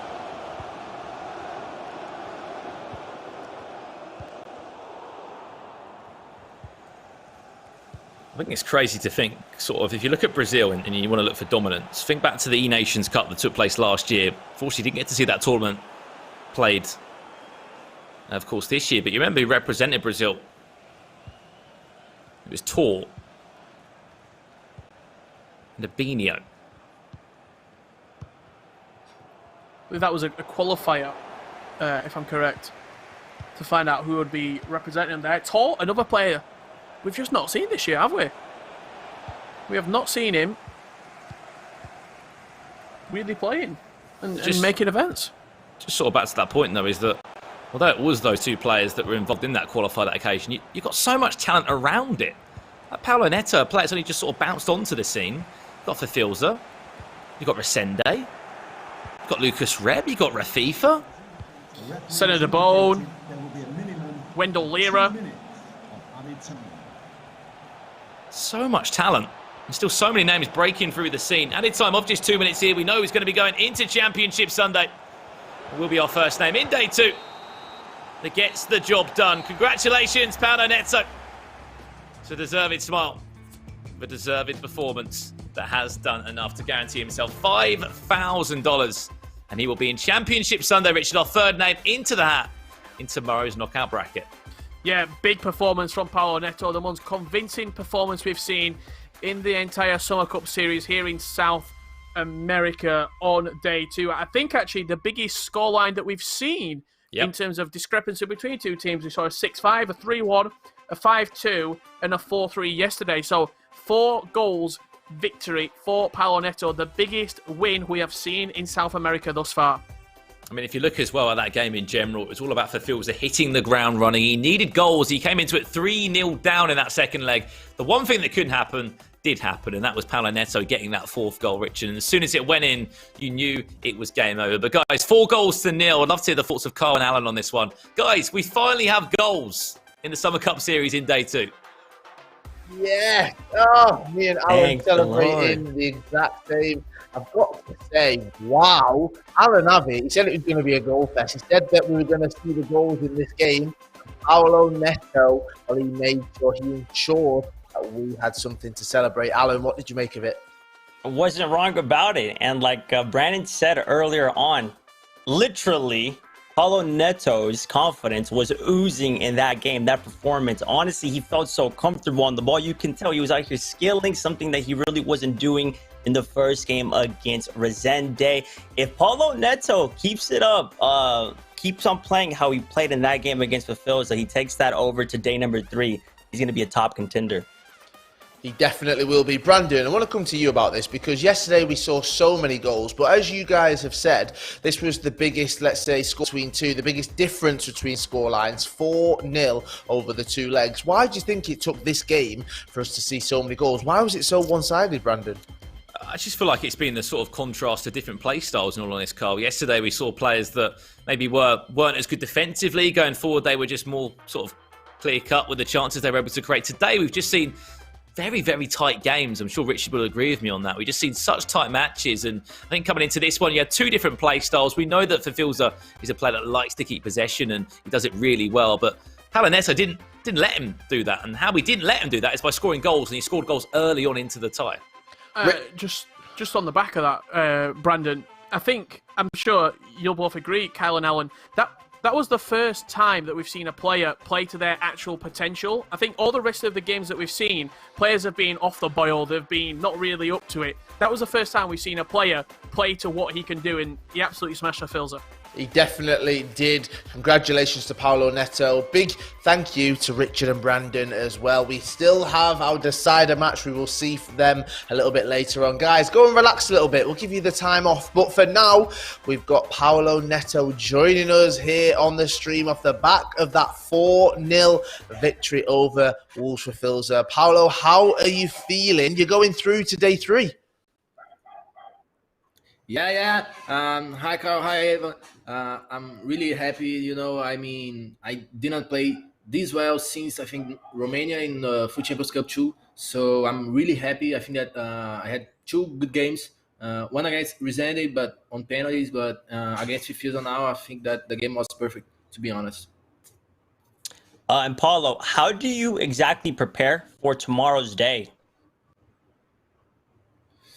For tomorrow, I think that I'm gonna watch the games of yesterday, so I can see what our opponents are doing. But like, I played with Filzer the whole week, training against him. I practiced with Iago. I practiced with Gabriel. So I mean, like, everyone knows everybody's game, so it's going to be crazy tomorrow. I hope to do as well as I did today.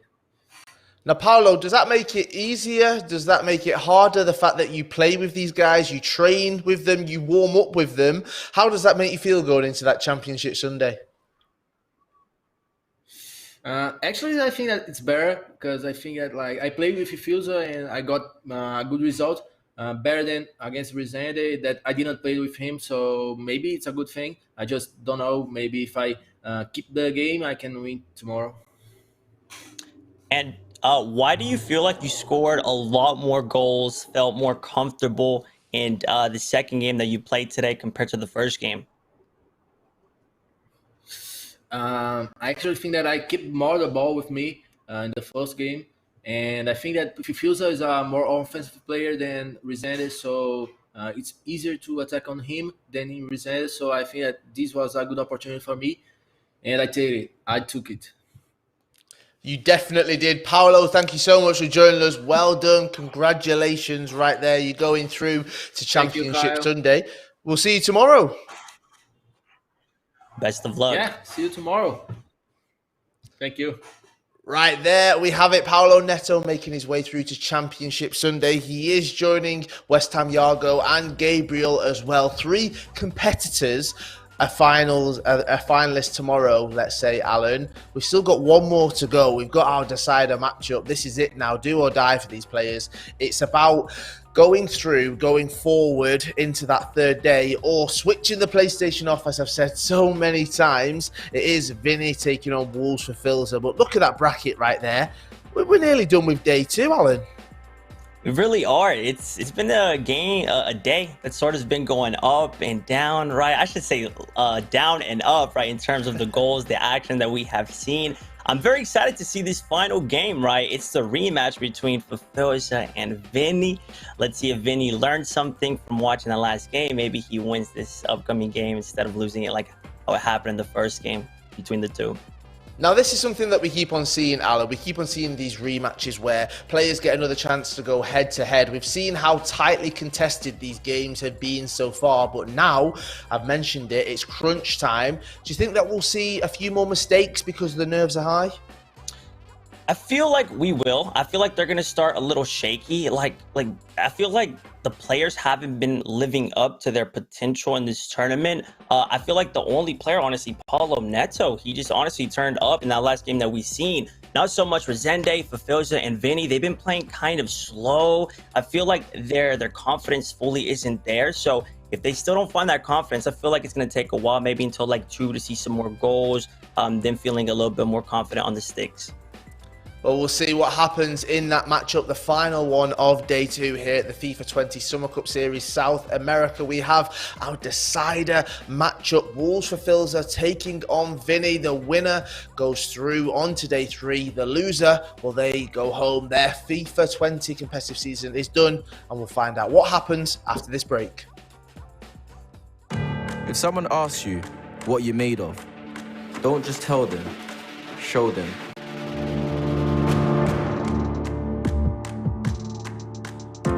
Show them that you're made of proving the doubters wrong.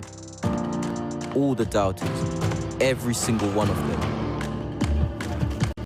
Show them, whatever happens, you don't have to raise your fists to beat your enemies. Show them you're stronger when you stand together.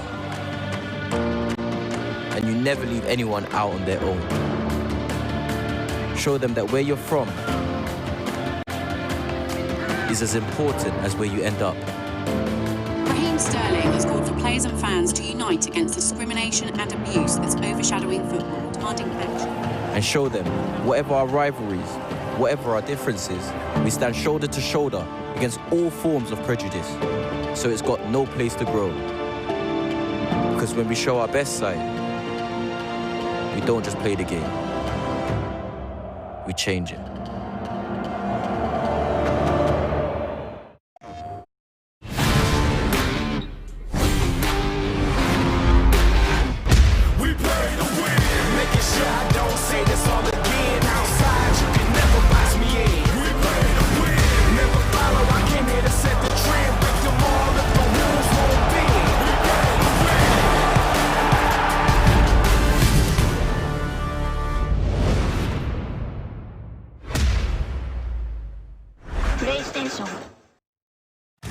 Turtle Beach, proud partners of the FIFA 20 Global Series.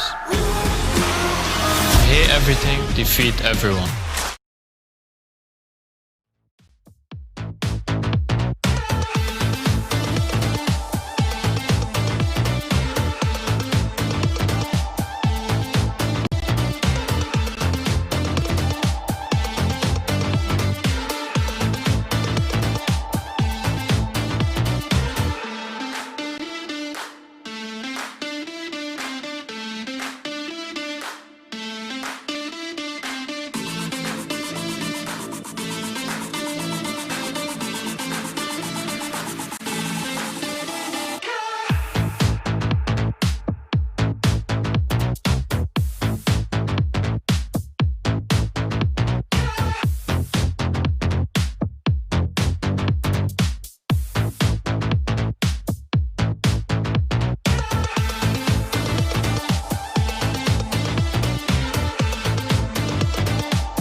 FIFA 20 South American Cup Series is presented by Gillette and brought to you in part by PlayStation 4.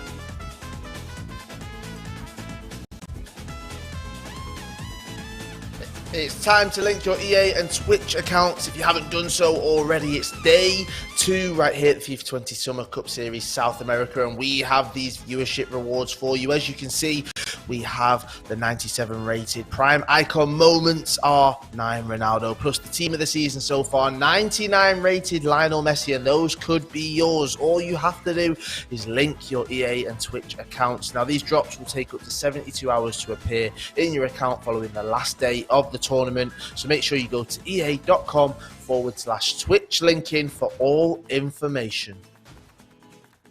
Hello and welcome to the FIFA 20 Summer Cup Series South America. My name's Kyle Walker. I'm joined by Alan, Avi, and Alan. It is crunch time. We've talked it up so much, and here we are, our decider match. This is the one where it means so much because double elimination, you lose, you go home. If you win, you're on top of the mountain, on top of the world, and you're going through to Championship Sunday. And join Paulo Neto. Like you said, it's crunch time. The final game. This could potentially be Vinnie's final game for NSC Esports. Guys, I feel like Filzer definitely needs to forget about what happened against Paulo Neto. He did lose 4-0, which can be very demotivating. You can lose your head, which is not good at all. He needs to remember what he's done this FIFA 20 season. Keep that mindset. After all, he's qualified to more events than Vinnie on FIFA 20 at that same setup that he's currently playing from. So he just needs to sort of light up that fire that he once had. And be careful, though, because Vinnie definitely can punish any, chances that Filzer gives him, as we've seen against Resende. He definitely can. Now, we caught up with Vinnie because I want to get inside the mind of all these pro FIFA players and see how they become so good at the game, how I can become so good at the game. So Vinnie talks us through his pro tips. Pele gets the ball back to Eusebio. Inside the 18-yard box, pulls it back! Primeiramente, para você começar a montar um time, você precisa pensar no seu estilo de jogo. Então, meu estilo de jogo é um jogo com mais posse de bola. Esse é o meu time, no caso. Então, assim, o que você precisa para poder montar? Sempre quando você for montar essa parte aqui de táticas no equilibrado, fica tranquilamente. Você não mexe aqui no equilibrado. Você vem aqui e seleciona alguma tática, ou defensivo, ou a parte de ofensivo. Você escolhe uma tática para ser o padrão. Eu prefiro começar o jogo bem equilibrado para depois tomar uma atitude. Pele gets the ball back to Eusebio. Inside the 18-yard box, pulls it back!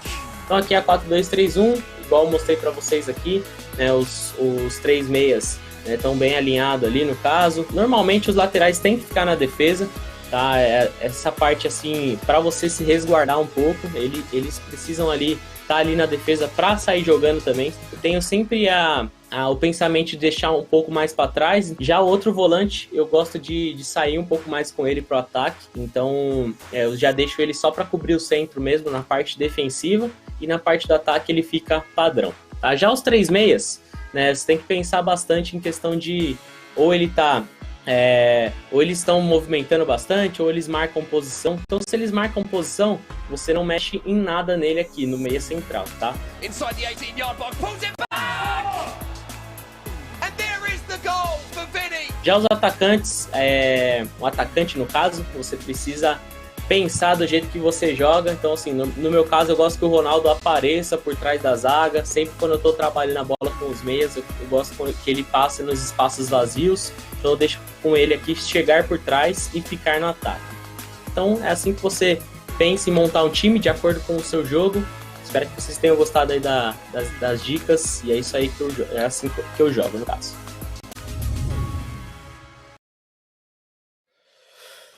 Right, so I'm just writing all of these down, these pro tips, because I definitely need all the help that I can get. That was Vinnie, NSE Vinnie, talking us through his pro tips, what he uses, and maybe we'll see it in this decider match if that will come out on top, if his stats will come out on top as well as he faces Wolves for Filzer. The two go head to head. As we said, it is definitely crunch time. And I'm guessing, Alan, looking at these two going toe to toe, they're going to know absolutely everything about each other because they're both from this region. They're both two of the best players in this region as well. And they're just going to know each other like the back of each other's hands. Exactly. And they played against each other today as well. So how are they not going to know each other? For Filzer, he has a very interesting play style. Something about the two that I've noticed today is that they just haven't been playing like their normal selves. I don't know if the nerves got to them, this being the last event, the best players in their region. I don't know if that's the case. I feel like whoever sort of explodes with confidence in this final game, sort of like Paulo Neto, I feel like that's the person that is going to come out victorious. Now, as we could see with those stats as well, the goals against and the goals average were completely identical, Alan. So going into this, I'm not even sure which way it's going to go, but maybe in terms of mentality, Wolves with Filzer coming off the back of that heavy defeat, that might be the difference between these two. It may be the difference. The mental game is so important. I feel like it's so underrated. It's not only about what you can do with the controller. The mental aspect of playing FIFA at the high level is honestly the most important thing. You have to not lose your head. You have to keep your cool under pressure. Like I said earlier on, for Filzer, he lost 4-0. I seen him make a lot of mistakes after that. He just basically wanted the game to end already. He needs to forget about all that. He needs to remember what he's done this FIFA 20 Global Series, how many events he's qualified to. He won the first FUT Champions Cup on the console. He didn't win the entire thing, but he was the PS4 champion. So he needs to find that same mindset, and it can help him. It definitely can help him, and it is now time. Yes, we are ready. Wolves for Filzer taking on NSE Vinnie. I'm going to remember this one. I cannot wait. Richard and Brandon have got the call of the game. Take it away, guys. Well, here we go then. This is it then, Rich. This is our final game for day 2 in the Summer Cup Series for South America. As always, guys, we want to hear from you in the Twitch chat right now. Hashtag for Filzer or hashtag Vinnie. Who do you want to win this game? Let us know in the chat. Rich, this is a big one. Whoever wins goes into Championship Sunday and guarantees themselves $2,500. 100%. 3 of our finalists are already confirmed. Paulo Neto, Iago, and Gabriel. Who's going to be taking that 4th spot? Will it be NSE Vinnie in his swan song for NSE, or will it be Wolves for Filzer coming back roaring here in this losers final matchup? You can see the teams on the screen from both players, and that vote at the bottom of the screen, Vinnie is dominating it. 84% of the Twitch chat thinking that Vinnie will win this matchup. Let us know right now. Vote, and we will see who comes out on top. Yeah, we will indeed. I mean, just to get your sort of thoughts on it, Richard, how do you think that Filzer is feeling coming into this game? Because I feel like it's more difficult for the person that comes off that winner's bracket. They sort of get dropped back down into reality, into a loser game. And he's just lost 4-0 in a really tough 2-legged game against Paulo Neto. Yeah, I think the only sort of redeeming positive will be that NSE Vinnie didn't dominate his losers bracket match, did he? He won on penalties against Resende. So it wasn't like he won 5-0 or 5-1 and he's absolutely buzzing. He's not really confident coming into this game. He won, but he didn't win comfortably. Whereas for Filzer, lost pretty handedly. Do you know what I mean? He got beat very, very sort of emphatically, 4-0. So it makes you think, what is going to be happening here? If you think you are good enough to compete at home, make sure you join the competition via the Open Series, the PS4 Open Series. This is how you can get involved. You want to go through your PlayStation 4, find the events tab and follow the instructions. Link your ESL account and your PlayStation Network account, and you can be competing. You can be indeed. There's a number of prizes up for grabs alongside prize money and unique themes on your console. And there's 4 tournaments every single month, one of them each week, alongside a monthly finals, which is in front of us. And it runs all the way until the end of this year. And the best thing of all, you get to join myself and Richard for weekly broadcasts alongside the monthly finals. Compete.playstation.com for your chance to join the Open Series. Are you the next Mo Alba? Are you the next FIFA World Champion? Get yourselves involved, and we want to see you on the pitch. Absolutely, yeah. If you are wanting to get a taste of what the Open Series is all about, this Wednesday is the monthly July finals. That's 5 p.m. British summertime for the EU bracket, 10 p.m. British summertime for the NA bracket. For North American bracket, 2 p.m. Pacific, 5 Eastern. For the European one, 5 p.m. UK time. So make sure you sign up and you get watching the monthly finals this Wednesday. Yeah, certainly going to be a cracker, Richie, when that does come up. But before we do that, we've got to find out that 4th name into our finals tomorrow that are going to be the 4 players battling it out for that $10,000 that will be up for grabs. As you said, a couple of players that are already there. Gabriel, Iago, and he just booked himself a spot with a 4-0 win against Filzer, the player we're going to be seeing in a second. That was Paulo Neto. Just saw him on Twitter. Very happy, very smiley. I mean, you would be when you just guaranteed yourself $5,000 and you haven't tasted defeat yet in the Summer Cup Series. Yeah, I think looking back at the game that we're following right here between Filzer and Vinnie, this game typically tends to be won by 1 goal. Gabriel against Zizinho, 4-3. In Oceania, Greek Freak FIFA against Jazz, 2-1. That was won. So this game typically is low scoring and it's typically very tight. Is it going to follow suit here?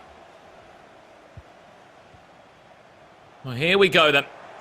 Is there going to be a breakthrough early on? Yes, there is! And the nightmare for Filzer continues. Just 2 minutes, 32 seconds into this one. Vinnie breaks the deadlock. He's been waiting in the wings to get this game underway. And he is hungry for a place in Championship Sunday tomorrow. He's had more time to prepare for this losers bracket final. This elimination match has Vinnie. A real tough start for Filzer. He'll be thinking nothing can go right for me right now. And Vinnie could be in again there, Vieira, with a clutch interception to save Filzer's blushes. What a start. I know it's easier said than done, but that game that you just played, Rich, that two-legged affair, has to be at the back of his mind. Has to get that out of his mind. Yes, you're going to be frustrated. Yes, you couldn't play the way that you would usually like to play. You've got to think to yourself, I've got to win today. I won my first game, which was a difficult one.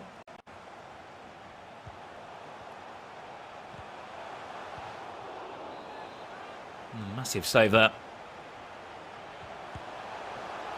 As you said, the bigger factor of it was against this man you're up against right now. Pull it back to goal. Big deflection. And it goes out wide in the end. That's what I mean, though, Rich. He's just got to believe in himself. He played against Vinnie early on today. Got the win against him. He's got to be able to go and do it again. Chance for R9.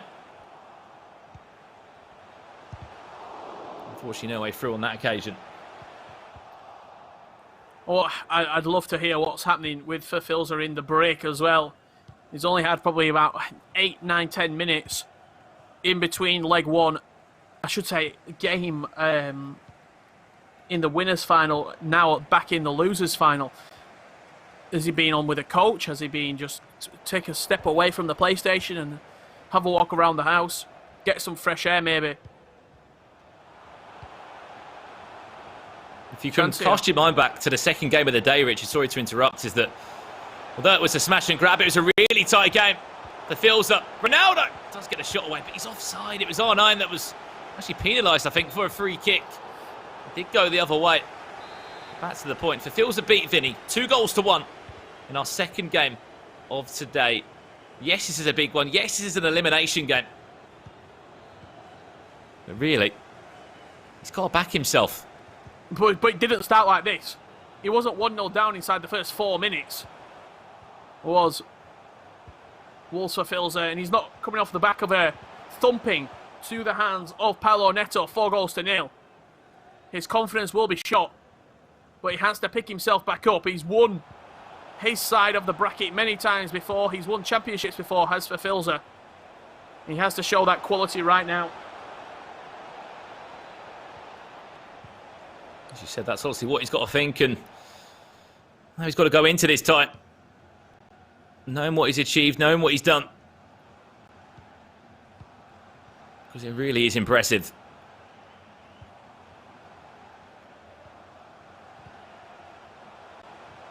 For Filzer. Starting to work back into the game. He's had that ball a few times now into Eusebio and R9, but problem is, as ever, you've got Virgil van Dijk in your way, which is never going to be an easy sort of interval to overcome.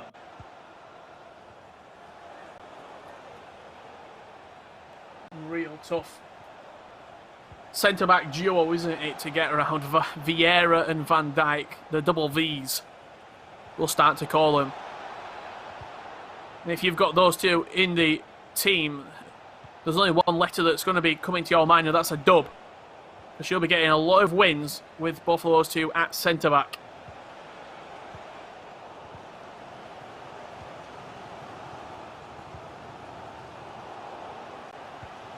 Defending well, though, is Vinnie so far. Watch that run from Mbappe. Can he just catch Ferland Mendy off guard? Ball back inside. Chance Eusebio. Game up. And he needed that goal. That's the first goal. He's been able to find across 3 legs of FIFA.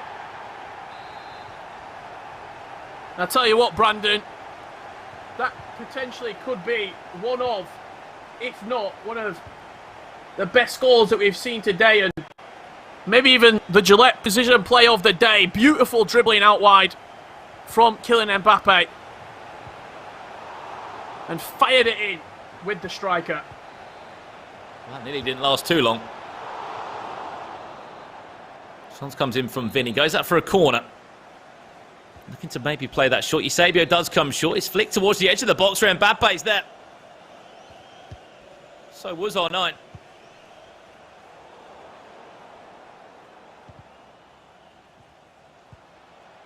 Able to make the chance count. Eusebio now. Couple of step-overs. Needs to play that back into Hullet. And eventually comes to nothing. But yeah, such a big goal, Richard, for Filzer. Especially after he wasn't being able to find the back of the net once across those last 2 legs. It was a goal that he needed.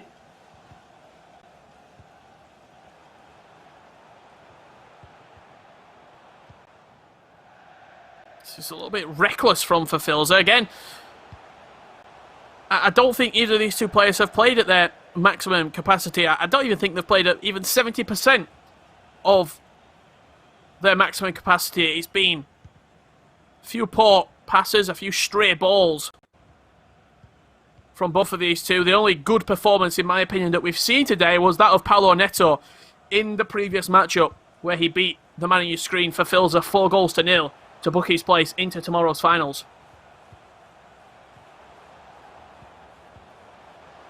Certainly has been the most convincing performance across the last 2 days. He said it as well in the interviews, Richard, there about seeing a player that's lived up to their full potential. We've spoken about it quite a bit. When you play at home, it's not the same as an event. Of course, that goes without saying. Some players just can't get themselves in that zone. You had Resende say he has to sort of have a good hour before the tournament to just get himself in the right mindset, to get a few practice games going. And everyone adapts in different ways. Half-time here, 1-1 the scoreline between the 2. And still all to play for. I seem to remember, obviously I'm getting a little bit older now, my memory's going, but it was around 58 to 56% possession for Filzer in the first game that these 2 played, with 96% passing accuracy. In this particular game, 51% with 93% passing accuracy. So a less stat-heavy match for Filzer. He's not dominating the ball as much as he did in the first time these 2 played. And he's also not keeping it as concise and sort of clear-cut in the possession and passing accuracy stats than he was in the first game. To me, that shows the loss that he just suffered in the last game is affecting him.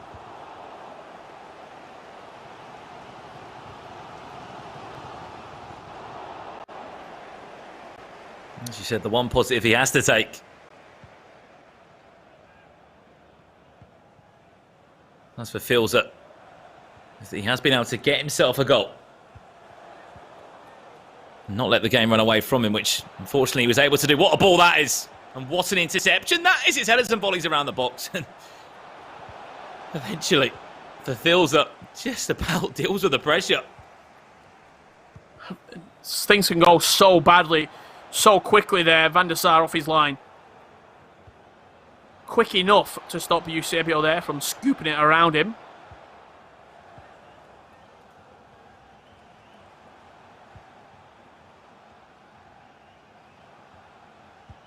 Oh my days, what a chance. Potentially nearly a mistake at the back.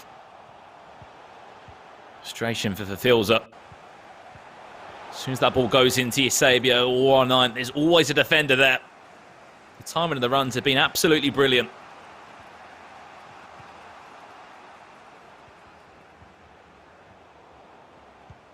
Still a second leg to come up in this tie, remember. When it goes into Championship Sunday.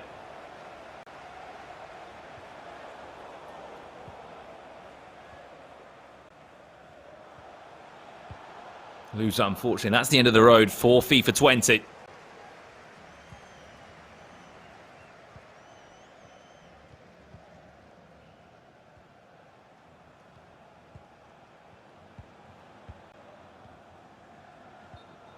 ball into Eusebio. He's offside. It's not going to matter.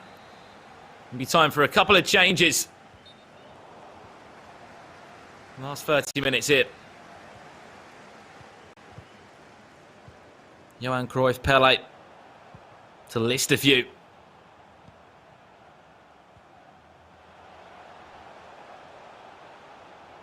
Is it time for those players to make their mark on this game? Absolutely, yeah. The substitutions have been a pivotal part to the Summer Cup series. All about picking the correct players in your 23 allocated one lone player items. And Johan Cruyff, 99 Pele, Sadio Mane and Messi, to name a few, have all impacted games. What a goal! What a goal! Out of nothing right there from R9 Ronaldo. I thought he got tackled from Patrick Vieira, but he did not stop fighting and smashed that in at the near post. It's a must-needed goal as well, Richard. I think it caught us all off guard. Ball just bouncing around the box, but if it's bouncing around the box and R9's in the box, there's always going to be trouble, Lumen. Unlucky for Vinnie. R9 was able to get onto that. Left foot, right foot. It doesn't matter. For the Brazilian forward, to Filzer back in front. The ultimate turnaround for the Wolves man. 2 goals that he's needed. Just to give him that confidence. Just to say to himself, I've beat this player before. There's a reason why I'm in the top 10 players in the world. I'm not going out in the Summer Cup Series until Championship Sunday. Left, right. Good night from R9 Ronaldo. He can take it on either side. And he also will make you pay.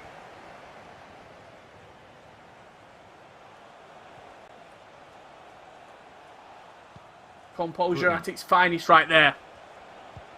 Brilliant, brilliant stuff in this one.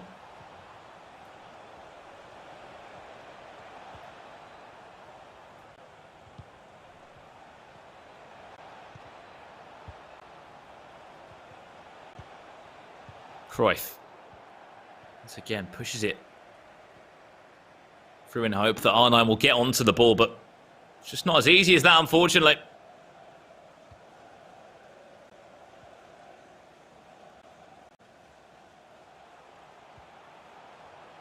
Carlos Alberto into Neymar, 2-goal cushion. Imagine going to the second leg would be absolutely brilliant for Filzer.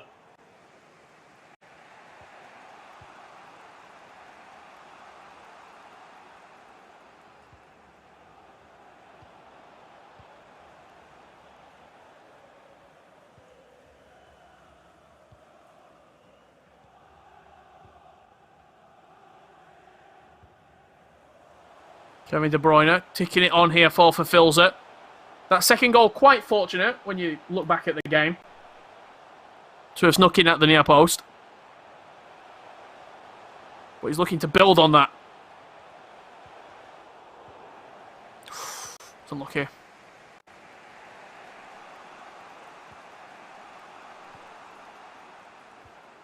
It's one of those though, isn't it, Richard? Fortunate or not. If R9's there, there's always going to be trouble, as I said, as soon as the goal went in. A couple of minutes before the end of the first leg here. We'll look back at the highlights in game number 1. Still a second leg to play. And only 1 goal to separate the two. It might be no goals. Here's R9. Takes the shot. Tries to use a skill move to get past Vieira. Comes off the shin pad. Off the French icon. Back in possession. Throwing came in. Now this is Vinnie doing what he can. In and around the box. This is nice. Couple of step overs. Still Mbappe with it. He's pulled out Furlong Mendy's meant that Messi's had to drop back into a left back position. Added time off, just 2 minutes left. Last chance of the game to make this all square at 2-2. Will he need a goal in the second leg? Well played. Kevin De Bruyne. Into Ronaldinho. It's in for Filzer's hands to see out this first leg. Ronaldinho wins it in the air. Ball gets whipped back into the box. You'd think with a change of possession, that should do us it. There you go. It took a little bit longer, but the game drawing to a close there in this first leg. And Sort of getting flashbacks, Brandon, to the first game that these two played. It was for Filzer, Vinnie, 2-1. We're going to have a look at some of the stats here. Vinnie started the game in emphatic fashion. R9 Ronaldo smashing past the goalkeeper there, and for Filzer just sort of thinking, not again, surely not, but he bounced back. Yeah, he did indeed. I mean, as you said, I think he was thinking, here we go again, because that would have been 5 goals without scoring a single one. 32 minutes on the clock. Eusebio came to save the day. And as you said, it was a fortunate finish. However, R9, right place, right time to pick up the pieces after a dodgy touch there from Patrick Vieira. You can see the frustrations from Vinnie. The key thing is, though, it's only a goal, Richard. It's only 1 goal. I know last time these two did play earlier today, it was a 2-1 victory from Filzer, but he did get that goal in the second leg. So they have played before. They haven't scored too many goals. I just don't think 1 goal will be enough to see out this result. I think there's a few more goals to come in this second one. I think if we're talking about prime for Filzer in sort of FUT Cup 1, FUT Cup 2 back in November, I'm 100% backing for Filzer to see this game out at 2-1. Defensively, he was immaculate, but he just leaked 4 goals to Paulo Neto. 1 of those goals coming in the second leg, 3 in the first leg.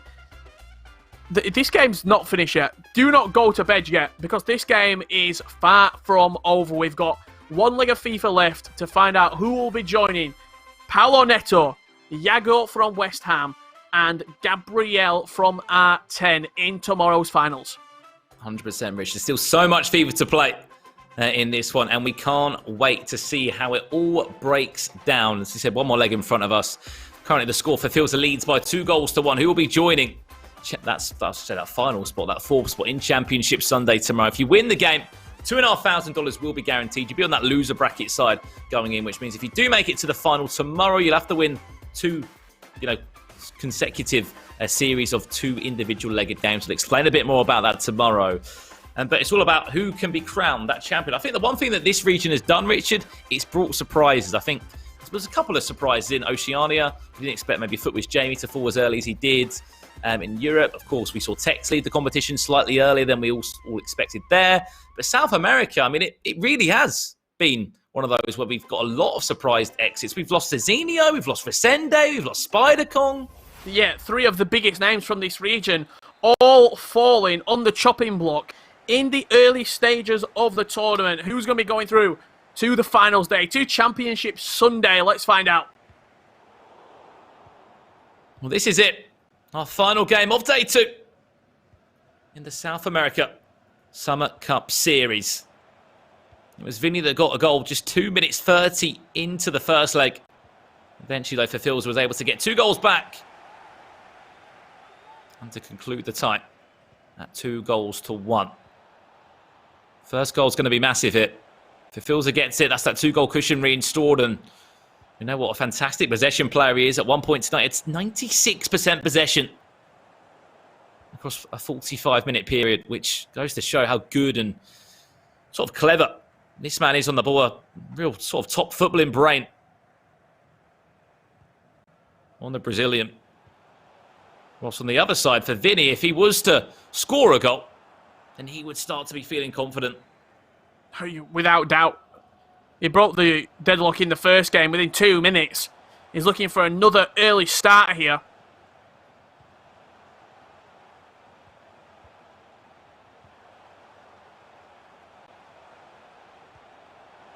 It was R9 that got the goal in the last game for Vinnie. This time, who will it be? Eusebio's in that area, that dangerous area. Could be a finesse shot. Lays it back to Hullitz. It's an absolute brilliant save.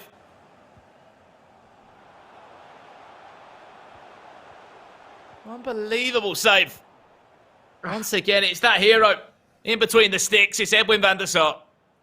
It's just remarkable, really, that he makes some of these saves. Like, you expect the higher-rated goalkeepers, Alisson, ter Stegen, Oblak, to be making these saves, but year after year, FIFA title after FIFA title, it's Edwin van der Sar, who's the #1 name on the tip of the tongue.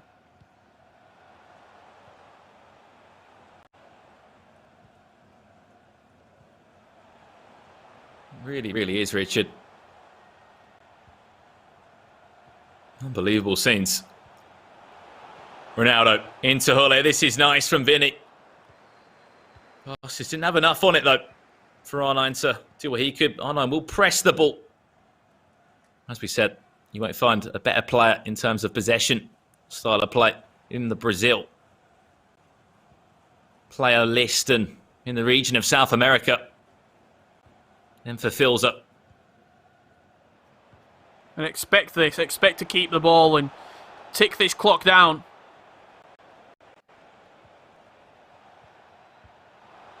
Potentially even get a third.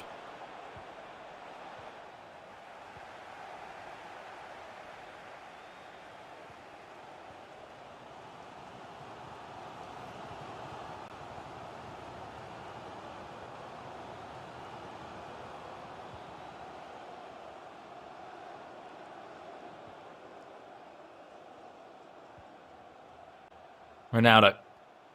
Of course, linking into R9. So much space for Vinnie! He could have easily taken the shot on the outside of the boot. Instead, stay composed, stay calm. And more importantly, collected in the final third. R9 makes the game all square once again. Well, the goalkeeper movement moved him to the near post to try and block that outside the boot shot. He just took the extra touch, calmed himself down, and waited for the opportunity after the goalkeeper movement, and the goalkeeper was just in no man's land, really, to smash it into the left-hand side of the goal.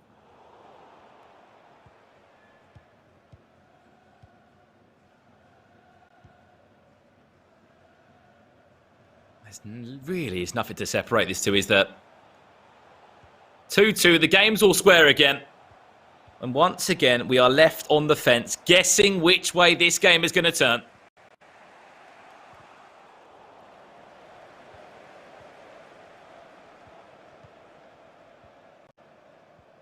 Great way to end day 2 in the Summer Cup series.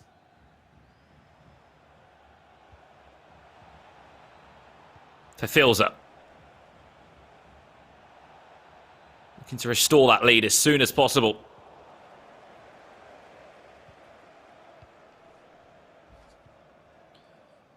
Tense, Brandon. Do so just yet. I have to admit, it's very, very tense. I'm on the edge of my seat right now. Can't take my eyes away. It's just, I feel, it's my prediction that the game's going to be won on a mistake. A defensive lapse of concentration. To go with the theme of narrow losers bracket finals.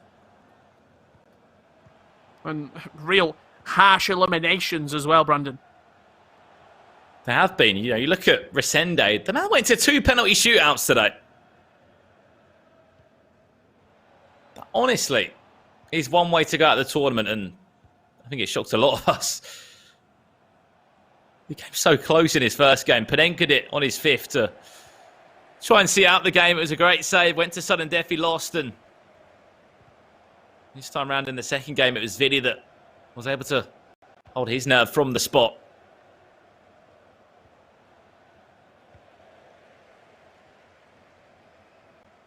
That's how the game played out.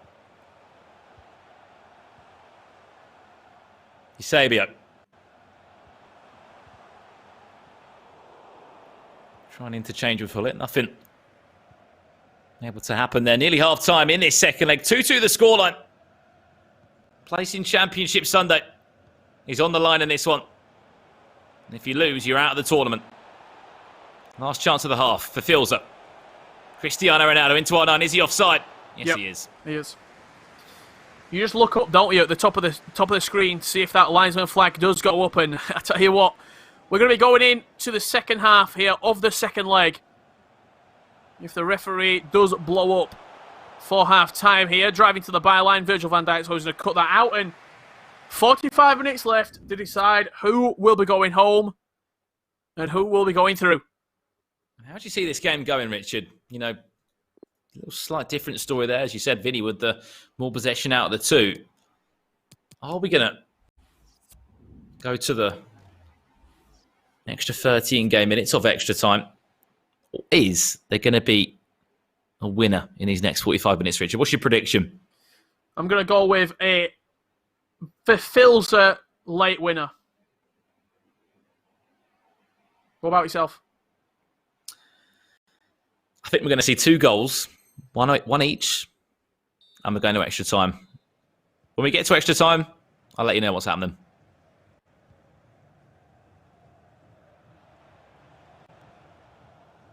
This game's got a little bit more to give. That's a big call there from Vinnie, Rich. Cruyff's on already. Eusebio's off. Yeah, making a real change at half-time there, bringing on the man with 5-star for Eusebio. R9 on the edge of the box, 4 for Filzer. Reverse elastico, Virgil van Dijk diving into the tackle and gets away with it this time. Tell you what, that was a strong tackle as well, wasn't it? Did win the ball, but also sort of went through the man. For Filzer, back to R9. He's offside. Possession gives a hand to Vinnie there. I should say the liner gives a hand to Vinnie. His possession falls back to him. Mbappe, back to Cruyff. He's fresh off the bench. Really big call to pull off Eusebio. I know the stamina would have gone down slightly, but not too much. Clearly just wants to change the personnel in that cam role. Yeah, Eusebio's one of those players that sometimes goes missing as well. I feel like Cruyff has sometimes a bigger impact on the game in terms of the 5-star capability, and also just popping up in positions where you need him. Van der Sar holds that one close to his chest.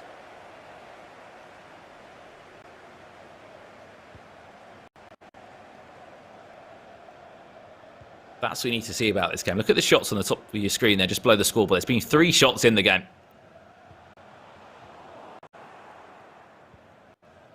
There really hasn't been too many attacking chances. These pros aren't going to waste chances either. It's all about getting that 99% chance in front of the goal when the ball's with R9. Eusebio, Cristiano Ronaldo, those key players in the final third. They always prove to be so deadly.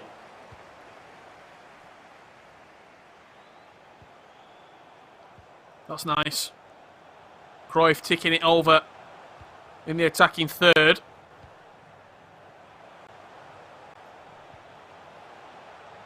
See this slow, methodical pace to the game.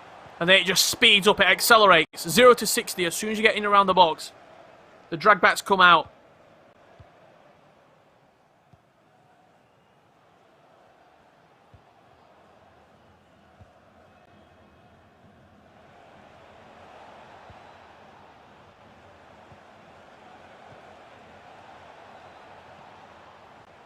For Filzer.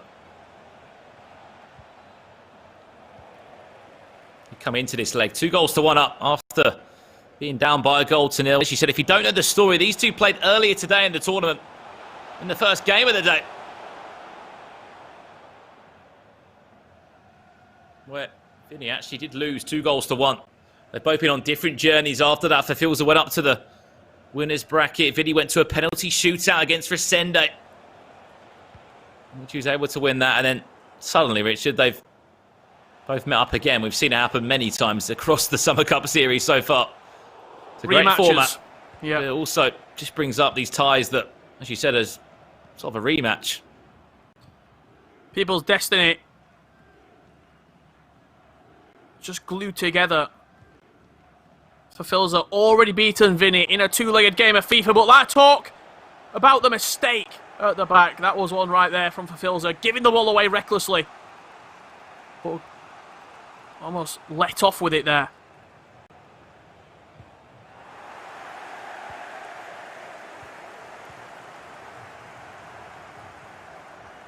Sort of edging that squeaky bum time now.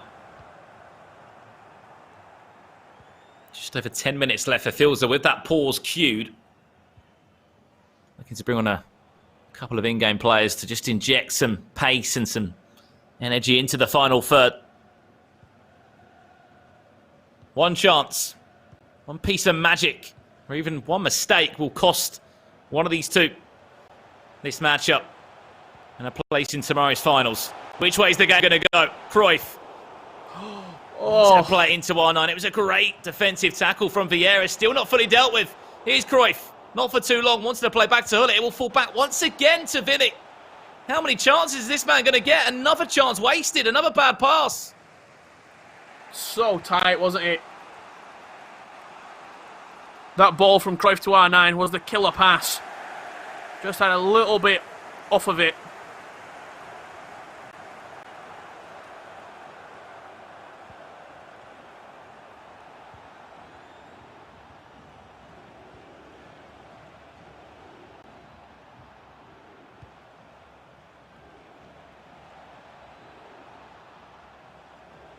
Looking for Filzer off and out. Will there be a late chance into this one? Hullet teasing that back line. Fantastic close control dribbling, whips it into the box, and R9 was just waiting patiently. Virgil van Dijk was there just to snatch it off the feet. 2 minutes left. I mean, is it more extra time? Is it more drama coming out of this region? Surely. Can't go to another penalty shootout. Is Vinnie going to snatch it? Potentially so. Cristiano Ronaldo now. Back to Cruyff. Last chance of the game. It's a great save. Rebound. Back to Ronaldo. He's offside. You've got to say no. He's off. It's not going to matter. It's not going to count. 90 minutes on the clock. We're still all square at 2-2. I think everybody thought that was in. No. Cristiano Ronaldo's in. You could have got a bus between him and the last defender. He was miles offside. Not going to count. An extra time looming for these two combatants.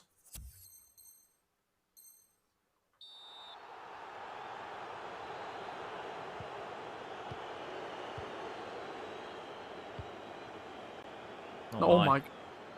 Woo. Filzer, that is brave. Very, very brave. Last chance of the game. Will he actually get enough time to go forward? He will not. 30 more minutes needed in our final game of the day. Wowee, this is delivered.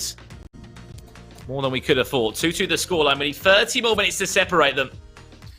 I mean, I was wrong about the goals being scored, Richard, but in some way I was right about there going to be some extra time. We need 30 more minutes of it to decide or winner.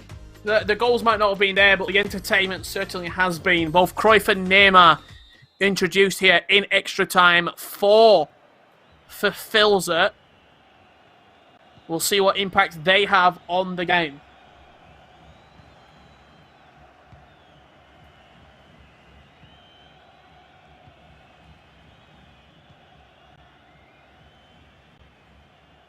Will they be able to make any sort of difference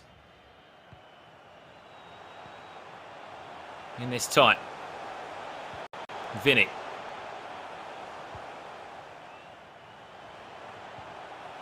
Looking to do what he can. Get a breakthrough. Literally one goal could honestly win it in extra time. You get no time in extra time. You get about 13 game minutes, which goes so quickly.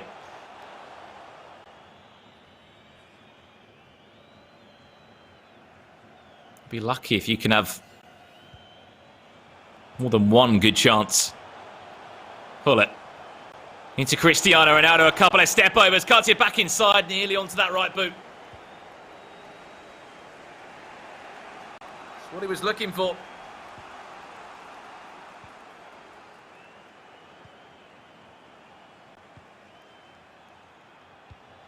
Really tight into today. For Filzer, only had one shot so far in this game. Has to create more, has to be more clinical. Forget the word clinical, more creative. I mean, he said he had one shot. He did score from that shot. Yeah, you can not make 15, 20 chances, but if you have 2 or 3, Brandon, and score, nobody's really going to talk about it either. Goals win games at the end of the day. And we need a goal before the dreaded penalty shootout for either one of these two players. Sidetrack play from Vinnie. Trying to make R9's life difficult into Cristiano Ronaldo. Went for the near post finish. It's saved round the corner. Edwin van der Sar. And in for a corner it shall be now for the Filzer. Corner played short, fell on Mendy, wins it back out for a goal kick in the end. And that will pretty much do us for half-time and extra time. Still nothing to separate these two.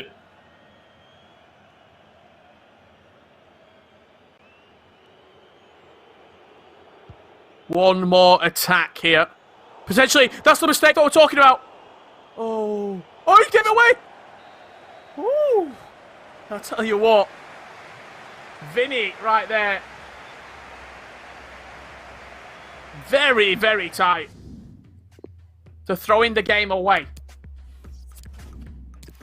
Really is the thing you've got to look at. These guys have been playing for quite a long time today. So they've only played 3 individual games, but we did kick off day 2 around about 5 hours ago. So a lot of intense games of FIFA. I can only imagine with the pressure that is on these two. One thing that hasn't changed, Richard, at any event, you used to see players just, every single time there was a goal, they'd have a little sip of water from a bottle. Still happens at home. Yeah, absolutely. You can't get out of the tradition. You can't get out of the routine.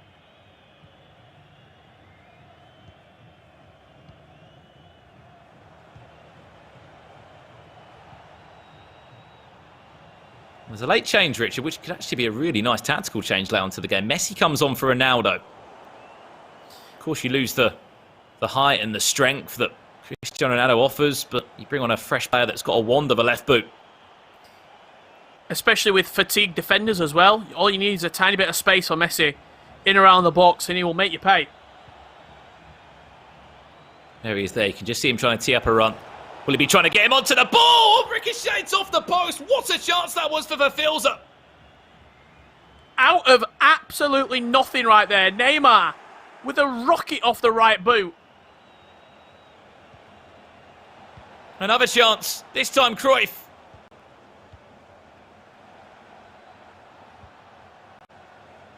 Looking to be the man to create something. De Bruyne. You can just see, look at the red shirts back. The player switching from Vinnie.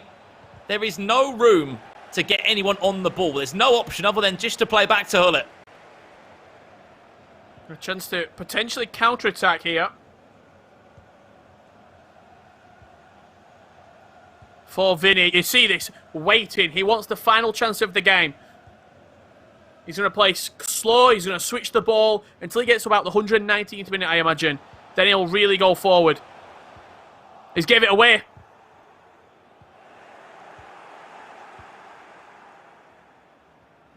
Will it be for Filzer now that gets the final chance of the game? Will we need penalties? Be the 3rd time we'd have seen it tonight. The lottery of a penalty shootout. Vinny's already been in one of those. He's won a penalty shootout. That was in his earlier game. And again, that was another elimination game. 1 minute of added time. I honestly think we are going there, Richard. Unless that ball goes forward. Unless there's a mistake now. For the Filzer. Here's R9. We've played the additional time. Ball has to go forward. Ball has to go into the box. A chance now still. Here's Cruyff. Elastico into the finish. It's saved out for a corner. I felt like it has to go across the goalkeeper. Whipped in. Near post. Van der Sar's on the floor. And that's going to take us into penalties. For a 3rd time tonight. Vinnie steps up first with Cruyff. And he does score. It's going to be Neymar. Vinny's already been successful on penalties once tonight. We'll make it 2 for 2. For Filzer, up to the spot. Save for Vinnie. Advantage to Vinnie, R9 to keep that run going. No, he misses as well. For Filzer, with Cruyff down the middle, tied at 1 apiece. Scored 1, missed 1. That's the story for both of these two so far. Cristiano Ronaldo, Mr. Reliable. Of course. Reliable as ever. Leo Messi stepping up to the spot here. Oh, what is that? Fresh off the bench, Lionel Messi to get the advantage for Vinnie. Absolutely awful penalty. And now has to keep his head. Must score. R9 does score. Scores this, Richard. It's all said and done. Vieira with it. And NSE Vinnie in a must-win tournament, a must-win game. Books a place into Championship Sunday. I'm sure he's running off somewhere in that household to celebrate with a few of his family members. Unbelievable scenes in our final match of day 2. Messi? What was that penalty from Messi? It's coming down to me. What on earth was that penalty? No Please. idea. Oh.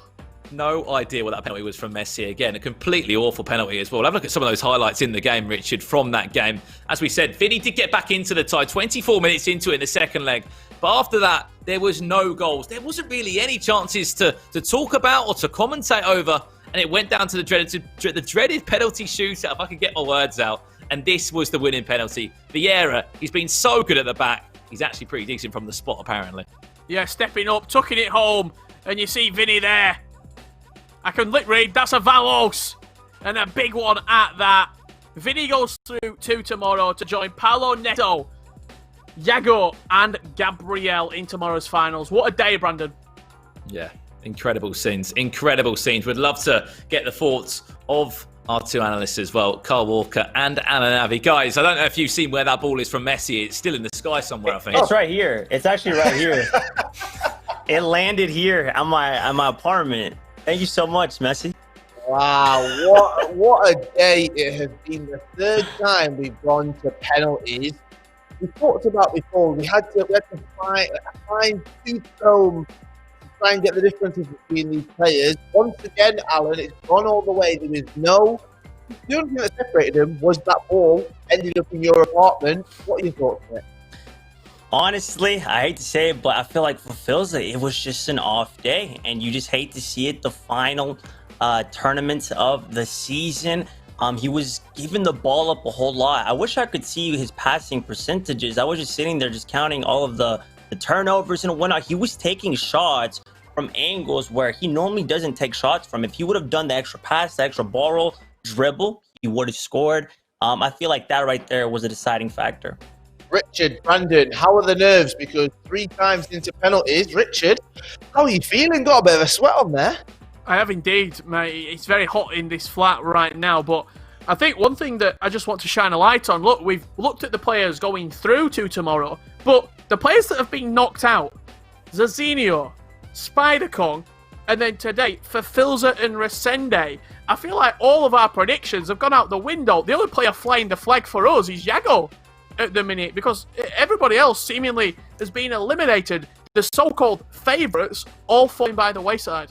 Richard, why have you just reminded of those predictions? Oh, wow. Okay. I mean, I just followed Alan, so let's blame Alan. We can blame him. We can blame him. Brandon, how are you feeling? Looking ahead into tomorrow, what a huge day it is. Finals day, and what a chance for these to show and to gain the crown of the best in their region.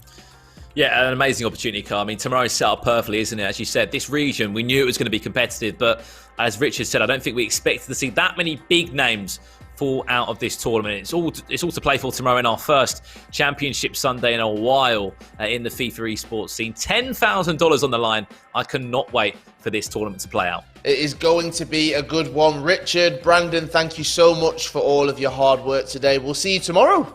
Cheers, mate. See you tomorrow. See you soon, guys. Right there, we have it. We have all 4 competitors going into Day 3 Championship Sunday at the FIFA 20 Summer Cup Series South America. There are some winners who go through, but unfortunately we do have some competitors that do go home, and one of those joins us right now. We've just seen him lose in a penalty shootout. Wolves for Filzer, welcome to the stream. It's always difficult when we have competitors that are in this situation right now. So sending condolences with everything that is happening. It's not easy for you. How are you feeling? Where did it go wrong for you today? Yeah, it's truly unfortunate that I couldn't make a good second and third match. I don't know what went wrong, to be honest. I need to watch my games. But my opponents were good. I need to give them the credit.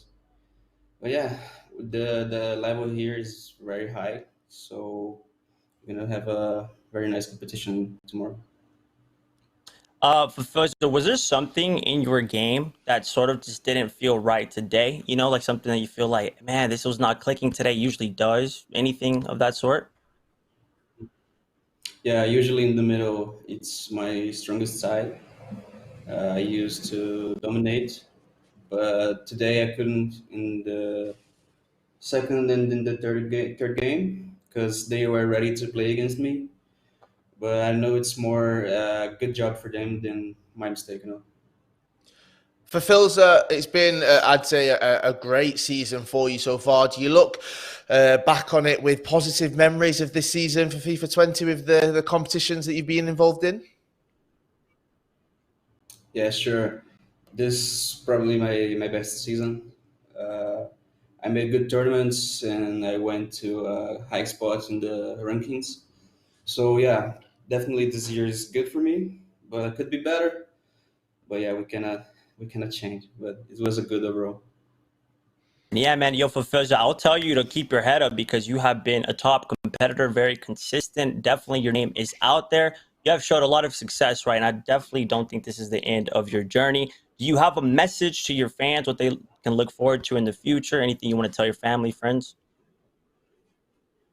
Yeah, I just want to thank all the support, watching me and saying my name in the streams.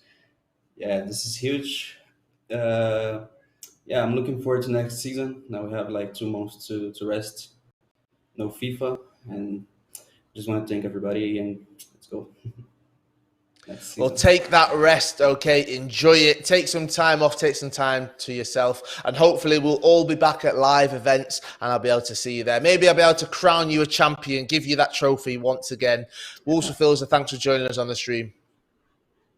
Thank you. Bye. Right there, we have it. Wolves for Filzer talking through what has probably be a bit of a negative end to his FIFA 20 competitive season, but he has to remain positive, and 4 people that will definitely remain positive are our finalists tomorrow: Paulo Neto, Vinnie, Gabriel, and West Ham Yargo. They go through to Championship Sunday, but we're not done with today. Oh no, we are not. We have our precision play of the day presented by Gillette. And here it is. The play was very precise, as Gillette would say. Mbappe getting things started. Take a look at Mbappe's precise dribbling there. Eusebio as well. Quick little turn to avoid the defensive contact there. Very precise, and the finish was amazing. Look at this quick turn right here. Very precise and sharp. Right there. Ooh, that right there sealed the deal for this goal from Filzer. Ooh, it was precise, as you said right there, Alan. Now let's have a look back at today's action. Yes, we've got our bracket of how that action has unfolded here at the FIFA 20 Summer Cup Series South America. What a day it has been. As we can see, Resende took on Paulo Neto. Paulo Neto came out on top. Wolves for Filzer took on Vinnie, and that saw us have our winners bracket. Wolves for Filzer taking on Paulo Neto. Paulo Neto winning that and going through to our Championship Sunday. Then we had our loser bracket, Resende and Vinnie, and it was Vinnie who went through, sending Resende home. And in that matchup, as we've just seen, he took on Wolves for Filzer, and it is Vinnie who goes through as well. Now there are 2 more competitors that made it through yesterday, so let's have a look at that bracket from day 1 of the FIFA 20 Summer Cup Series South America. What a day it was. It started with an 11-goal thriller with Zizinho taking on Gabriel. Then we had Spider Kong and West Ham Yargo, and that set up our winners bracket right there. Zizinho taking on West Ham Yargo, and as you can see, it was West Ham Yargo who did win, and he goes through. Now on to that losers bracket right there. Gabriel taking on Spider Kong. It was Gabriel who came out on top, sending Spider Kong home, which set up the rematch from that 11-goal thriller. It was Zizinho taking on Gabriel, and it was Gabriel who goes through. So Alan, as we've said right there, 4 competitors going head-to-head tomorrow. It is all to play for. Tomorrow is going to be absolutely insane, to say the very least. We did see Yargo dominate on us. He played very, very well yesterday. Gabriel did as well. He was down in like 2 games day 1, right, yesterday, and he managed to come back. We'll see if that changes tomorrow. He's definitely in form. And then today we seen Paulo Neto scoring so many goals. He was smiling throughout his entire game, so you can definitely see the confidence oozing out. And then Vinnie getting his sweet, sweet revenge against Filzer tomorrow. Championship Sunday. Gonna be amazing. It is. Let's see how those matches line up in Championship Sunday, day 3 of the tournament right here. These guys are going head to head, and this is what it looks like in this Summer Cup Series South America. 4 of the best in the region, they are going head to head. And as we said, these 4 of them, Paulo Neto and Vinnie from today, Gabriel and West Ham Yargo from yesterday. Alan, I've got to talk about this before we jump into looking at the matchups and revealing who that may be. These 4, who's going to have an advantage? Would you rather be on day 1, take the day off today, watch the stream, know what's happening, know who you're playing up against, or would you rather be playing today, go through full of confidence into tomorrow? That's a very, very good question. I personally would like to advance on day 1 so you can sort of relax, maybe play some friendlies the next day, against some other top players. Also analyze, observe the players that played today, right? So you can feel a little bit more comfortable, confident going into tomorrow. Today, the players from day 2, I mean, they got a taste of what is expected in a couple of hours, right? They're just going to get some sleep, and tomorrow we resume. They definitely will. Championship Sunday is upon us. I cannot wait for it. What a day it has been here at the FIFA 20 Summer Cup Series South America. Day 2 done and dusted, but we go again, so we'll see you there. Make sure you join us. Tomorrow, it is Championship Sunday. We go again. See you tomorrow. Cheers.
Guys go through a lot to deal with shave irritation.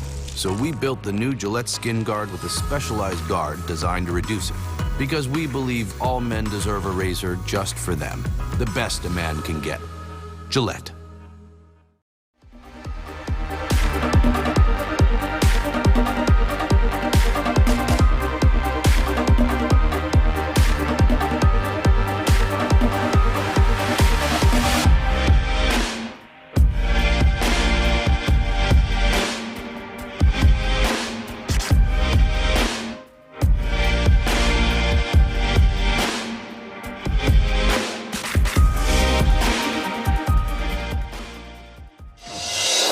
FIFA 20 tournaments every single week. Up in the air and into the back of the net. With an absolute laser beam to that top left corner. The next PlayStation FIFA superstar. Neymar is in. What a finish from Neymar. Bosniano. He's writing himself into the history books. It's the story of dreams.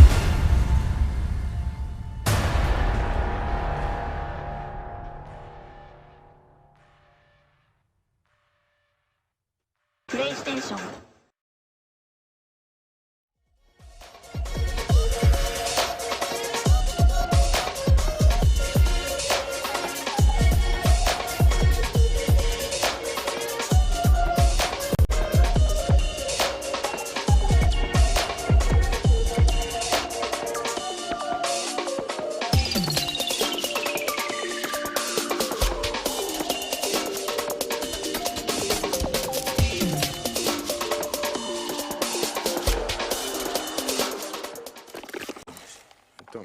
Ça marche ça?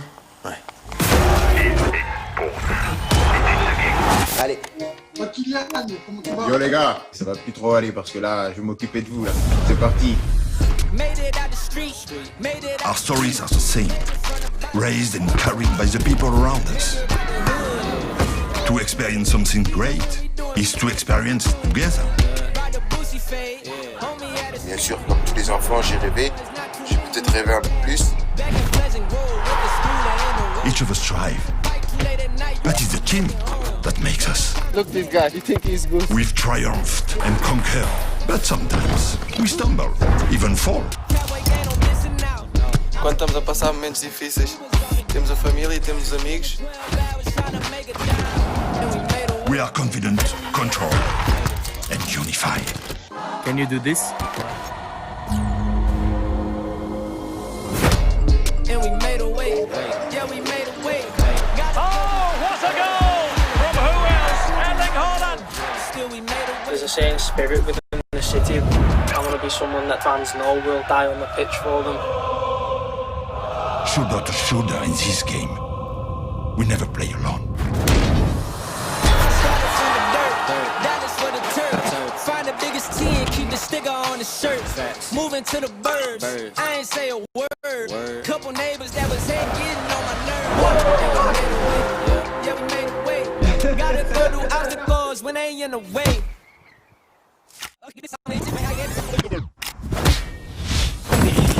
We play as one, as a collective, as a team. Find us on the streets, on the grass, or race together. From Madrid to the Mersey, BVB to Paris, we win as one.